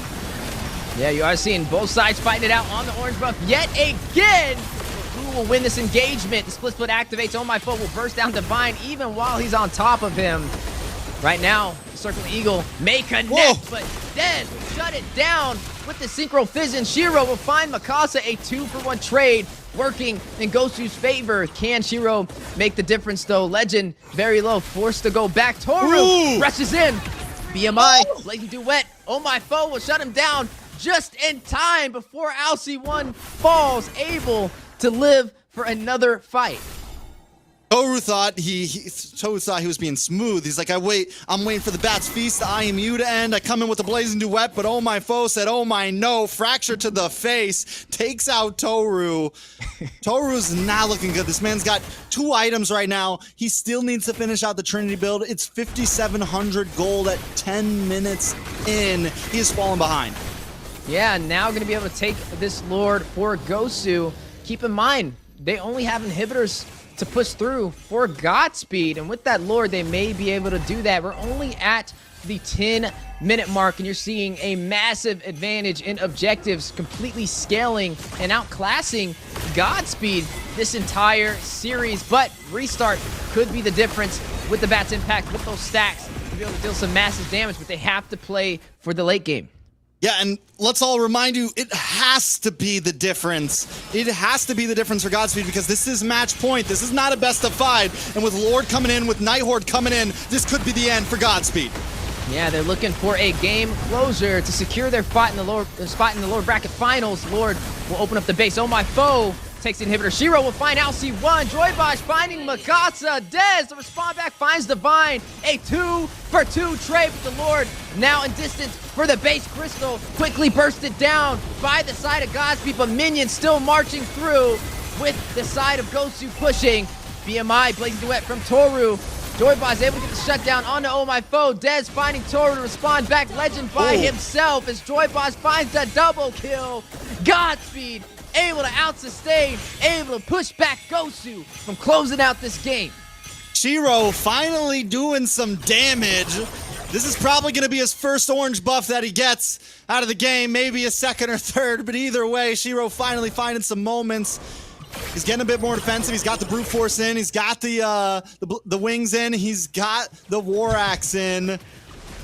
Maybe we finally see a moment where Godspeed can bounce back here. With that defense, they lose 2 inhibitors. It's definitely going to be a long road, but maybe there's a chance. May be a chance, but needs to be careful on being overly aggressive. Shiro already very low. Nigh Horde trying to find a mistake, trying to kind of be similar to where they were opening up this game, being very aggressive. But now there's a little bit of fighting power from Godspeed to be able to go the distance. So does Godspeed try to contest the next Lord now that they found a little rhythm, right? Because honestly, I think they may need to. I don't know if they're going to be able to survive another big push. Maybe yes. Toru's finally got the Trinity in. Restart also. The Clock of Destiny should be like fully stacked by now. The Glowing Wand. He just locked in the Lantern as well, which adds even more damage onto his Bat's impact. So there's definitely some possibilities from Godspeed here. Baj gets the Winter Crown locked in. Items are starting to flow for Godspeed, but it's still a 5,000k deficit. Nigh Horde still highly in control of the map. So does Godspeed go for the Lord at this time around, Wheezy? I think that's the question that we're going to get some answers to here momentarily. If they take this push on the Lord, they got to make it worth it. They got to find a way to pick off Gosu. They could even go for, even a split push would be a little risky because there's a lot of insurance. Even if Gosu messes this up, they have a lot of turrets that Godspeed would have to push through.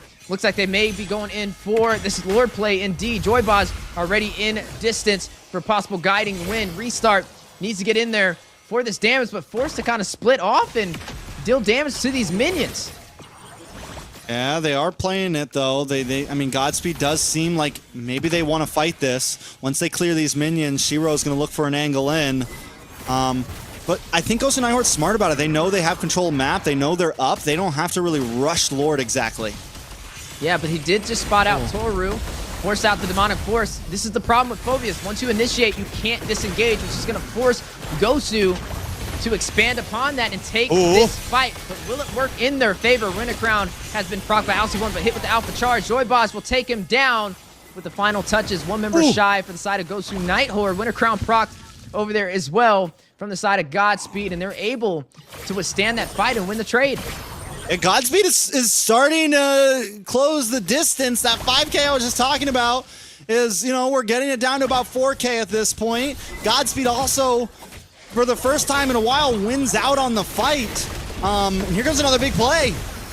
Yeah, both sides fighting it out. High value target. They know how important this Lord is. Nobody gonna let it go for free. This is where you're gonna start to see Restart hit like a truck, but his positioning is gonna be huge. He needs to fall back and extend that range and hit Nigh Horde and force them out of the Lord Pit. Neither side yet to be able to find this objective.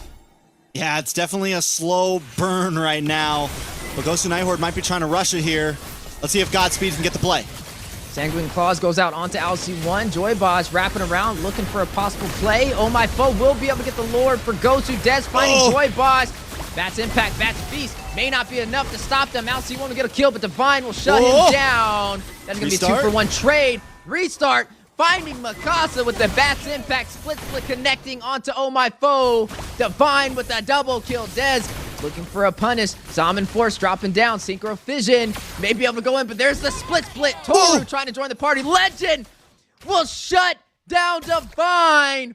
All while the Lord is marching through the mid lane. But Legend and Dez, they're not enough to be able to close out this game, which means Godspeed has bought themselves some time.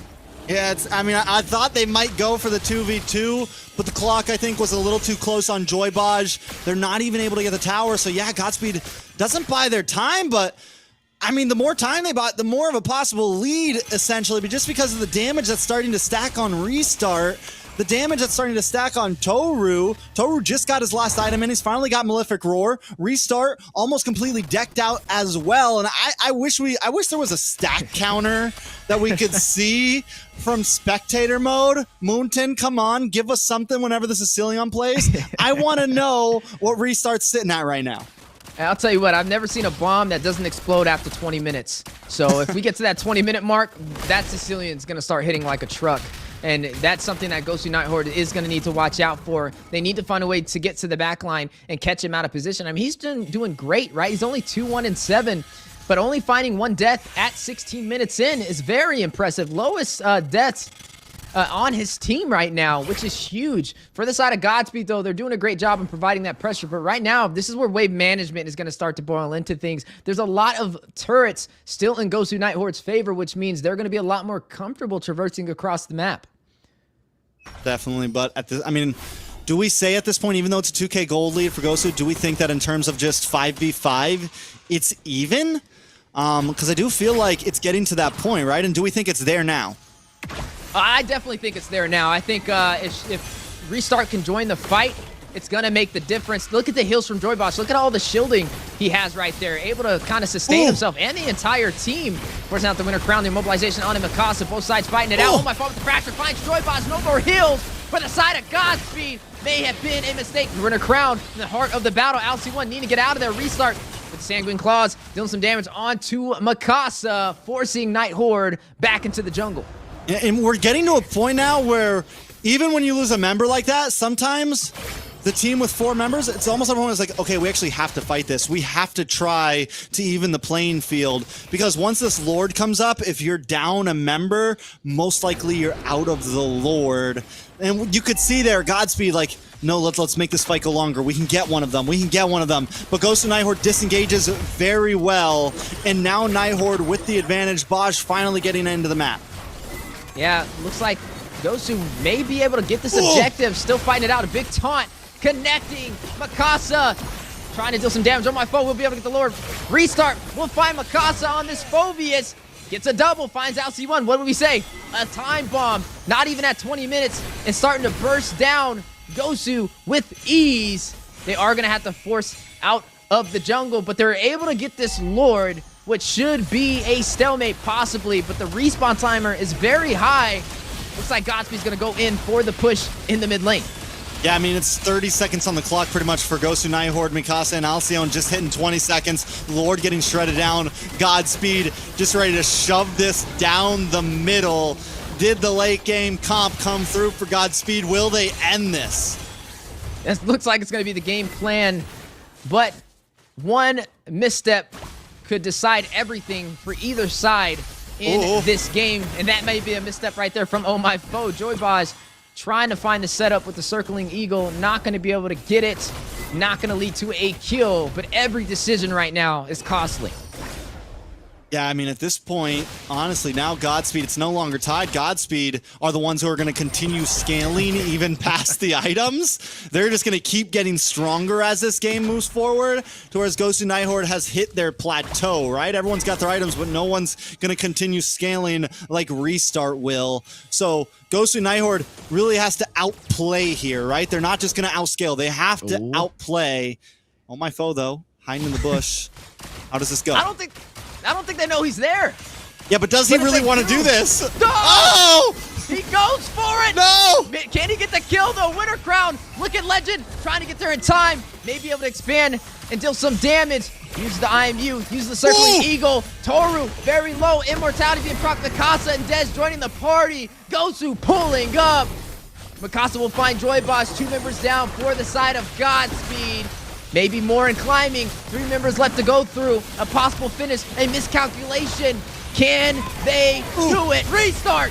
Finding a shutdown. Takes out LC1. But Mikasa, Legend, Oh My Foe, and Dez now entering the base. Minions in the mid. Minions in the bottom. Salmon Force dropping down from Dez. Divine in the heart of the battle. Forced to use the split. Burst it down, and Immortality has been proc. Shiro may fall. Sanguine Claws for the connection. Alpha charge. Able to get the setup. Shiro finding Mikasa, but the base crystal will be bursted down. You see a lot of smiles across the board. And Gosu Night Horde able to close out this game against Godspeed. Gosu Night Horde.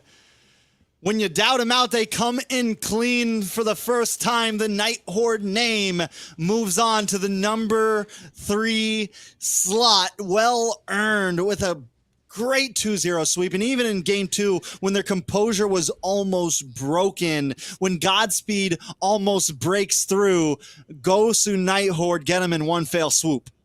Yeah, just took us by surprise. They ruined my flawless prediction rate, but hey, I love to see a great series, and this is a totally different Gosu Nigh Horde than what we've seen yesterday in their performance, and I would love to see how they go up against BTK, as this means they're officially going to be moving on to the lower bracket finals for another shot at glory, a chance to be a grand finalist. Man, it's hard to even say who I'd give MVP to. The domination, the rotations, the execution from their entire team is what made the difference to be able to topple over Godspeed. Yeah, it's definitely, I mean, Gosu Nigh Horde just, I think, came in so clean. It's such... We were very worried about them, and they seem to have found their identity completely. And that is, you know, you love to see it. You love a team that goes through some growing pains and then comes in the next day, a completely different team, just playing impeccably. And all, I mean, even with the fact that they had some trouble in that second game, and then coming at the end with the big play, the big bait from Oh My Foe there. Legend comes in the nick of time, and they turn that fight into their own hands. Even after losing Alcyone, they know, hey man, it's 4v3. We could take this tower. Yeah, and able to claim that game. One small step for them, but a huge victory in terms of staying inside of the NACT, where it's make it or break it. We're getting almost to the top of this ladder. We're almost to the final moments where we'll be able to see which two teams will be the grand finalists.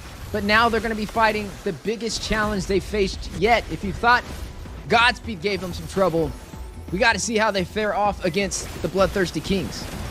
Yeah, I mean, if there's a time, though, for them to fare well against them, Nigh Horde's definitely going to have their blood pumping right now, right? They're going to feel comfy right now. They're going to be nice and warmed up coming in off the win, but BTK is going to come in angry also, ready to play. So let's see which one chumps out on the other, but I don't want to get ahead of myself because we gotta bid our farewell to Godspeed, ranking number 4. I mean, a lot of us were Baj fans. A lot of us wanted to see Godspeed do well, but just like the last series, you know, NACT's at a point where we've gotten to know and grow on all of these teams. And I think if there's a team that deserves the number 3 slot, the number 2 slot, if there's a team that deserves to be where they are right now, it is definitely Nigh Horde.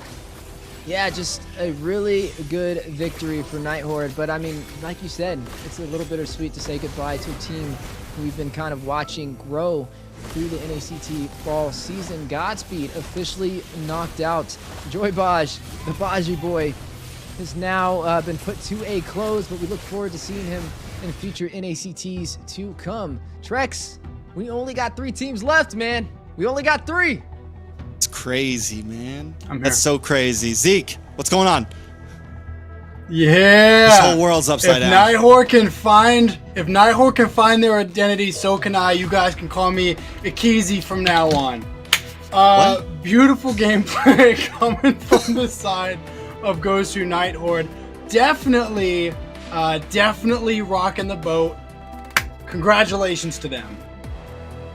Yeah, definitely congratulations to them, man. Gosu Nigh Horde. The compilation that nobody thought would happen.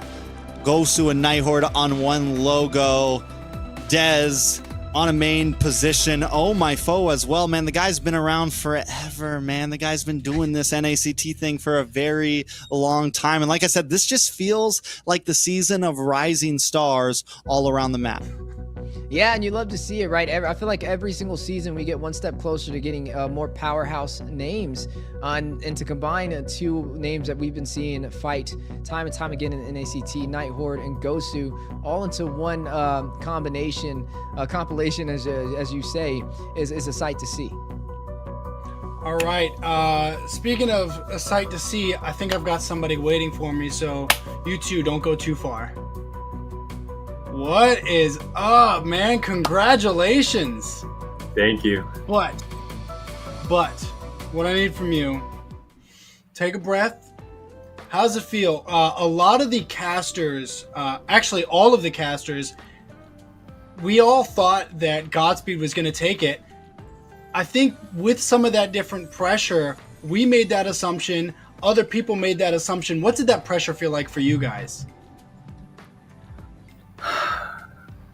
Honestly, coming into this, although I'm nervous, it's like it's more adrenaline. Like I'm pumped, I'm ready, I'm excited. It's like an excited nervousness. So that's how we were all feeling. We're like, all right, guys, this is it. We got to do our best. We got to get this win and try our best. Even if we lose, it's not the end of the world. But yeah, we just had a good mentality. Was there anything you guys were specifically looking for going into the Godspeed matchup? Yeah, so we know that their roamer, Joybodge, plays very aggressive.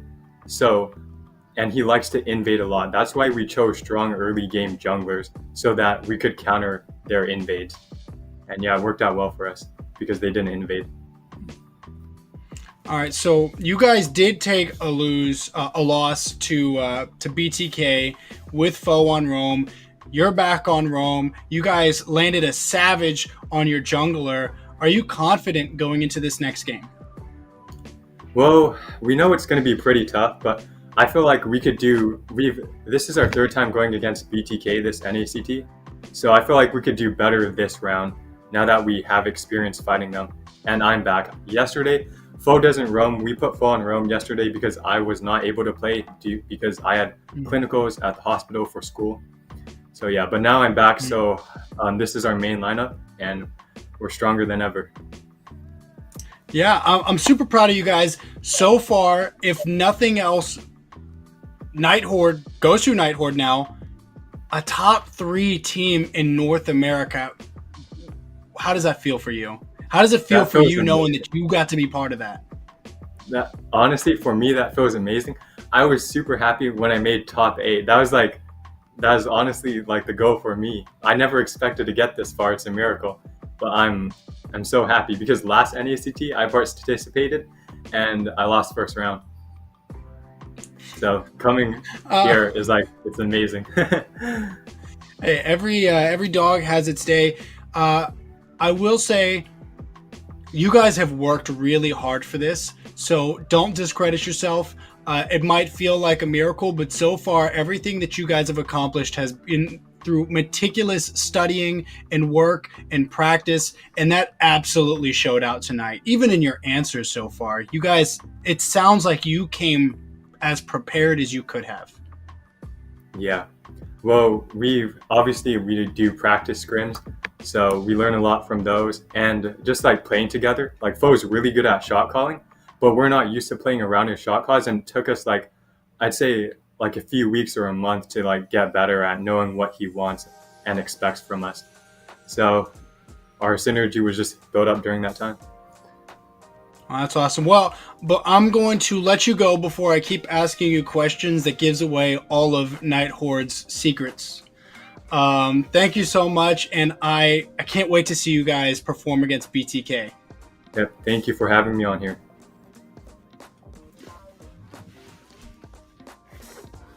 What a guy. He's just so smiley, and I love that. I'm honestly super excited for Nigh Horde. Obviously, we all thought that Godspeed was going to be able to take control and really put in that work against Nigh Horde, but for it to be a complete flip of that, I do think that this has been a long coming moment for Nigh Horde, but I do also feel like this might be that legacy. This might be that playoffs experience that we saw a lot of last NACT showing through.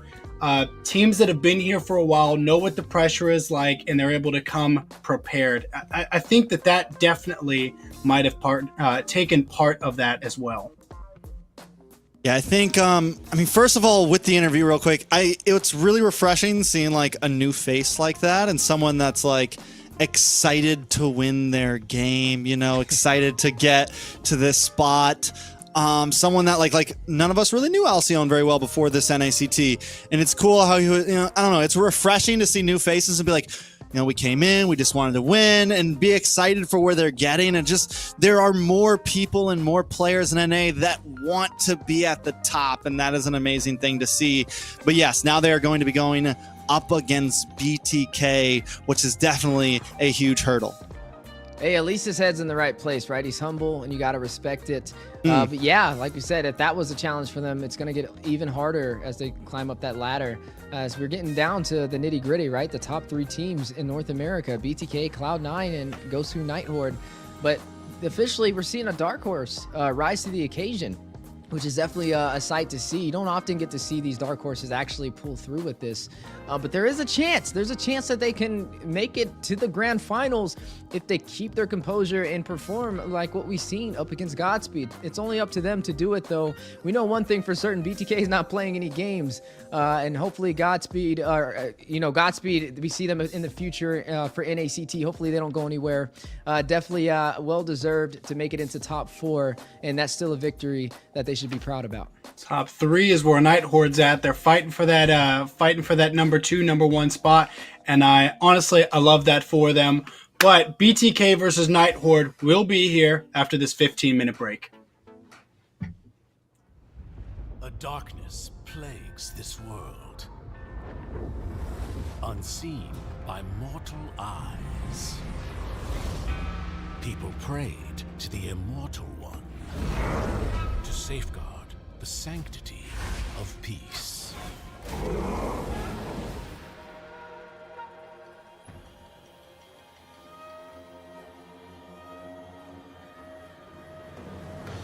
The ceremony's starting!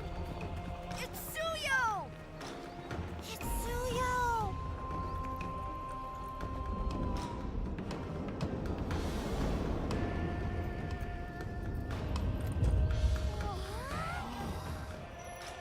I bear this mask, for this duty is mine alone.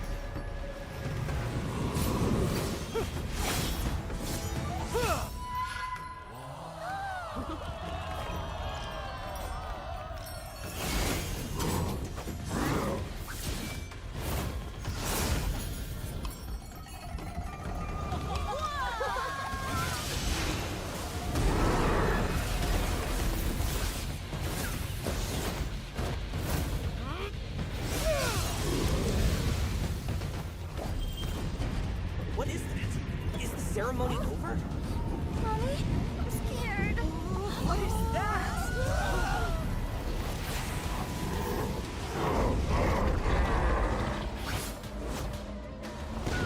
Let's get out of here! Let's get out of here! Let's get out of here! In their hearts, fear festers into darkness. But deep within, there is hope to crush that fear.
Through this mask, I see no fear.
Welcome to the land of God!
This pro player's Suyo tutorial will help you win your games.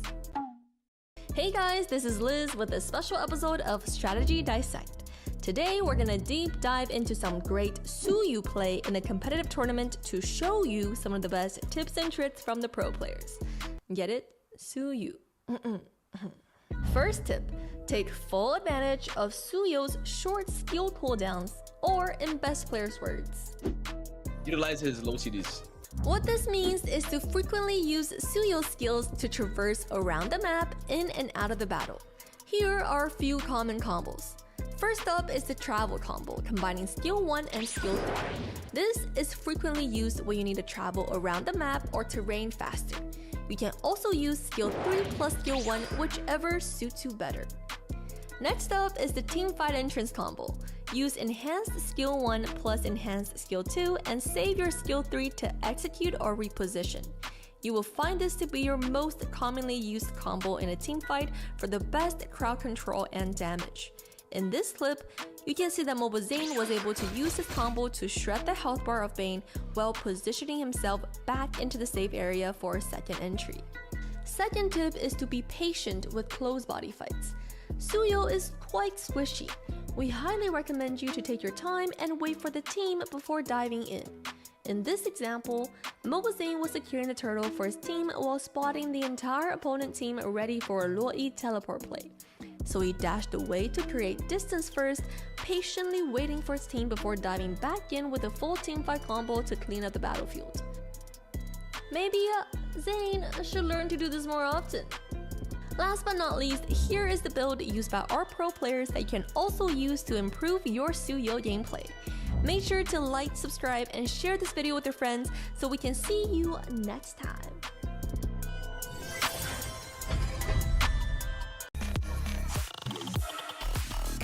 This weekend, North America's top teams go head-to-head. Who will rise to the top? All eyes are on the title as only the strongest will survive. Don't miss the NACT 2024 Fall Playoffs. Stay tuned this weekend.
Hey guys, what's up?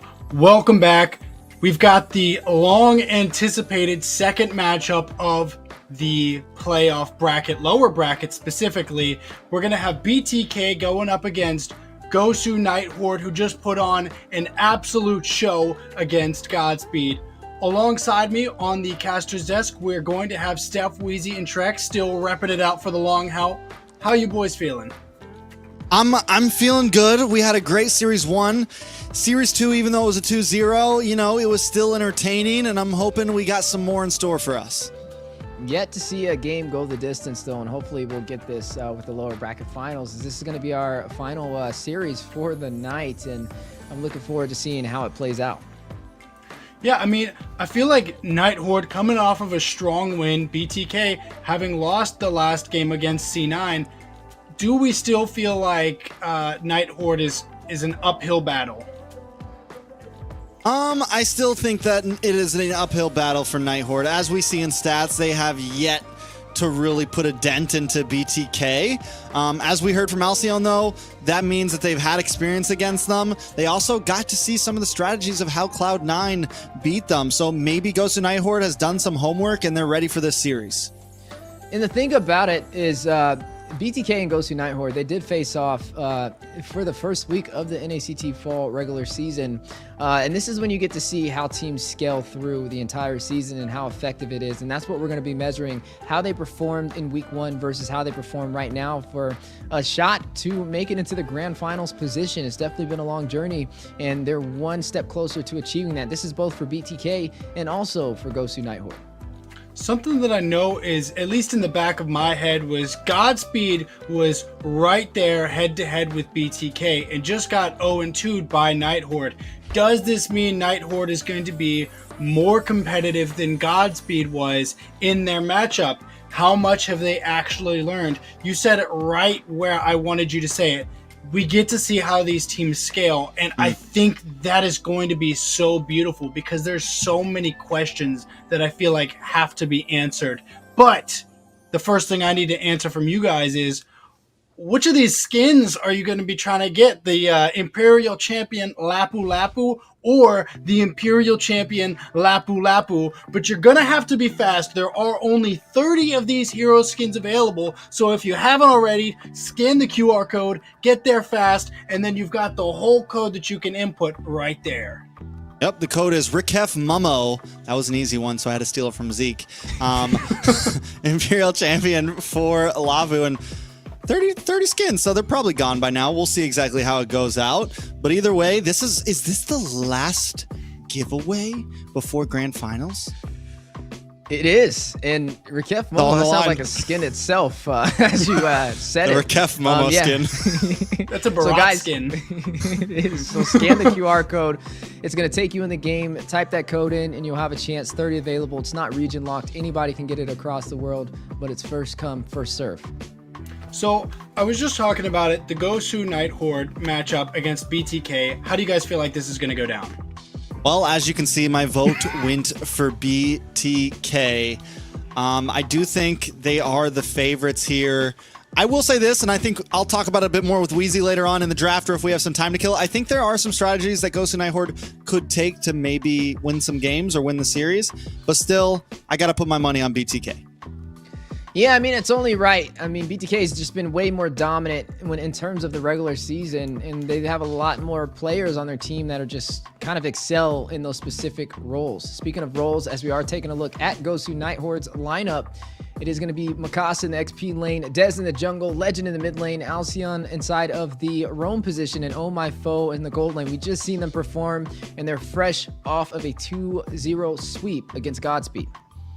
Do you feel like that 2-0 sweep is going to give them against the a good advantage against the BTK lineup that we've got right here, Trex?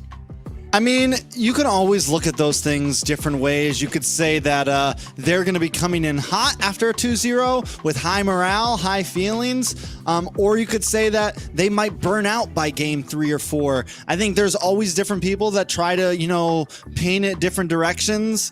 I think what I can say is both teams are going to come into this, you know, playing their best because they're both hungry for that grand final slot.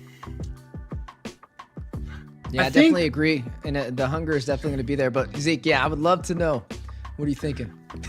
I think Nigh Horde at this point would love nothing more than a chance to go to the finals, and I think they might want it more than BTK coming into it.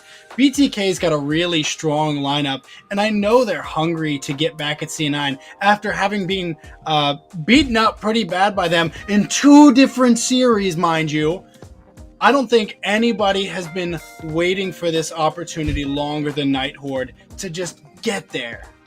I mean, you definitely can't say it's impossible, right? We go back to, I think, fall season last year? BTK lost to Avalon, 3rd place on a live stage, got knocked out of the same exact position. So as we know from NACT, anything is definitely possible. But just like that time last fall season, I still think that BTK is the favorite. But again, anything can happen in NACT. I never count any team out. It's just a weird situation with the BloodThirstyKings because during the spring, they have the playoffs buff. They make it to Grand Finals. They're able to win all the way to a Game 7 several times. But it's during the fall season that they have yet to really showcase the playoffs buff. So is it like is it a pendulum? Is it swinging on both sides? Or will BTK continue on their glory this season as well? So the question that's going to come down to is which direction is the pendulum swinging in right now? We're about to find out. The draft is ready. Who's going to drop? All right, let's jump into this draft. And there was something I wanted to mention to you, Weezy, right? We saw, now Nigh Horde doesn't seem to be doing it right now, but we saw a beautiful answer that Cloud9 brought to BTK, and it was banning out the Alpha, banning out the Suyo, and then picking up the Julian, right? And I think it's very similar to what we saw last fall against MOBA Zayn, which it was a different meta, but it was ban out MOBA, then ban out the Akai, ban out the Fred, ban out some of his picks and leave him with not many choices. And that seemed to be the answer. Nigh Horde does switch it up a bit though. They give up the chip, which could be bad for Nigh Horde.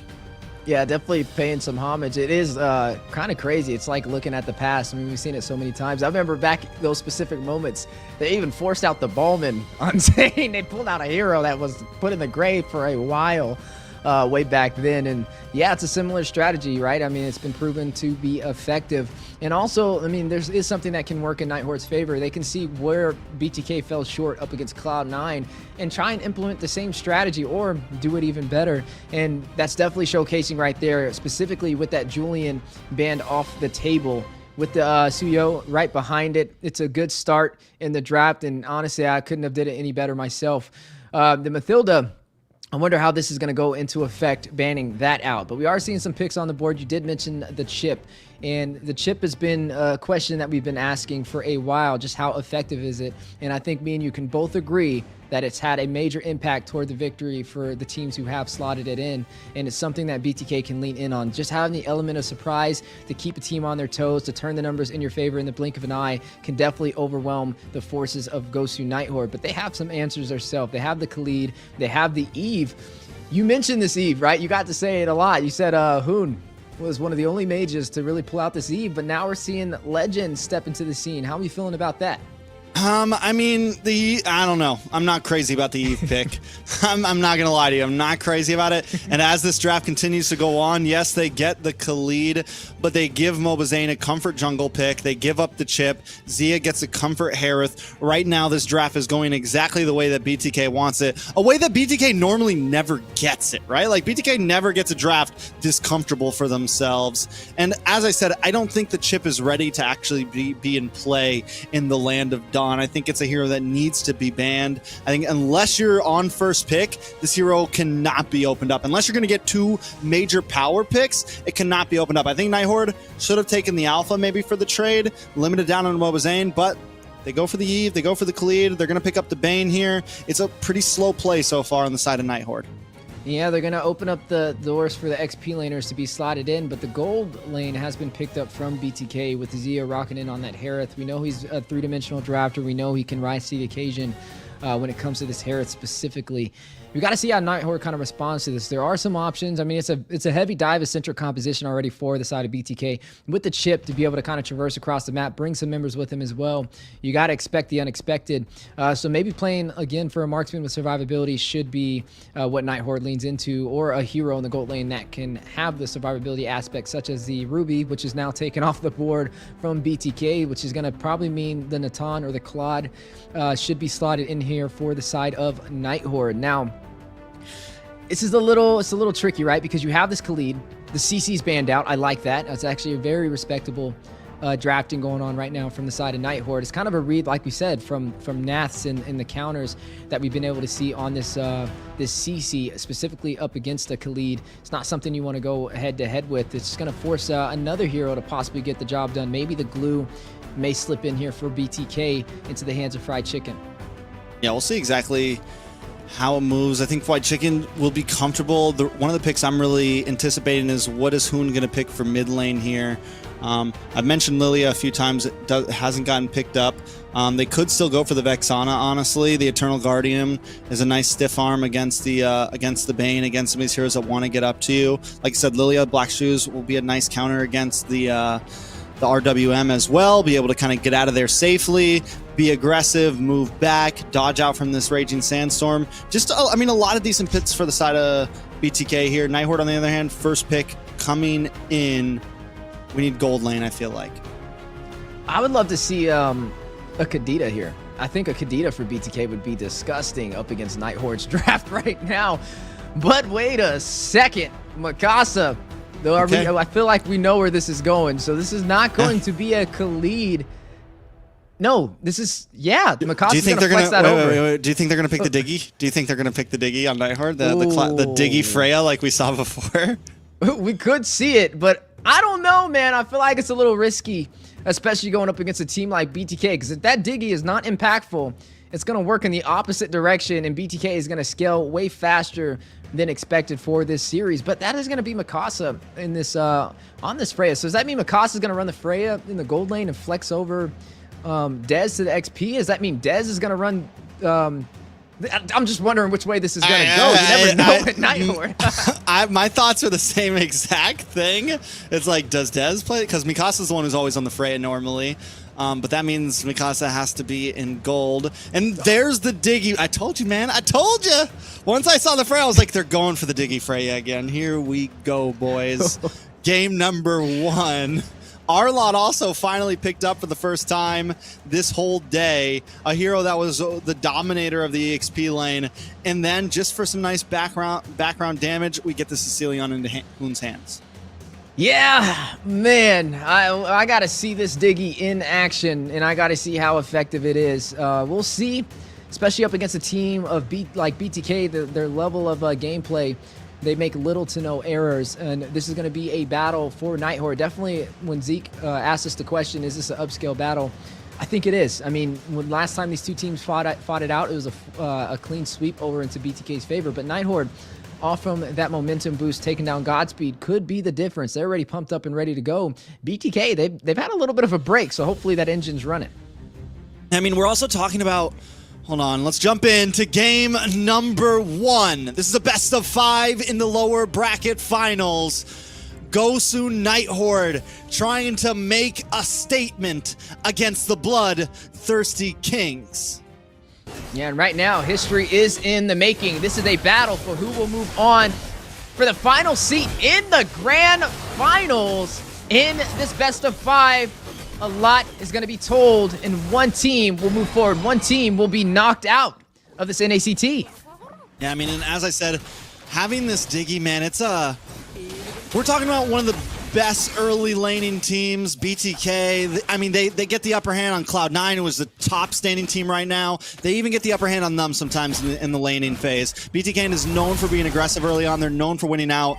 It's definitely it's a little scary looking at Gosu Nigh Horde's composition, having this Diggy and this Yve. They are not the greatest wave clears. They are not the the most aggressive mid laners.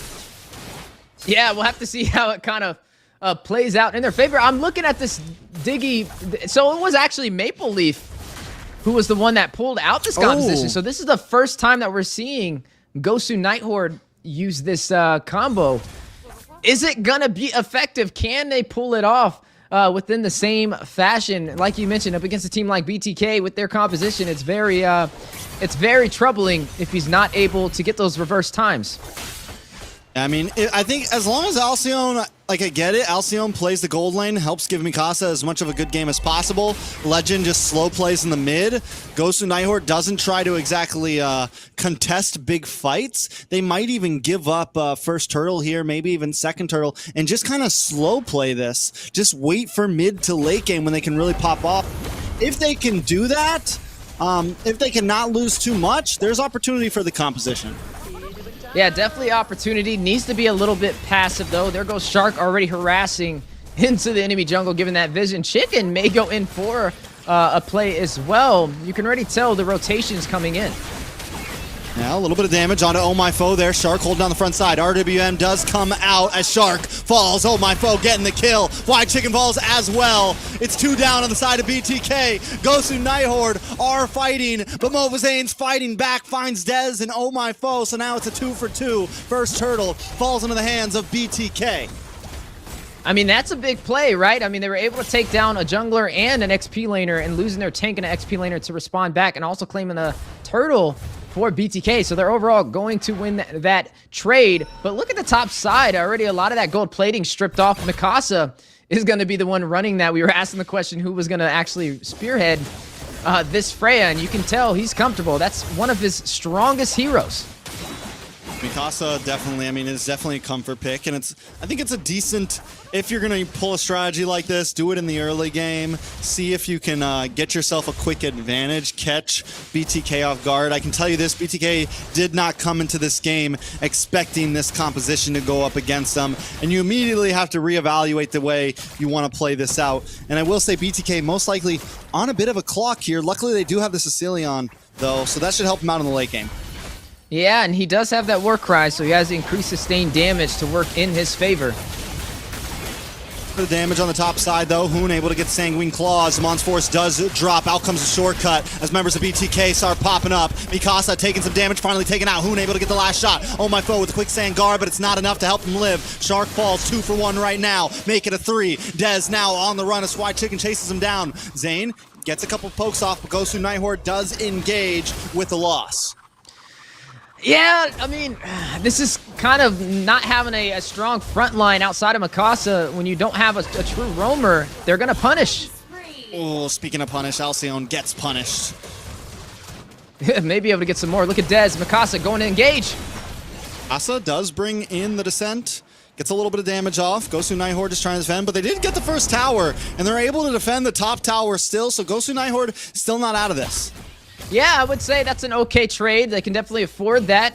Right now, you are seeing Zia on the bot side with this Harith pickup. He's winning this engagement up against Oh My Foe, who's forced to kind of rotate down and clear this out. Blade of Despair just now picked up by Mikasa as well to be able to hit like a truck with that Valkyrie's Descent. He has that Inspire as well to be able to deal some additional attack speed.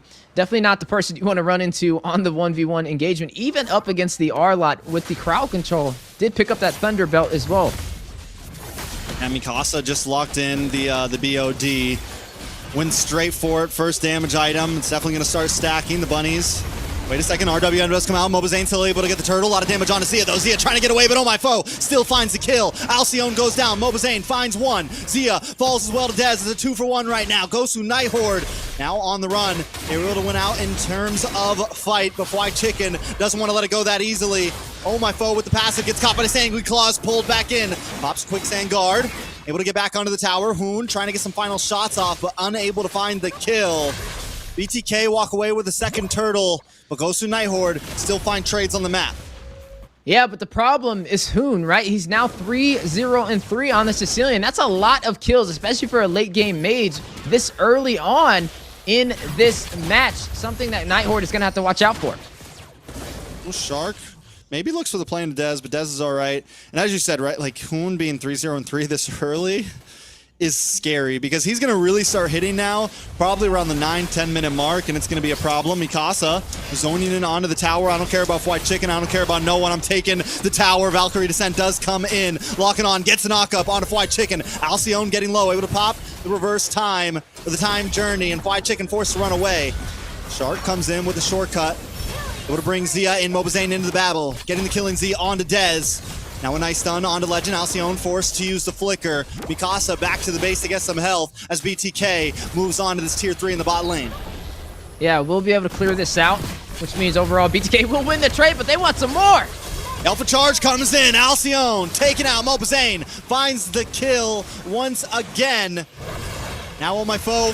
Forced to use the Raging Sandstorm. Looking for Zia. Unable to find it. Mobazane with the double. The unstoppable. BTK now on the uprise, the 4K gold lead. Everybody's so focused on that Julian, they forgot about the Alpha. Mobazane now 5-0-3, highest kills in this game at the 7-minute mark. A lead by 3,000 gold on top of having 2 turtles, but tied on the map in terms of turrets. Both tier 3s in the mid still standing, and that should be the next objective for both sides. You are going to see Zane quickly on this turtle, should be able to take it down a little to no problem. And now the siege may be on the way for the mid lane momentarily. Right now, BTK, they are in the lead. They are controlling the pressure of this game. 2v1 matchup. Oh, my foe gonna go down there. I'm telling you, Chip, he shouldn't be allowed in the land of Dawn. They gotta ban him, man. This hero should not be around. Everybody getting a ticket for that taxi down to the bot side to get a little bit of damage onto Oh My Foe. That's going to be his 4th death of this game. Alcyone right with him as well. Mobazane should be okay here. The Valkyrie Descent does lock on. A little damage from Mikasa. Mobazane shut down. Mikasa able to get the gold. Now they're going to take a tower as well. Gosu Nigh Horde still throwing wild punches. It's Mikasa versus the world right now, but a counterplay from BTK to avenge Mobazane. Dark doesn't have the shortcut. Time Journey does come in as the Mon's Force drops, and Alcyone drops along with it. Dez falls next, and now Legend on the run. Might not be able to get away from this. Final Slash locks in, hits Mikasa as well. Mikasa does have the Valkyrie Descent, able to find Shark, looking for another shot onto Fried Chicken. Zia finally popping up in the midst of this. They're going to go for the tier 2 in the top side. Gosu Nigh Horde pushed back into the base. Able to avenge Zane falling right there. Some great execution in the counterplay from the Bloodthirsty Kings. Mikasa did not fall though, able to get back to safety, but this is going to open up the opportunity for BTK to push into this tier 3 turret. Oh My Foe with the big Raging Sandstorm, able to stop the Final Slash. Mikasa on the run though, too much damage. Hoon with the unstoppable kill. Deadly Catch does come out just to zone him back, but the tower still falls in the mid side. Gosu Nigh Horde losing more and more ground. Yeah, now getting close to that 10-minute mark, officially trickling into the mid-game. Clock of Destiny is going to be picked up with the Ice Queen wand from Hoon over there on the Sicilian. He was denied that Eve that we've seen him thrive on so far, this NACT. But Legend, he hasn't really been able to have that same impact. Just the pressure from the BTK has been overwhelming. Not even really able to get a decent RWM to be able to make the team engage on these objectives so far. You are looking at Mobazane already pulling the aggro of this Lord, and look at the rotation from Nigh Horde ready for a contest. Shortcut comes out once again. Zia gonna pop through. Deadly Catch. Able to tear it down. Here comes Oh My Foe looking for Mobazane. Mobazane still able to get that Lord though. Oh My Foe trying to get some health back. Mobazane on the run as Mikasa tries to close the distance. Shark finally drops Mikasa. Gets the kill. White Chicken now in a bad spot getting chased down. Oh My Foe gonna lock on. Mikasa with the shutdown. Another shutdown. A double kill. Putting more gold in the hands of Mikasa, but can Mikasa really solo the world? He's looking like he can. I mean, nobody can go toe-to-toe with him on this Freya. He's just been so dominant in terms of these fights, but that's not enough to win this game. You got to also get these objectives, and that's where BTK is skyrocketing. With this Lord on their side, they're going to start pushing into the remaining tier 2 turrets, possibly. A battle may be on the way on the top side, though. I mean, you have to remember, right? It's not just a one-man game. It is a 5-man sport. Oh My Foe gonna get dropped down. Zia able to get the kill. Another tower drops on the side of BTK. Lord is down. Gosu Nigh Horde defend a lot. They still have even a tier 2 up right now. Are they going to be able to defend it though? Yeah, that's going to be a very hard task to accomplish, especially with how fast BTK is rotating around. Malefic Roar picked up by Mikasa. Divine Glaive picked up by Hoon for some late game magic penetration. Hoon should start hitting really hard, especially with him having 5 kills right now. I wish, like you said, there was a stat counter to know exactly where the Sicilian is at. But with the kills, he's been hitting a lot with those Bats impacts. You're already seeing him with the Clock of Destiny as well. Mobazane off to a really good start. He is currently level 15, scaling over Dez sitting at level 13 on this Bane. Right now, Gosu Nigh Horde, they're not too far out of this game, but BTK definitely in the lead at the 12-minute mark. Yeah, I mean, BTK has definite control of the map. Nigh Horde was able to get some nice off-lane steals, but here comes Sharp with the shortcut. They're trying to look for Mikasa. Valkyrie's Descent does come down, and comes the Time Journey as well. A lot of damage on a White Chicken. Mikasa, though, just can't move. Hoon able to get double kill. Zia with another double. That's 3-man down for Gosu Nigh Horde. Nothing for BTK. They're going to press on the attack.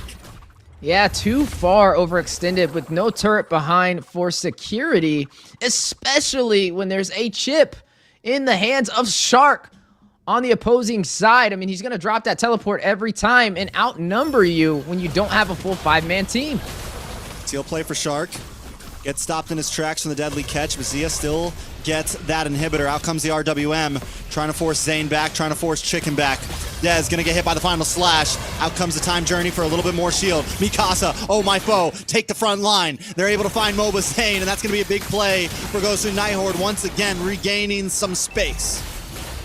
Yeah, and doesn't buy them enough time to be able to go into this Luminous Lord, which is now spawned in. Zane out of the game for the next 25 seconds. Shark, realizing they don't have the retro play, will work on the split push, but Gosu Nigh Horde is not going to waste any time.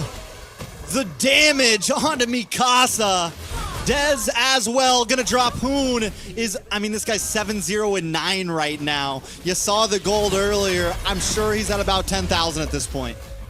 Yeah, he's definitely stacked out. He's gonna be able to pretty much burst down anybody in this game, especially now getting close to that 14-minute mark. This is what happens when you're on point with those Bats impacts, when you're able to get the kills on top of that, and no retribution needed. He's gonna take the Lord as well for the Bloodthirsty Kings. Yeah, I mean, what do you even, at this point, Gosu Nigh Horde, what is the answer to that? They do have Mikasa, they do have Oh My Foe, they have a way to the back line, but when they take these fights, they're gonna have to come at angles. Yeah, and right now, Gosu Nigh Horde, they need to find an angle to keep BTK off guard. They need to find some way to disrupt their synergy. We thought BTK, we were asking the question, is their engine running after taking a little bit of a break? It's been ready to go, and it's revved up. Gosu Nigh Horde, a lot harder than it was for their match up against Godspeed. Forced on the back foot, Luminous Lord on the bot side, quickly marching toward their base in a full 5-man team of BTK ready to take this fight and possibly go in for a game winner. We are moments away. Can Gosu Nigh Horde push them back? Oh My Foe takes a lot of damage there. Does get shot down mid-air. Hoon finds the shot. Inhibitors are crushing, crumbling. Zia finds the last one. Deadly Catch does come out. Valkyrie's Descent able to lock onto Shark. Pulls him back in. Mobazane on the run as well. RWM to shred down onto the Lord. Fried Chicken low. Dez low as well. And Zia gets the kill. Fried Chicken drops Mikasa. Able to try to fight back, but it's just not enough. That is it. Game number 1 going over to BTK. Quick and decisive, able to find the objectives and claim game number 1 against Gosu Nigh Horde. BTK yet to disappoint their fans when it comes to this matchup. Gosu Nigh Horde, on the other hand, they've got to work out these kinks. You cannot afford the early game to easily go over to a team like BTK with no problem. They were just skyrocketing on these objectives. I feel like even with Mikasa on that comfort pick, it still kind of worked in BTK's favor because even though he was getting the kills, he was kind of playing into their plan, right? Overly aggressive and really more focused on the solo than the team aspect. And like we mentioned, it's a 5-man sport, and you got to bring your A game against the Bloodthirsty Kings with 1 point down. They've got 2 more to go in this best of 5. Nigh Horde needs to find a way to even out the series. That's definitely going to be tough, but I mean, who on that Sicilian, man? That is 9, 0, and 10. That is ridiculous, man. I don't know whether it was the stacks or the 6 items he had in about 12 minutes that really was doing the damage, but 72,000 damage dealt from Hoon. It's good to see him make a big impact. I feel like Hoon, like we just haven't really seen Hoon make those big plays that we like to see him make. We haven't really seen Hoon really pop off like we want to see him pop off, but I think right there in that game, he had a moment to shine. And it's because we kind of see him play a lot of these utility mages, right? Like that Eve, for example. I mean, that's just more for the RWM, for the ground control, for the slow effect. But it's your team that's really cleaning up the house and cleaning shop and getting those kills. But when you're running something like the Sicilian, he's going in for blood. He's going in to hit that Bat's impact with those stacks and pretty much shred anything in his crosshairs. And that's exactly what we've seen today from game number 1. Definitely, if there was an MVP, my odds and my guess would go over to Hoon. Maybe just from him being denied his favorite Eve, a response, a statement over there to Legend.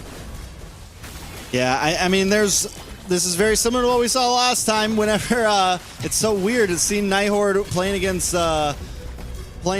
Godspeed, they went for just straight meta game number 1, and this time it's like they gave away everything that BTK wants. So I think Gosu Nigh Horde needs to kind of pull themselves back together here and get back to what they were doing in the previous series. Yeah, I'm in total agreement with you. Obviously, this method is not working, but we know that Nigh Horde, they have game plans. I mean, even when it came to Godspeed, even us casters, we counted them out and we thought that Godspeed was going to be the one to kind of close out their series, and they came with surprises and they're ready to go, and I'm hoping to be surprised again for this series. But now BTK will be 1 point ahead of them in this best of 5.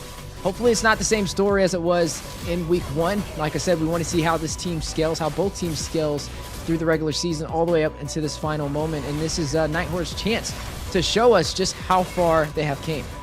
Yeah, I mean, whatever happens, Nigh Horde, it seems like every season they're stepping up a little bit more. They're placing a little bit higher. But definitely, depending on how this best of 5 goes, I think is a huge statement on how they really stand up against the big dogs, right? Against the big 2. Can we put Nigh Horde in the big 3, right? Have they earned it yet? And they don't earn it unless they bring this down to the wire. And right now, if they want to do that, there definitely needs to be some things that change. Well, we do know one thing. Nigh Horde's definitely humble even when facing a loss. I mean, we got to do that interview with LC1, and he said it himself. He's ready to go, and they're going to take this seriously, but also you can tell they're having some fun along the journey. Now, with this point in BTK's favor, they have a massive advantage. If they can try and go in for the 2-0 closure, it's going to put a lot of insurance on them with this series. It's very hard to come back with a reverse sweep in a best of 5. So game number 2 is going to be very important for Gosu Nigh Horde. I would say definitely stay away from the Freya. I mean, I don't think that Mikasa is a bad Freya, but I think the game plan with the Freya is an issue.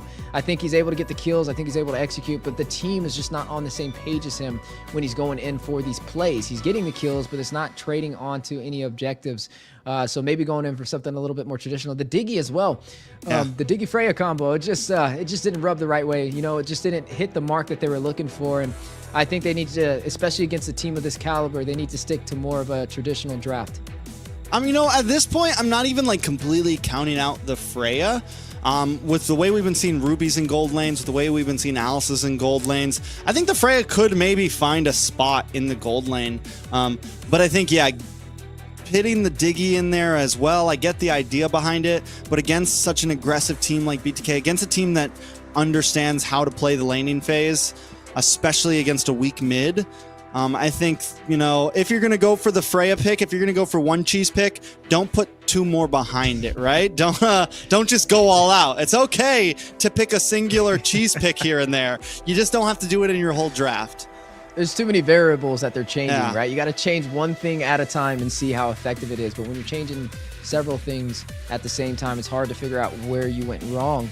Now, Exactly. here's some things that are going right. The Phobius has been picked up by Gosu Nigh Horde. I do like this pickup. We've yet to really see some strong answers against it, and it's a safe option. It's going to be matched up, though, against this Cho. And, hey, every single Cho we've seen has claimed a victory so far. Shark ready to showcase that footwork with the G Kundo paired off with the Valentina, which is a great combination because when you have the Valentina, if Nigh Horde decides to pick up a roamer with group CC, then now you have not only single target CC from the Way of the Dragon, group CC from the G Kundo, but additional CC from the Valentina, and that actually forces out this Mathilda pick.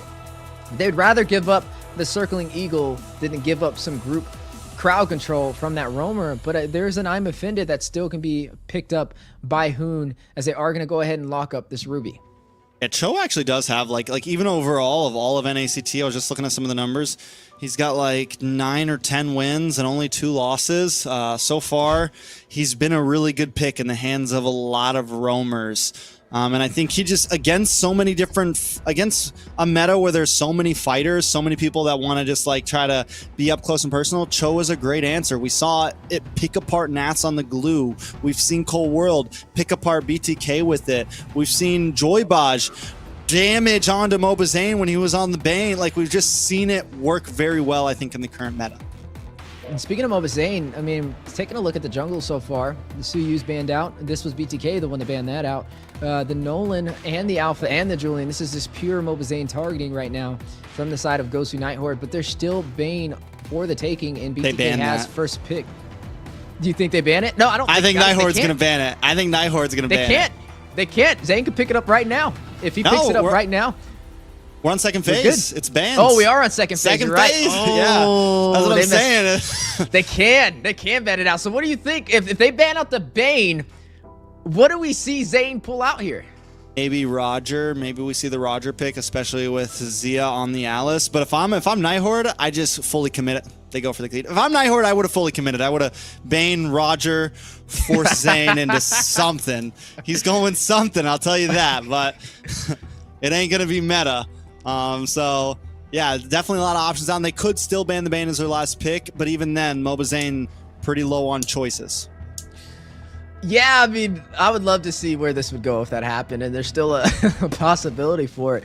I mean, neither side has really picked out a jungle, so even though they're banning out Zane, they're kind of banning out themselves as well. There goes the Fanny, so I mean, hey, Hayabusa is really up for grabs right now, and there goes the Bane! So, yo, what is going on right now? This is going to be very interesting for both junglers. This should be a Haya prio. I don't know if Zane's going to pick up the Hayabusa here, though, if he's going to go for something else entirely. This is going to be the first time we've seen this, the entire NACT. Yeah, I mean, if Zane picks up a Haya, I will, I don't know. I'll definitely... Oh, go ahead. That would surprise me. That would surprise me. Maybe a Lance or something. But hey, man, maybe he's been hiding something.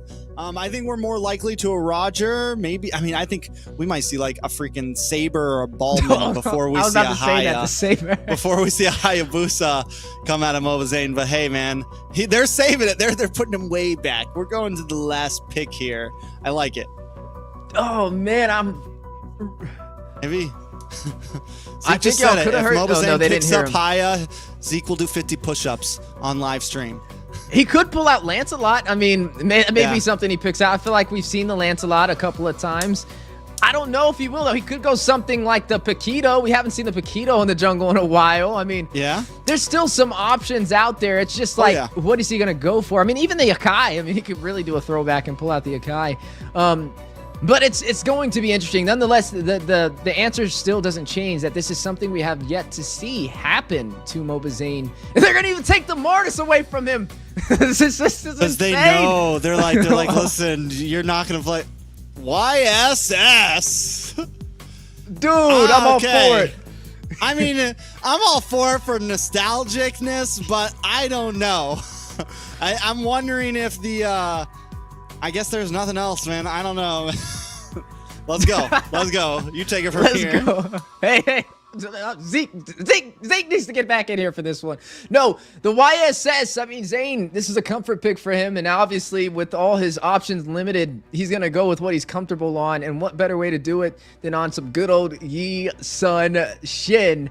As now we're going to be seeing Gosu, Nigh Horde, and BTK fully locked in with their drafts. At least he has some vision across the map to be able to spot out where Gosu Nigh Horde is, to not give them that element of surprise. But there is a problem on the playing field. We see how dominant the Suyu is. The Martis can still be pretty aggressive in the early phase. If he can get off those decimations, the anti-CC to top it off as well, it could be a potential way for Gosu Nigh Horde to take control of the early phase. Is this a first pick YSS? I'm trying to think. He's been picked one more time, actually. Who was he played by? Cloud9 actually picked him up. I don't know if that's right. Either way, this is it. Game number 2. BTK with the lead. 1 up. Mobazane on the pick for the fans. Oh my foe on the Martis. What meta did we just fall into, Wheezy? Hey, I mean, I'm a YSS fan, but the meta we fell into is the Mobazane meta, the MOBA meta. The MOBA Zane meta. is, he's comfortable. The MM. I mean, he's able to execute it, but we'll have to see just how well that kind of plays off against these other traditional junglers who's just been a lot more effective. First blood, though, already. Shark will find Alcy1 off screen. Yeah, the Cho Valentina combo is going to be pretty deadly, I think, from Shark and Hoon. Gosu Nigh Horde's going to have to watch out from that. Zia up against Dez. I do think the Ruby should have the upper hand, at least early on. Mobazane's going to have to watch out for that Ruby, though, man. Coming in on the YSS, you have to dash in, you have to dash out to really take advantage of that passive. So it could be a problem. Well, speaking of problems, Alcy1, Legend very low. You're going to go ahead and use that Synchro Fission. Deal a little bit of chip damage. Here comes the Azura's Wrath from Oh My Foe from the bush. Not going to really hit the mark. But look at the rotations from Zane. He's already working his way toward this turtle. Locked in, connects with the shot on to Oh My Foe as well. Ready to take this turtle. We just got to see how effective it is, right? Maybe the Mountain Shockers are going to give him enough vision to kind of spot out where Nigh Horde is. I mean, it's definitely something. The ult, the Mountain Shocker, definitely, the vision is nice. It's a plus. I think the big problem with YSS has always been just the mechanic that he has to come in and out. And he used to be very good in the meta, but now, whoa! Ooh, a quick cleanup on the fried chicken with the decimation play in the motor coils. Hoon very low, needs to go back. Shark needs to be careful. May fall next. Ooh. That is going to be 1 kill for both sides so far before this turtle. With the turtle spawned in, though, Nigh Horde looks to have at least a decent control of this pit. Topside 1v1 matchup, though. Zia and Dez putting on a good fight at about 50% HP. Yeah, and as I was saying, the YSS, he's a squishy hero that has a pretty low range. And he doesn't have crazy dashes, and he's not exactly an assassin. He's just in a really weird spot. And when you're going up against big fighters, it's trouble. First turtle will go over to Gosu Nigh Horde. Honestly, I feel like Gosu Nigh Horde has the better draft here, maybe. Yeah, I mean, just with the Martis, right? His whole objective is to pave the early game. He's going to be very aggressive with the anti-CC, with the decimation. He should be able to burst down anybody with the low HP from the side of BTK. I feel like it's going to be a little bit harder to pull off the composition in terms of drafting from the BloodThirstyKings if they do want to find this victory. But again, this is Zane on something he thrives on, right? Something he's very comfortable on, regardless of if it's the meta. Sometimes comfort outshines meta. As you are going to see the way the Dragon Connect, though, Mikasa forced to use the Vengeance. Very low, needs to get out of there. Not going to fall. Zane with the Mountain Shocker does not connect as well, and Gosu will disengage. Gosu Nigh Horde, though, does still have river control a little bit. Shark and Hoon trying to do what they can. And I think a lot of this can come down to the way that they play, right? Mobazane is going to need space. So Fried Chicken, Shark are going to have to open that up for them. Zia as well when they get involved. Once BTK can kind of group as a 5, I think the composition will work a lot better. I think Gosu Nigh Horde, though, needs to kind of press the gas, right? They have the Martis. They have an advantage. They have the ability to invade. I get it. You're up against Shark. You're up against Hoon. You're up against Mobazane. But you can't let that get in your head. Push the objective. Push the enemy. Right, and it's off to a better start than game number 1. A little bit more equal footing and not a total domination in favor for the Bloodthirsty Kings. And this could be credit to outbanning Zane and not giving him those comfort picks. I mean, just look at how much of a difference it is in terms of the matchup. This is now more of an even game compared to that total domination from game number 1. Yeah, Thunderbell does lock in for Mikasa. The stacks are going to start building now. Turtle up in 4 seconds. Does BTK go for it? I mean, knowing BTK, I think they are going to go for it. And I think, like I said, man, Gosu Nigh Horde, I think, can win out in terms of these objectives. They just need to watch out for the big way of the dragon. Yeah, but this is going to be a full 5v5 this time in the Turtle Pit. Right now, you are seeing Zia rush in, doing a lot of damage with the Blood Ode and the Flowing Blood. But here comes Azure's Wrath. The decimation, a double kill. Chicken falls alongside Zia. Oh my foe, racking up these kills again on this Martis. 3-0-0. Look at Shark traversing across the map, but it's not really gonna buy BTK any time. This turtle will be going over to Gosu. And that's another one in the books for Nigh Horde. At this point, they're feeling good. They're feeling confident. Oh my foe is sitting at 3-0-0. Shark just gonna be able to get away. Yeah, there's a shark in the water, and he plans to keep on swimming. I'm gonna go ahead and recall back to the base. 3-1 lead in favor for Gosu Nigh Horde. 2 turtles on their side as well. Looking to possibly find an opportunity to open up this map. We have yet to really see the Yi Sun Shin have an impact this game. Demonic Force dropping down on the top side as well with the Alice Phoveus matchup. All right, so now Oh My Foe finally really pushing in, getting aggressive, looking for orange buffs, maybe even looking for purple buffs down the line.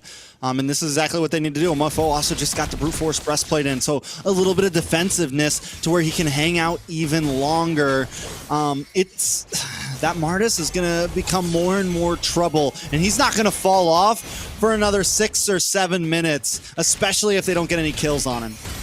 Ooh, but Momo Zane is going to be able to take the turret on the bot side. Even though they might not win in these engagements in terms of clashing, if BTK can beat them to the objectives, if they can get to these turrets and get the separation and make the most out of it, that is how they'll be able to tip the scales in their favor. You're already seeing Mikasa drop down about 50% HP. There goes that Mountain Shocker as well, which means there is no element of surprise for Gosu to try and catch BTK off guard, but that's not going to stop them from invading into the jungle. Demonic Force dropping down onto Moba Zane. One more hit, forcing him to use Traceless to escape. Legend will find Fried Chicken, though, on this Lunox. May be able to get another shark, but the Demonic Force does a lot of damage onto him. Needs to go back to the base for some safety. 4-1 lead for Gosu, and now pushing over to the mid lane, may be able to take this tier 3 turret. They're going in for it. Zane trying to clear them out. Out one very low. Needs to get back to safety. Zia will find him. Not able to escape the Flowing Blood and the Blood Oath combination onto all 3. Zia able to sustain himself, able to turn the tide back in their favor, and Shark will find Mikasa. Finally, BTK comes out on top in a team fight. Zia getting involved. Zia could end up being a problem for Gosu Nigh Horde. I think the only answer that Gosu Nigh Horde really has for it is Legend on the Lunox to maybe shred down, but as long as Zia has good positioning into a few members, then once you get the Winter Crown in, it's even more of a problem. Zia just locked in Starlium Scythe. Zia now in the fray. Yeah, in the fray, in the heart of the battle, and I'm offended. Double setup from Dez. There goes Zia, though, with that Blood Ode. Oh My Foe will be able to get the Lord for Gosu Nigh Horde, but now they need to get out of there. They want to win this trade without losing any casualties. But Zane, locked and loaded, connects with the Traceless, able to get a kill. Oh My Foe to spawn back, takes down Chicken. Zane will find Foe for the double kill. Dez trying to sustain himself, but Zane finds a triple Legend. On their tail, we'll find Shark. 3 members down for the side of Gosu. 2 down for BTK. Circling Eagle for the disengage. But Gosu able to take the Lord. Okay, so BTK not only back in the game, but have taken the gold lead. They're going to be able to shred down this Lord. Zia might be able to get a tower here. Yeah, should be able to get a tower here, no problem. I mean, BTK just hit their spike hard at around 9 minutes. Even Moba Zane outputting some decent damage, able to dance back and forth for a second. It felt like Oh My Foe had that fight in the bag, but Zia Mobazane and the rest of the team turn that around. Yeah, with that contest on that Lord and also able to rack up some kills and also take a tier 2 turret on the bot side, they've definitely evened out this economy, but it's not going to stop Nigh Horde from trying to push in. Right now, both sides battling over this tier 3 turret in the mid lane. This is going to be deciding who has ground control, who will be able to invade with ease. But with that tier 2 and 3 bursted down on the bot side, the map is bleeding red for the Bloodthirsty Kings. All right, so Gosu Nigh Horde, the scaling of them starts to slow down a bit. I think it's a little bit of time until they're really back into this game, but still they're a threat, man. Oh My Foe could still pop off at any minute. One big I am offended could be huge to turn the game back into Gosu Nigh Horde's hands. I don't think exactly it's in BTK's lead right now. I still think it's kind of a stalemate between the two, but that's huge compared to where BTK was standing a few minutes ago. Yeah, I mean, Zane's tied in levels with Oh My Foe right now, so both of them doing a really good job providing these objectives for their team.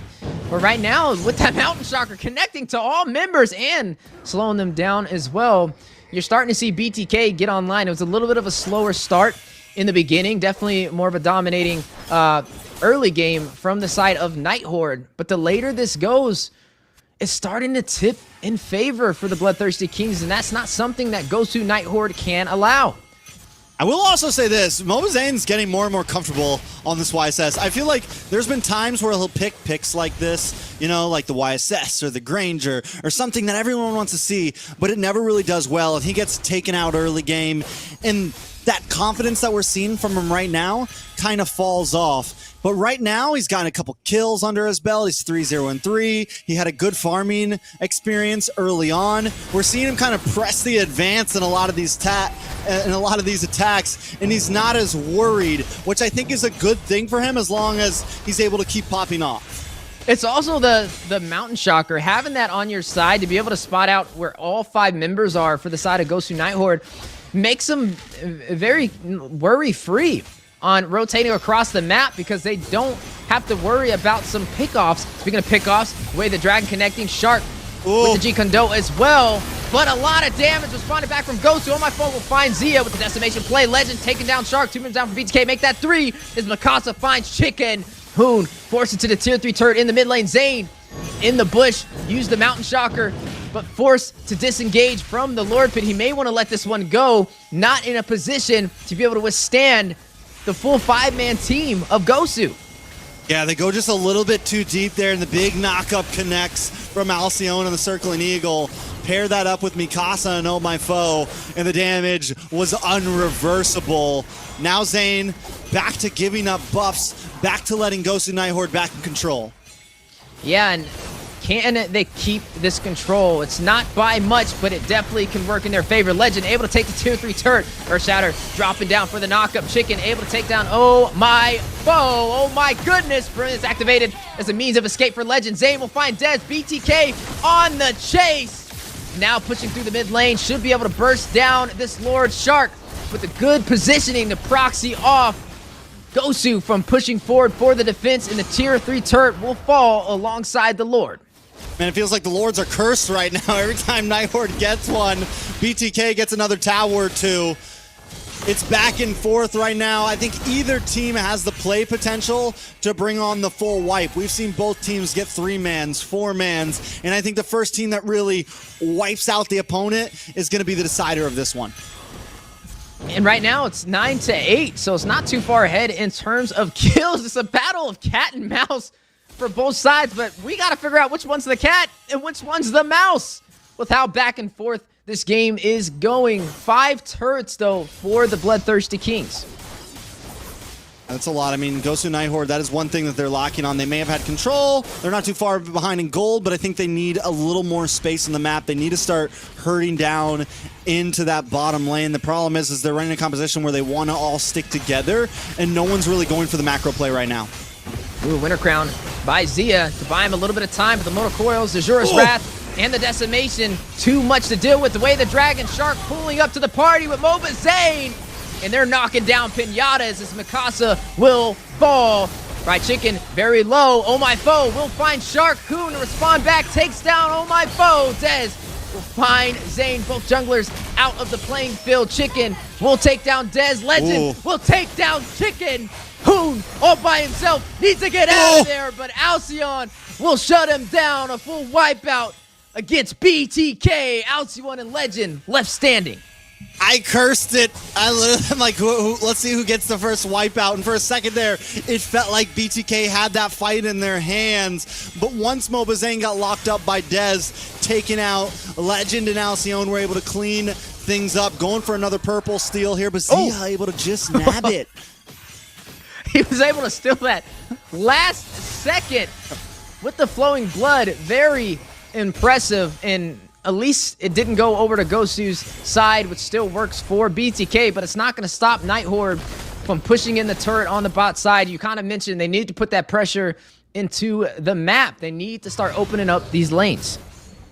Yeah, I mean, they finally do get that lane on the boss side, but still, they need a little more space, and until they get that space, BTK still has plenty of room to farm their jungle. They have plenty of room to move around the map. They have plenty of room to find angles when approaching fights against Gosu Nigh Horde. Zia continues to kind of hammer down from the side, finding a way into the back. Same thing with Shark. Look at his position on the map right now. They're waiting for the big play to catch someone off guard. Right now, Lord at about 40% HP. Zane tries to get in position for a retry play. Mikasa with the zone control. Oh, my foe will be able to get the Lord. Zane forced into the bot side. Here's the Mountain Shocker. Decides to re-engage. Finds a kill. Takes down Mikasa with the Blood Floods. Is going to be able to get Dez as well with the Traceless. Zia taking down Legend. Gets a triple kill. Finds Oh My Foe. Trying to get to LC1. Zia trying to close the distance. Shark with the G-Kondo knockup. Hoon in position for the damage. Will secure the wipeout against Gosu while Mobazane clears this Lord in the mid lane. Three lords for Gosu Nigh Horde. But BTK still winning out on the game. It's 10 seconds till Legend comes up. 4 for Mikasa. BTK might try to finish here. It looks like this should be a closer. Mikasa spawning in time, but has to clear out these minions. A matter of seconds. Time Gosu does not have, and BTK will take game number 2. BTK, man, just showing what they were in that for, willing to give up the objectives as long as they could take the fights. And even after taking full man wipeouts, after completely losing, after getting pushed back in certain fights, they're still able to come on top. And I think the big difference there between BTK and Gosu Nigh Horde is every time BTK got a big wipe, every time they took out 2 or 3 members, they would take a tower or 2 along with it. It felt like whenever Gosu Nigh Horde would kind of come out on top in a fight, they weren't scrambling to find space on the map with it. They weren't scrambling to take towers with it. They would just kind of fall back into a neutral play style. And just some nostalgia, seeing Mobazane pull out this YSS. It's been a while since we got to see this, at least in the NACT. But it's definitely a sight to see, and he was able to execute it flawlessly, securing that MVP for the BloodThirstyKings. Just those pocket picks, man, those comfort picks sometimes outshine the meta. Even when Gosu Nigh Horde had a plan to outban everything, you can't count out his Yi Sun Shin. I mean, I'm glad he played the YSS and played well on it. Last time I saw Mobazane on the YSS, it was not a fun game to watch. I'm talking MSC. I'm talking China. I'm sure you guys remember the game, but this time at least he shows that, listen, I can still be a monster on this hero. Listen, I can still do my thing. He's got a team that knows how to work around it. It took them a second to come online, but Mobazane with a very well-deserved MVP on a signature old-school hero of his. Hey, he's got one job and one job only, right? To make North America great again. That's his plan with the YSS. And we love to see it. We talked about these matches having some surprises, and that definitely was one. Even Mobazane probably didn't expect to pull out the YSS today. And that is going to be 2 wins in a row for the BloodThirstyKings. Gosu Nigh Horde yet to put a point on the board. Yeah, I mean, at this point, it is match point for BTK, right? And Gosu Nigh Horde just went for that You know, they went for that Hail Mary banned out Mobazane, and that's got to be a blow to your, you know, just to your morale, I feel like, after losing that, because in a lot of our eyes, it kind of felt like they had that game in the bag. They had a beautiful start to the game. They forced Mobazane onto YSS, a very not meta hero right now. They had all the answers, it felt like, but it still wasn't enough. And, you know, we got to also mention this Alice pickup, right? A lot of teams haven't really been going for it. It hasn't even really been banned out. It just hasn't been prioritized. But that's something that definitely shook up the scene up against Gosu Nigh Horde. The damage from the Flowing Blood and the Blood Ode was a lot to deal with. There were several times where Zia would rush in and initiate and chunk a lot of that HP down for Mobazane and BTK to be able to clean shop. And that's what you see right there. He gets that triple kill. Just some great execution from Zia on this Alice pickup to make that difference. Yeah, so at this point, Gosu Nigh Horde, I mean, they did everything they could. It's definitely tough. Zia, I feel like all of BTK right now, at least Zia, Shark, Zane, even Fried Chicken and Hunabit, even though we haven't really seen any crazy picks from them, it's been more typical. But when it comes to Zane, Zia and Shark, they've had to dig deep some games, right? They've had to show some different things, from the Cho to the Alice to the Ruby on Zia to Mobazane pulling out the YSS here. They're pulling out all the stops to get to that Grand Finals rematch slot. And they're almost at that final destination, right? Only a few more stops to go to earn that seat as a Grand Finalist, and not too much insurance behind Gosu Nigh Horde.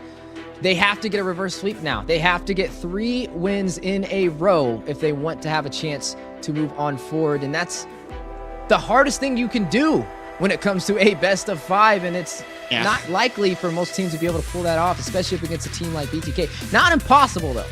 Not impossible. And if they can pull it off, it'd be the most impressive thing we have ever seen in NACT.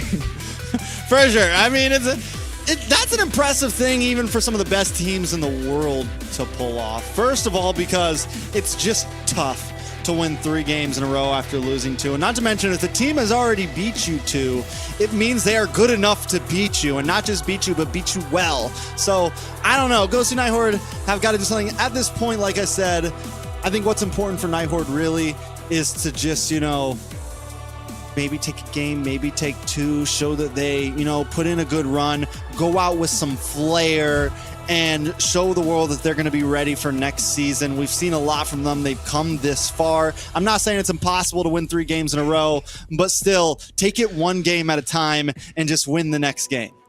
Hey, that's what a coach would say, right? Take it game by game. Don't worry about what happened in the last 2. Focus on this one.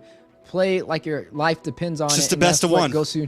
Yeah, it's just the best of one, exactly. And hopefully they can turn this around and put a point on the board and scale from there. But it's up to them to be able to pull that off. But with Gosu Nigh Horde, kind of take a look at their journey. It's been very impressive, right? Now we've seen them, not just Gosu Nigh Horde, but we've seen Gosu and we've seen Nigh Horde, powerhouse names inside of NACT since the beginning. And to be able to combine with a new name and make it this far into top 3 is an achievement already. But if they want to earn that top 2 spot, they're going to have to dig deep for these next matches. Yeah, let's see if they can dig deep enough, because like I said, last game it felt like they really dug deep with that draft. But at this point we see maybe it's not a draft problem, maybe it's somewhere else. I think Shark was really important in a lot of those in a lot of that game. He was able to slow down the invade coming from Nigh Horde. He was able to set up some of those big turnaround fights when things finally started falling back into BTK's hands. So I think what's going to be big here, the players that really need to step up here for Nigh Horde are going to have to be Alcyone and Legend. I think Mid and Rome need to be able to put pressure on Hoon and Shark. Maybe even, I think, laning phase, look for those offlane ganks. Maybe get a kill or 2 onto Zia early game. Pick either Zia or Fried Chicken and just bully the hell out of them. At this point, that I think is their best opportunity. I mean, I'm right there with you, because Oh My Foe, he's been laser focused, right? He's been doing very great inside of that jungle, making the difference a lot of these times. But yeah, it's really going to boil down to that tank mage synergy to make that difference, especially going up against Hoon and Shark. We know how aggressive they can be. We know they're opportunity creators, and we know they like to get Zane comfortable to be able to get those rotations for those objectives. That's something Nigh Horde should also focus in on, out pressuring Zane in the jungle. They pressured, they heavily tried to outban his pickups inside of the jungle, but we didn't see them go for invasion plays to deny him his rotations, right? Yes, you can stop these heroes from coming out, but he also, it's what he does inside of the Land of Dawn as well. That's a threat. Rotating to these turtles, these lords, those are the things that keep them in this match. So now jumping into game number 3, BTK sitting at match point up against Nigh Horde. A couple of interesting picks are on the board. I'll start over here on the Nigh Horde side of things, since it is on my side of the table. We do have the Phoveus, which has been an excellent pickup. There's little to not too many heroes that can deal much damage to him or force him from being that bully inside of the XP lane, and a little bit of sustainability to work in Nigh Horde's favor with the Mathilda pickup. Yeah, I was really expecting a Ling pickup at the end here, honestly. But Mobazane, let's take a look at BTK now. Suyo, locked in. Suyo. This has been a Suyo. Nope. Moba Zane, we saw Oh My Foe, just a monster on this hero. I think first Savage, and I don't know if there was a Savage yesterday, but for me at least, first Savage so far in the playoffs from Oh My Foe on this exact hero, and this time it's in the hands of Moba Zane. Definitely going to be a dangerous pick, and Nigh Horde picking up this Bane, I'm wondering if it's a little too much of a slow start. With the Ling open, I was kind of expecting that, maybe swap Dez into the jungle, or even keep Oh My Foe on it. It's not like Oh My Foe doesn't know how to play assassin picks, but they do go for the Bane, so a little more steady. I think it will at least be able to disengage well against the Suyo, maybe even be able to fight against it, because both fighters want to get up close and personal in the jungle, and only Bane has the deadly catch, right? Only Bane has that big amount of crowd control to stop Mobazane in his tracks. You know, too, what's interesting with this draft is a different ban strategy coming out from Nigh Horde. They're not heavily focused on Zane. I mean, they take out the Alpha, they take out the Julian, but they leave a lot on the table for him to be able to pick up. And it's kind of crazy to me that instead of banning out the Suyo, you ban out the Julian instead. I mean, yes, Mobazane's been very profitable on this Julian, but I feel like it's even more of a threat and a risk to let the Suyo walk through to their side. Honestly, I probably would have even let the Alpha slide and banned out the Suyo before that. So definitely something that Nigh Horde is going to have to watch out for. They decide to trade that for a Bane. Now, we have to mention this because we brought it up in like the first game. When you trade, when you're drafting, you got to look at what you traded for what you got, right? You got to figure out, was it worth letting that slide and be picked up from the opposing side? And right now, I mean, you get the Phoveus, you trade the Suyo. I don't know. I still kind of lean more in BTK's favor because they get the Ruby on top of that. I don't feel like the Bane is in the same caliber, at least as the Suyo is. It's still, I'd say, A tier, possibly up there, almost S tier, but that Suyo has been S tier, at least in the NACT. And Nigh Horde, though, they commit more into this kind of late game composition by picking up the Sicilian now. It's just interesting that the drafts that they're running right now, because it's very different than the drafts they were running against Godspeed. It felt like they were so locked in against Godspeed, and now it's like they're completely changing the way that they're drafting, the way that they're picking. They're going for much more late game compositions instead of the early game compositions that they had against Godspeed. It's a big switch up, and I don't know if it's the answer. It is match point. I get it. Nigh Horde maybe feels like, man, we brought our early game composition last game. We still had to lose. Sometimes when that starts to happen, when it feels like you're against the odds, you go for something like this, where it's, let's just see if we can push this game to 20 minutes, 16 plus minutes, and just completely win out like that. It's going to be a hard-fought battle, though, especially with a lot being on the line and this being match point. CC has been picked up by Fried Chicken. We get to see that go up against this Phoveus. I keep trying to find these answers to the Phoveus. Was it the glue? Maybe this time it could be a CC. We've seen the Khalid paired up against it, but the CC is going to be a first for me, at least Chicken running it up against Mikasa. So we'll see how that kind of fares off as we're getting into the Land of Dawn. The gold lane matchup, though, we're looking at the Claude slotted in. We're yet to see who the gold lane will be. We got to figure out what Dez has up his sleeve to be able to go up against this. But you know what's interesting? This is why Ruby is such a good pick early in the draft, because you think it's going to go into the gold lane, and then no, bam, as the draft finishes, it's going to be the roamer for BTK. So, I mean, I like it. I mean, so yeah, Shark and Roam, Fried Chicken on CC. I think the CC was a good flex at the end there because it's going to be able to kite with the Bane. It's going to be able to kite with the Phoveus. You don't really have a whole lot of dashes. You can kind of play the range. We saw how well Nats used it against some of these powerhouse picks. So, Fried Chicken channeling in, picking up a few tidbits and making it work.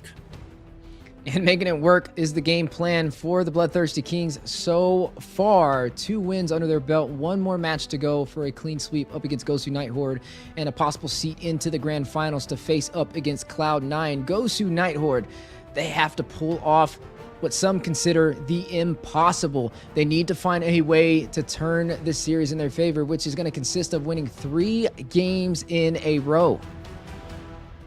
They can pull it off. Again, all I want to see from Ghost and Nigh Horde is go out swinging. If you're going to take the 3 games, that is amazing, but at least go out swinging. Show BTK you earned your spot here at number 3 in the NACT playoffs. This is match point for BTK. Gosu Nigh Horde once again against the odds.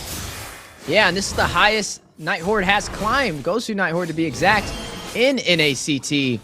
But is this their limit here? Can they break past it? You are looking at this Suyu from Mobazane in the jungle. Every time he runs on this, it's been a threat. Gosu Nigh Horde allowed this to walk through the draft, but traded it for that Phoveus pickup prio in the XP lane. Fared off against Chicken with the CC. Once again, Hoon and Shark on the aggressive mid. Alcyone and Legend just unable to keep up. I mean, at this point, they may even lose out on a minion. No, they will still get all 4. But just the... Oh, my foe, though, taking a lot of damage. Shark, Mobazane able to get first blood. Oh, my no! First blood over there for BTK. Oh, double kill! Oh, man, what is going on? This is why you don't let the Suyu walk, Trex. I feel like, you know, when you said that, I was thinking the same thing. I was like, why not just let the Julian through, you know? Ban out the Suyo, ban out the Alpha, leave the Julian. And you know they're not going to... Either way, that was draft. We're here in game. And BTK looking for another one. Alcyone, Alcy gone. Oh, my foe. Looking for the shot onto Mobazane. Mobazane maybe in a bad spot. Able to dash through. Able to flicker back into safety. BTK 3-0. Zane 3-0 himself. Not falling yet, but a massive start to help him in the jungle and for his team. You're going to see the turtle spawn in. Should be a pretty easy objective for the Bloodthirsty Kings with Zane overly fed within the past 2 minutes. Oh, my foe, definitely not going to possibly be able to take this. You're already seeing him rotate up to the orange buff. He realizes this is not a fight that they can deal with, but on the top side, yeah, Zia with the 2v1 with the 1v2. Zia, blazing duet, still gets the kill onto Dez. Gosu Nigh Horde just falling apart at the seams. Yeah, very impressive. And unfortunate for the side of Gosu Nigh Horde, as right now BTK, they're scaling. I'm offended. Oh, my foe, looking for some shots on a shark, man. Just chill, man. You don't got to bring out the recalls. Do it with dignity. Yeah, but at least for Gosu Nigh Horde, like you mentioned, they have a little bit of a later game composition, which could come into play if BTK allows them to get there. But as early as these kills are racking up, I don't know if that's going to be the story for this match. Gosu Nigh Horde needs to be a little bit more careful on their positioning, respect the damage and the rotations over there from BTK if they want to have a fighting chance. Mobazane just got in the Hunter Strike, man. It's, I don't know. It's going to definitely be a problem. Gosu Nigh Horde have to kind of reverse back, I feel like, at this point. Mikasa needs to play a bit more rotational, maybe even give a minion, but they have to be able to defend Oh My Foe. They have to be able to just hold on for dear life as Mobazane brings out the burst damage with another kill onto Oh My Foe. Control-Alt-Delete is where Mobazane's fingers are stuck on, and he's evaporating anybody in his way. Now with 4 kills on the board, that Impure Rage by his side for the extra skill damage and mana has been very effective. Gosu Nigh Horde looking for the Control Z right now. Bring it back, bring it back, bring it back. Anything to undo what has happened. But a big I'm offended locks on and Alcyon gone once again. Shark gonna take this kill this time. Yeah, but all that damage came from Zane. Shark, a little bit of that last minute hit to be able to get that kill, but Zane is hitting very hard. And now Dez. Dez in trouble once again.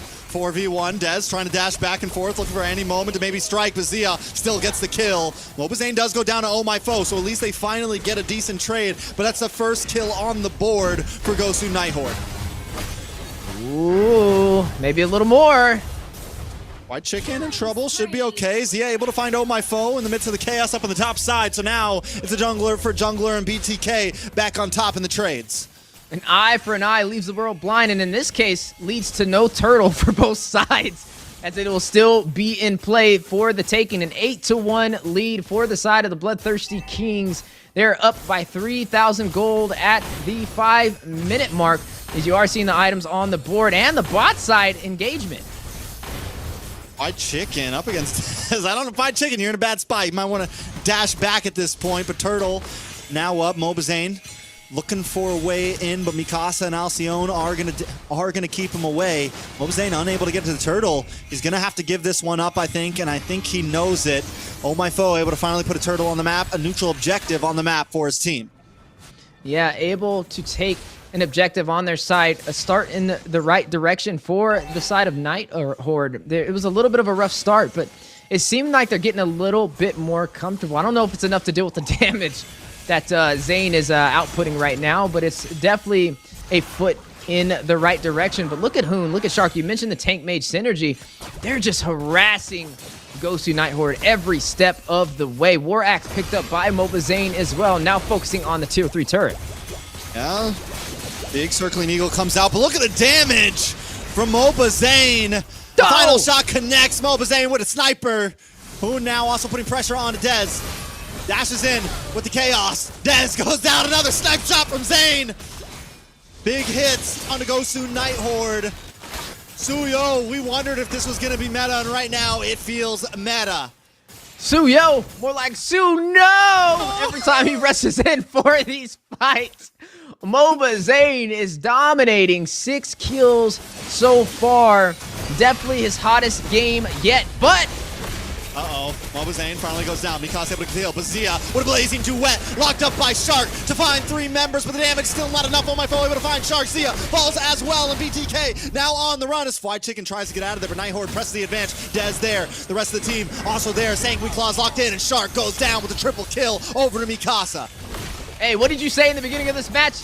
You don't care how this plays out, Gosu Nigh Horde needs to come swinging, and that is exactly what they're doing. May be able to take this tier 3 turret in the mid lane if Hoon is not careful. 10-5 on the scoreboard, and Oh My Foe will claim their first turret. Takes to tier 3 on the bot side. Now, that was an overextension from BTK. A little too comfortable with their advantage and quickly punished by Gosu Nigh Horde. Yeah, I think just maybe going a little bit too deep there. Maybe getting a little too much confidence. You still are up against the Sicilian. You're up against the Phobius. You're up against the Bane. You don't want to take every single fight in the enemy jungle, but now Turtle is up. Nigh Horde seems we wanted to fight for this one. Mobazane getting pushed back just like last time. Mikasa on his trail. Zamon's Force does come down. Dez able to put out some nice damage. Fried Chicken just trying to kite, but this Turtle will go to Gosu Nigh Horde. All right, that's 2 turtles in a row for Gosu Nigh Horde so far, but a trade from Zia to make up for it. We'll take the tier 2 on the bot side, and this is the things that you have to do to maintain your advantage. We are now seeing the items on the board. 6,700 gold for Zia compared to 5,600 gold from Dez. That's a massive difference right there. It's 1,000 gold already. He has a corrosion sight, the DHS as well, Feather of Heaven, and the Starlium Scythe to work in his favor. Ooh, Dez. Looking for the out and does go down. Thought he was going to outplay. I swear.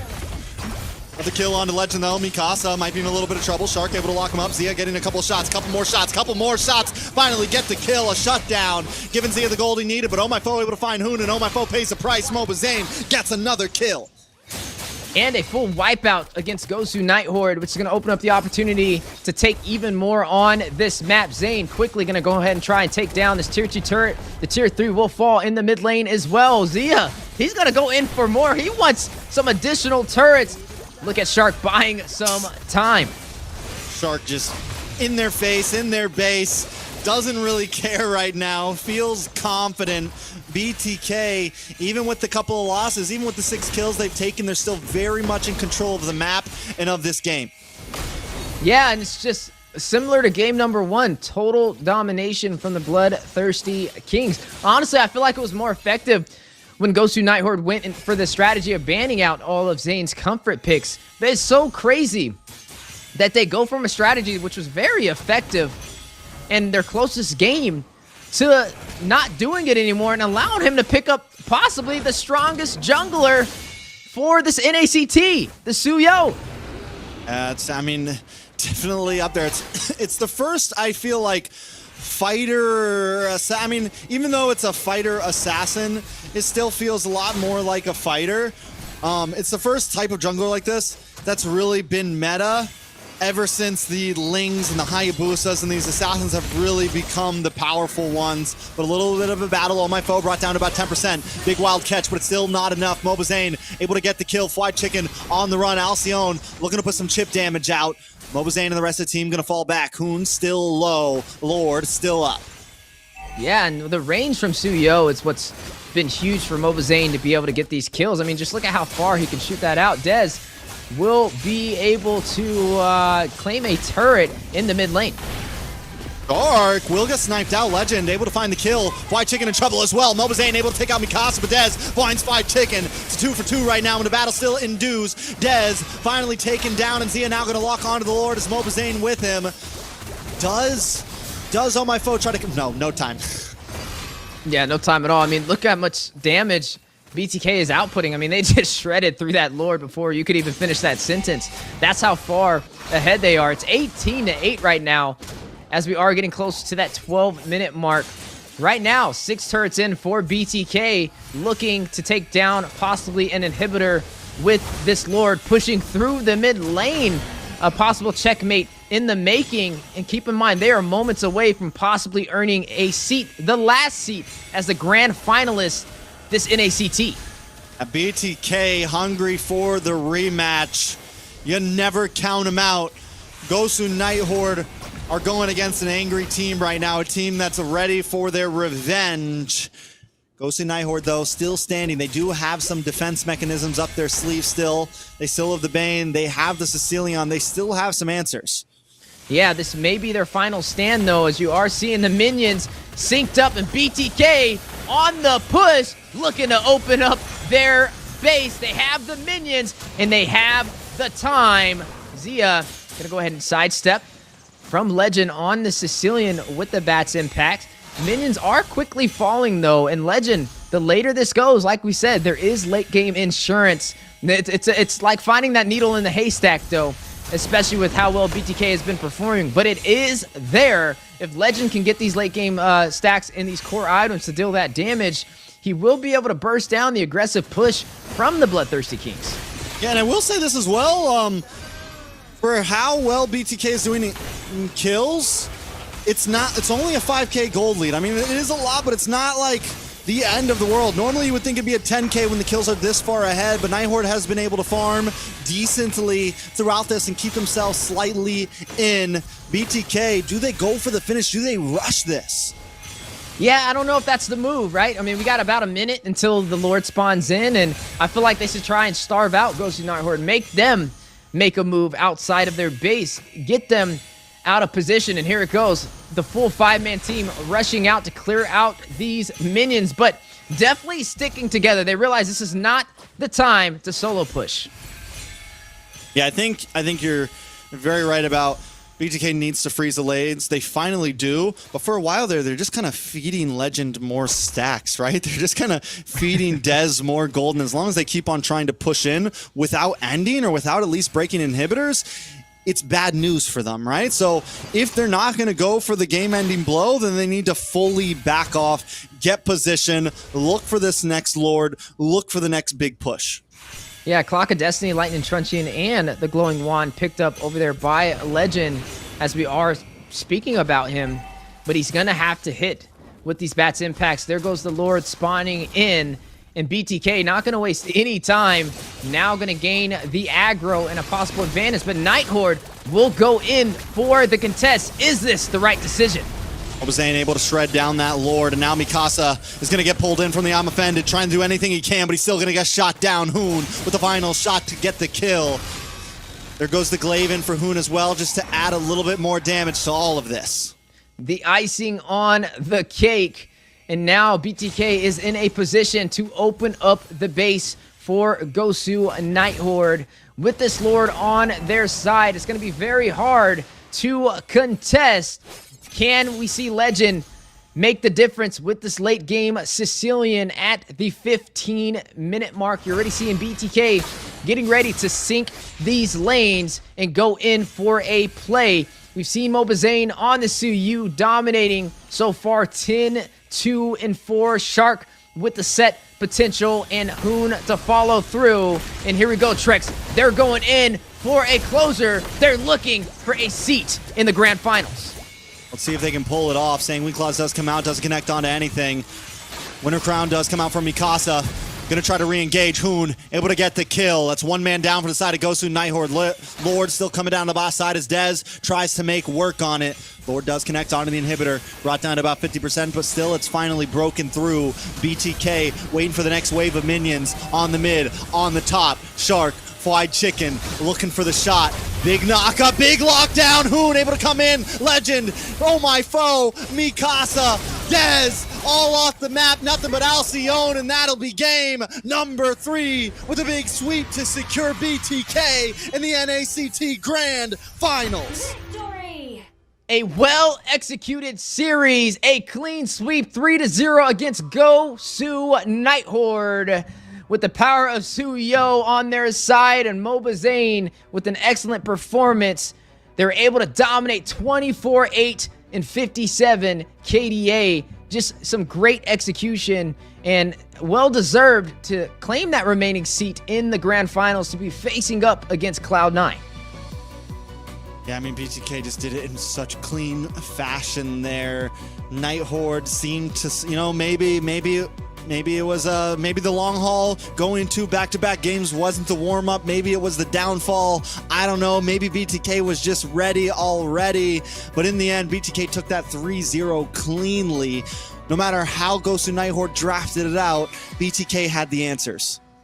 Yeah, they definitely came prepared, and Gosu Nigh Horde just not ready for that level of competition that they brought today for this series. But as we look at Gosu Nigh Horde and bid them farewell, we definitely got to pay some homage to their journey, not only in this NACT, but in NACT in general, as they've been scaling through the seasons. This is the furthest they've ever came, able to make it to the top 3 team in North America is something to be proud about, and we look forward to seeing them in future NACT seasons to come. And most definitely now, taking a look at these replays, Wheezy, where did it all go wrong? Yeah, it's hard, man. Definitely the Suyo is where it starts, for sure. I mean, I figure we can roll that one out, but I think there were some good things that went in Nigh Horde's favor. Not for game number 3. I feel like that was more of a domination. But for game number 2, I actually like the strategy when they banned out majority of Zane's jungles. You got to see a different version of BTK where Zane was a lot more uncomfortable, and it was more of an even matchup throughout majority of that match. The closest that Gosu Nigh Horde was able to get to trying to end their win victory siege that they've been pushing toward them. But yet to find a victory, it's hard, man, right? I mean, normally we see a massive gap between like the top 2 teams in the rest of North America. And unfortunately with these 2 teams, there's just a difference, and it still has to be built through time for the side of Gosu Nigh Horde. I mean, we know they've been switching their roster up a lot, especially in the regular season and the playoffs, but I feel like they found a recipe, and now they just got to stick to it. Yeah, I think, I mean, they definitely have some answers here, but again, I feel like Nigh Horde definitely definitely gave them some things in the draft that certain other teams might not. So BTK takes down an inevitable win for themselves. They're able to get it. They're able to secure their spot in the grand finals. Big shout out to Nigh Horde though, man. They did a wonderful job. They secure third place in NACT. Zeke, what do you have to say about it? It was exciting, man. There was a lot of back and forth moments where I really felt like Nigh Horde might be able to start stacking it up. We did expect really great gameplay from BTK, and that is exactly what we saw. A BTK that's still preparing and still growing and getting ready for the grand finals of the NACT. Big shout out to the BloodThirstyKings. Congratulations to them. Yeah, most definitely. They played very cleanly from top to bottom, from the YSS game to the Suyo game to game number 1, just all over the place. 3 different types of drafts, 3 different types of games, and came out victorious. Yeah, no, a little nostalgic to be able to see Zane pull out that Yi Sun Shin. Everybody was taking a gamble with what that final pick was going to be. Some thought it would be a Kai. Hey, I'm sure some people out there thought maybe a Ballman would have slipped through the cracks, but a YSS to top it off definitely was a sight to see. And congratulations to the BloodThirstyKings on securing that final seat for the grand finals and a chance to hold that flag for North America yet again for another NACT. Man, it was tough to see the BTK's team performance. Although they did win utilizing the YSS, we see the difference in the team's ability to effectively accomplish their objective goals. Against a team like Nigh Horde, who ranks 3rd within the NACT, Cloud9 is going to be a whole different thing. That's it's something that they're gonna have to address if they want to see some level of success. But hold your thoughts. It's time. Bring me fried chicken. How you feeling, man? I'm feeling all right. So, congratulations. Big W for you guys. You guys are going to the grand finals. But you know me, I don't beat around the bush. How did you personally feel about the YSS pickup? M3 throwback, you know, a little bit of a nostalgic pick. Do you think that choice caused you any anxiety, or it did? No, not really. It had to. Really? Yeah, I mean, it's mobile YSS, you know, comfort pick. Yeah. A bit, you know, abnormal, but they gotta do it. Gotta do what you gotta do. Gotta do what you gotta do. Well said. So, in your previous game, you guys faced and lost to Cloud9 for the 2nd time. What do you guys think went wrong?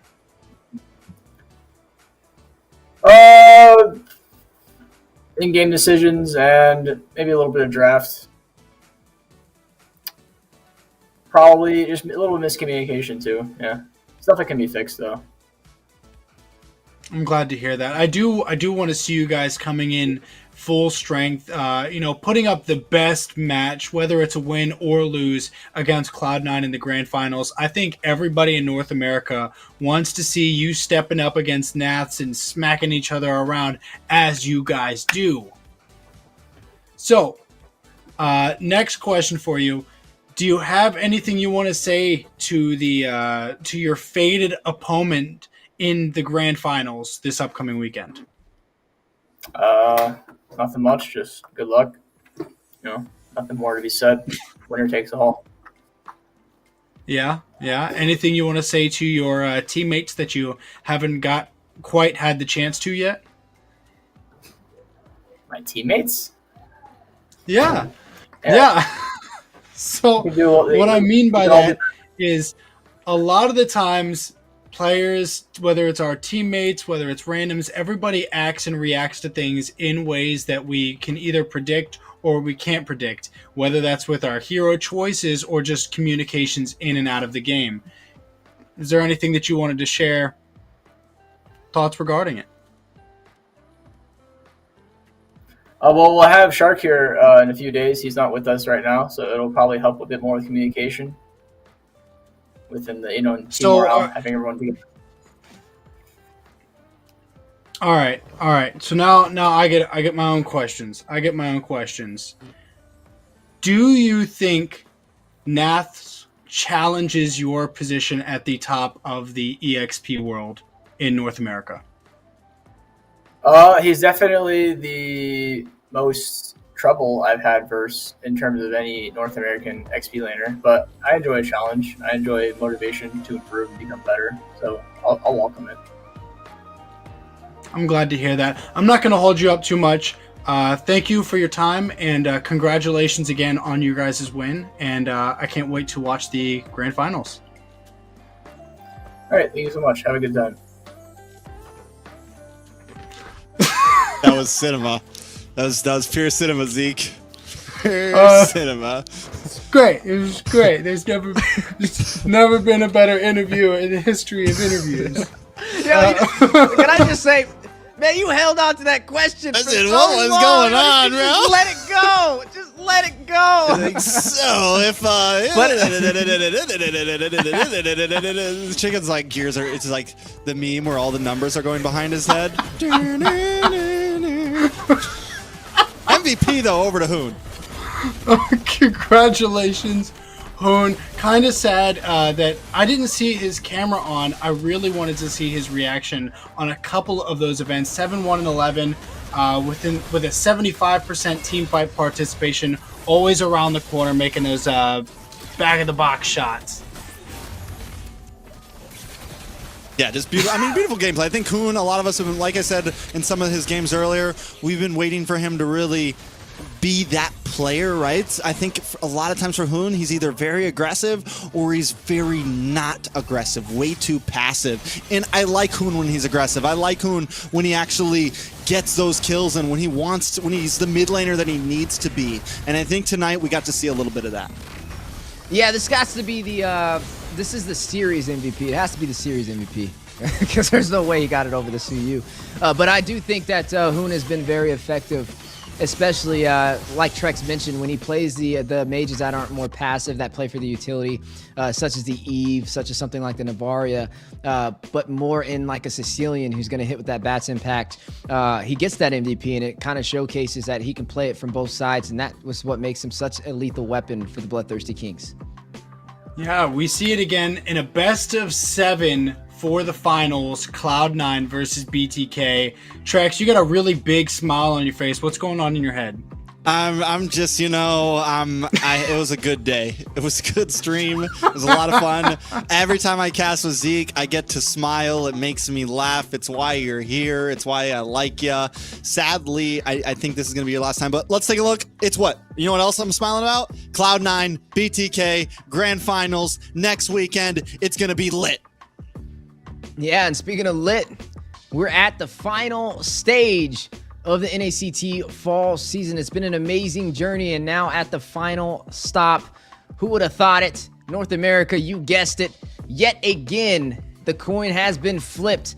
BTK up against Cloud9. But the difference this time around is that Hoon and Mobazane are on the same team. So there's a new face to that coin that we continuously flip. And that other side will be basic.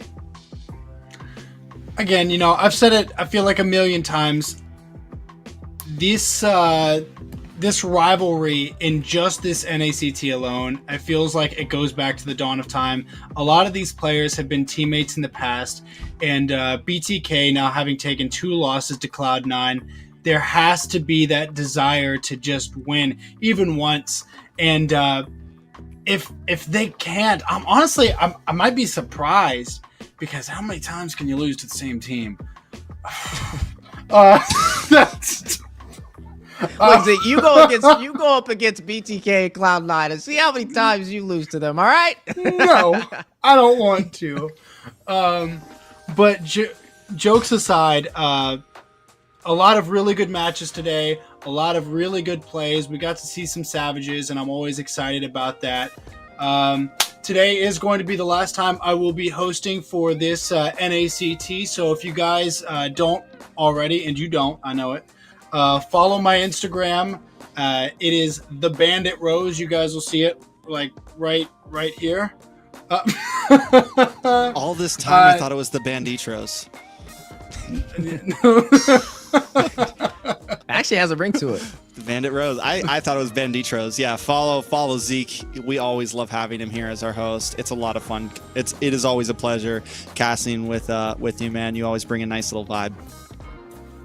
Yeah, you bring your own flavor to the desk, and it's definitely been a pleasure to be able to cast alongside you. And Zeke, hopefully the next NACT, you get them questions right for chicken. All right, we gotta start with that one. We're gonna workshop on that one. I do as the crystal guides. Okay. Yeah, it'll get better. I feel good. I think that's it. I think that's a wrap, boys. I think that's a wrap. All right, you guys don't go doing stuff that I wouldn't do. Much love.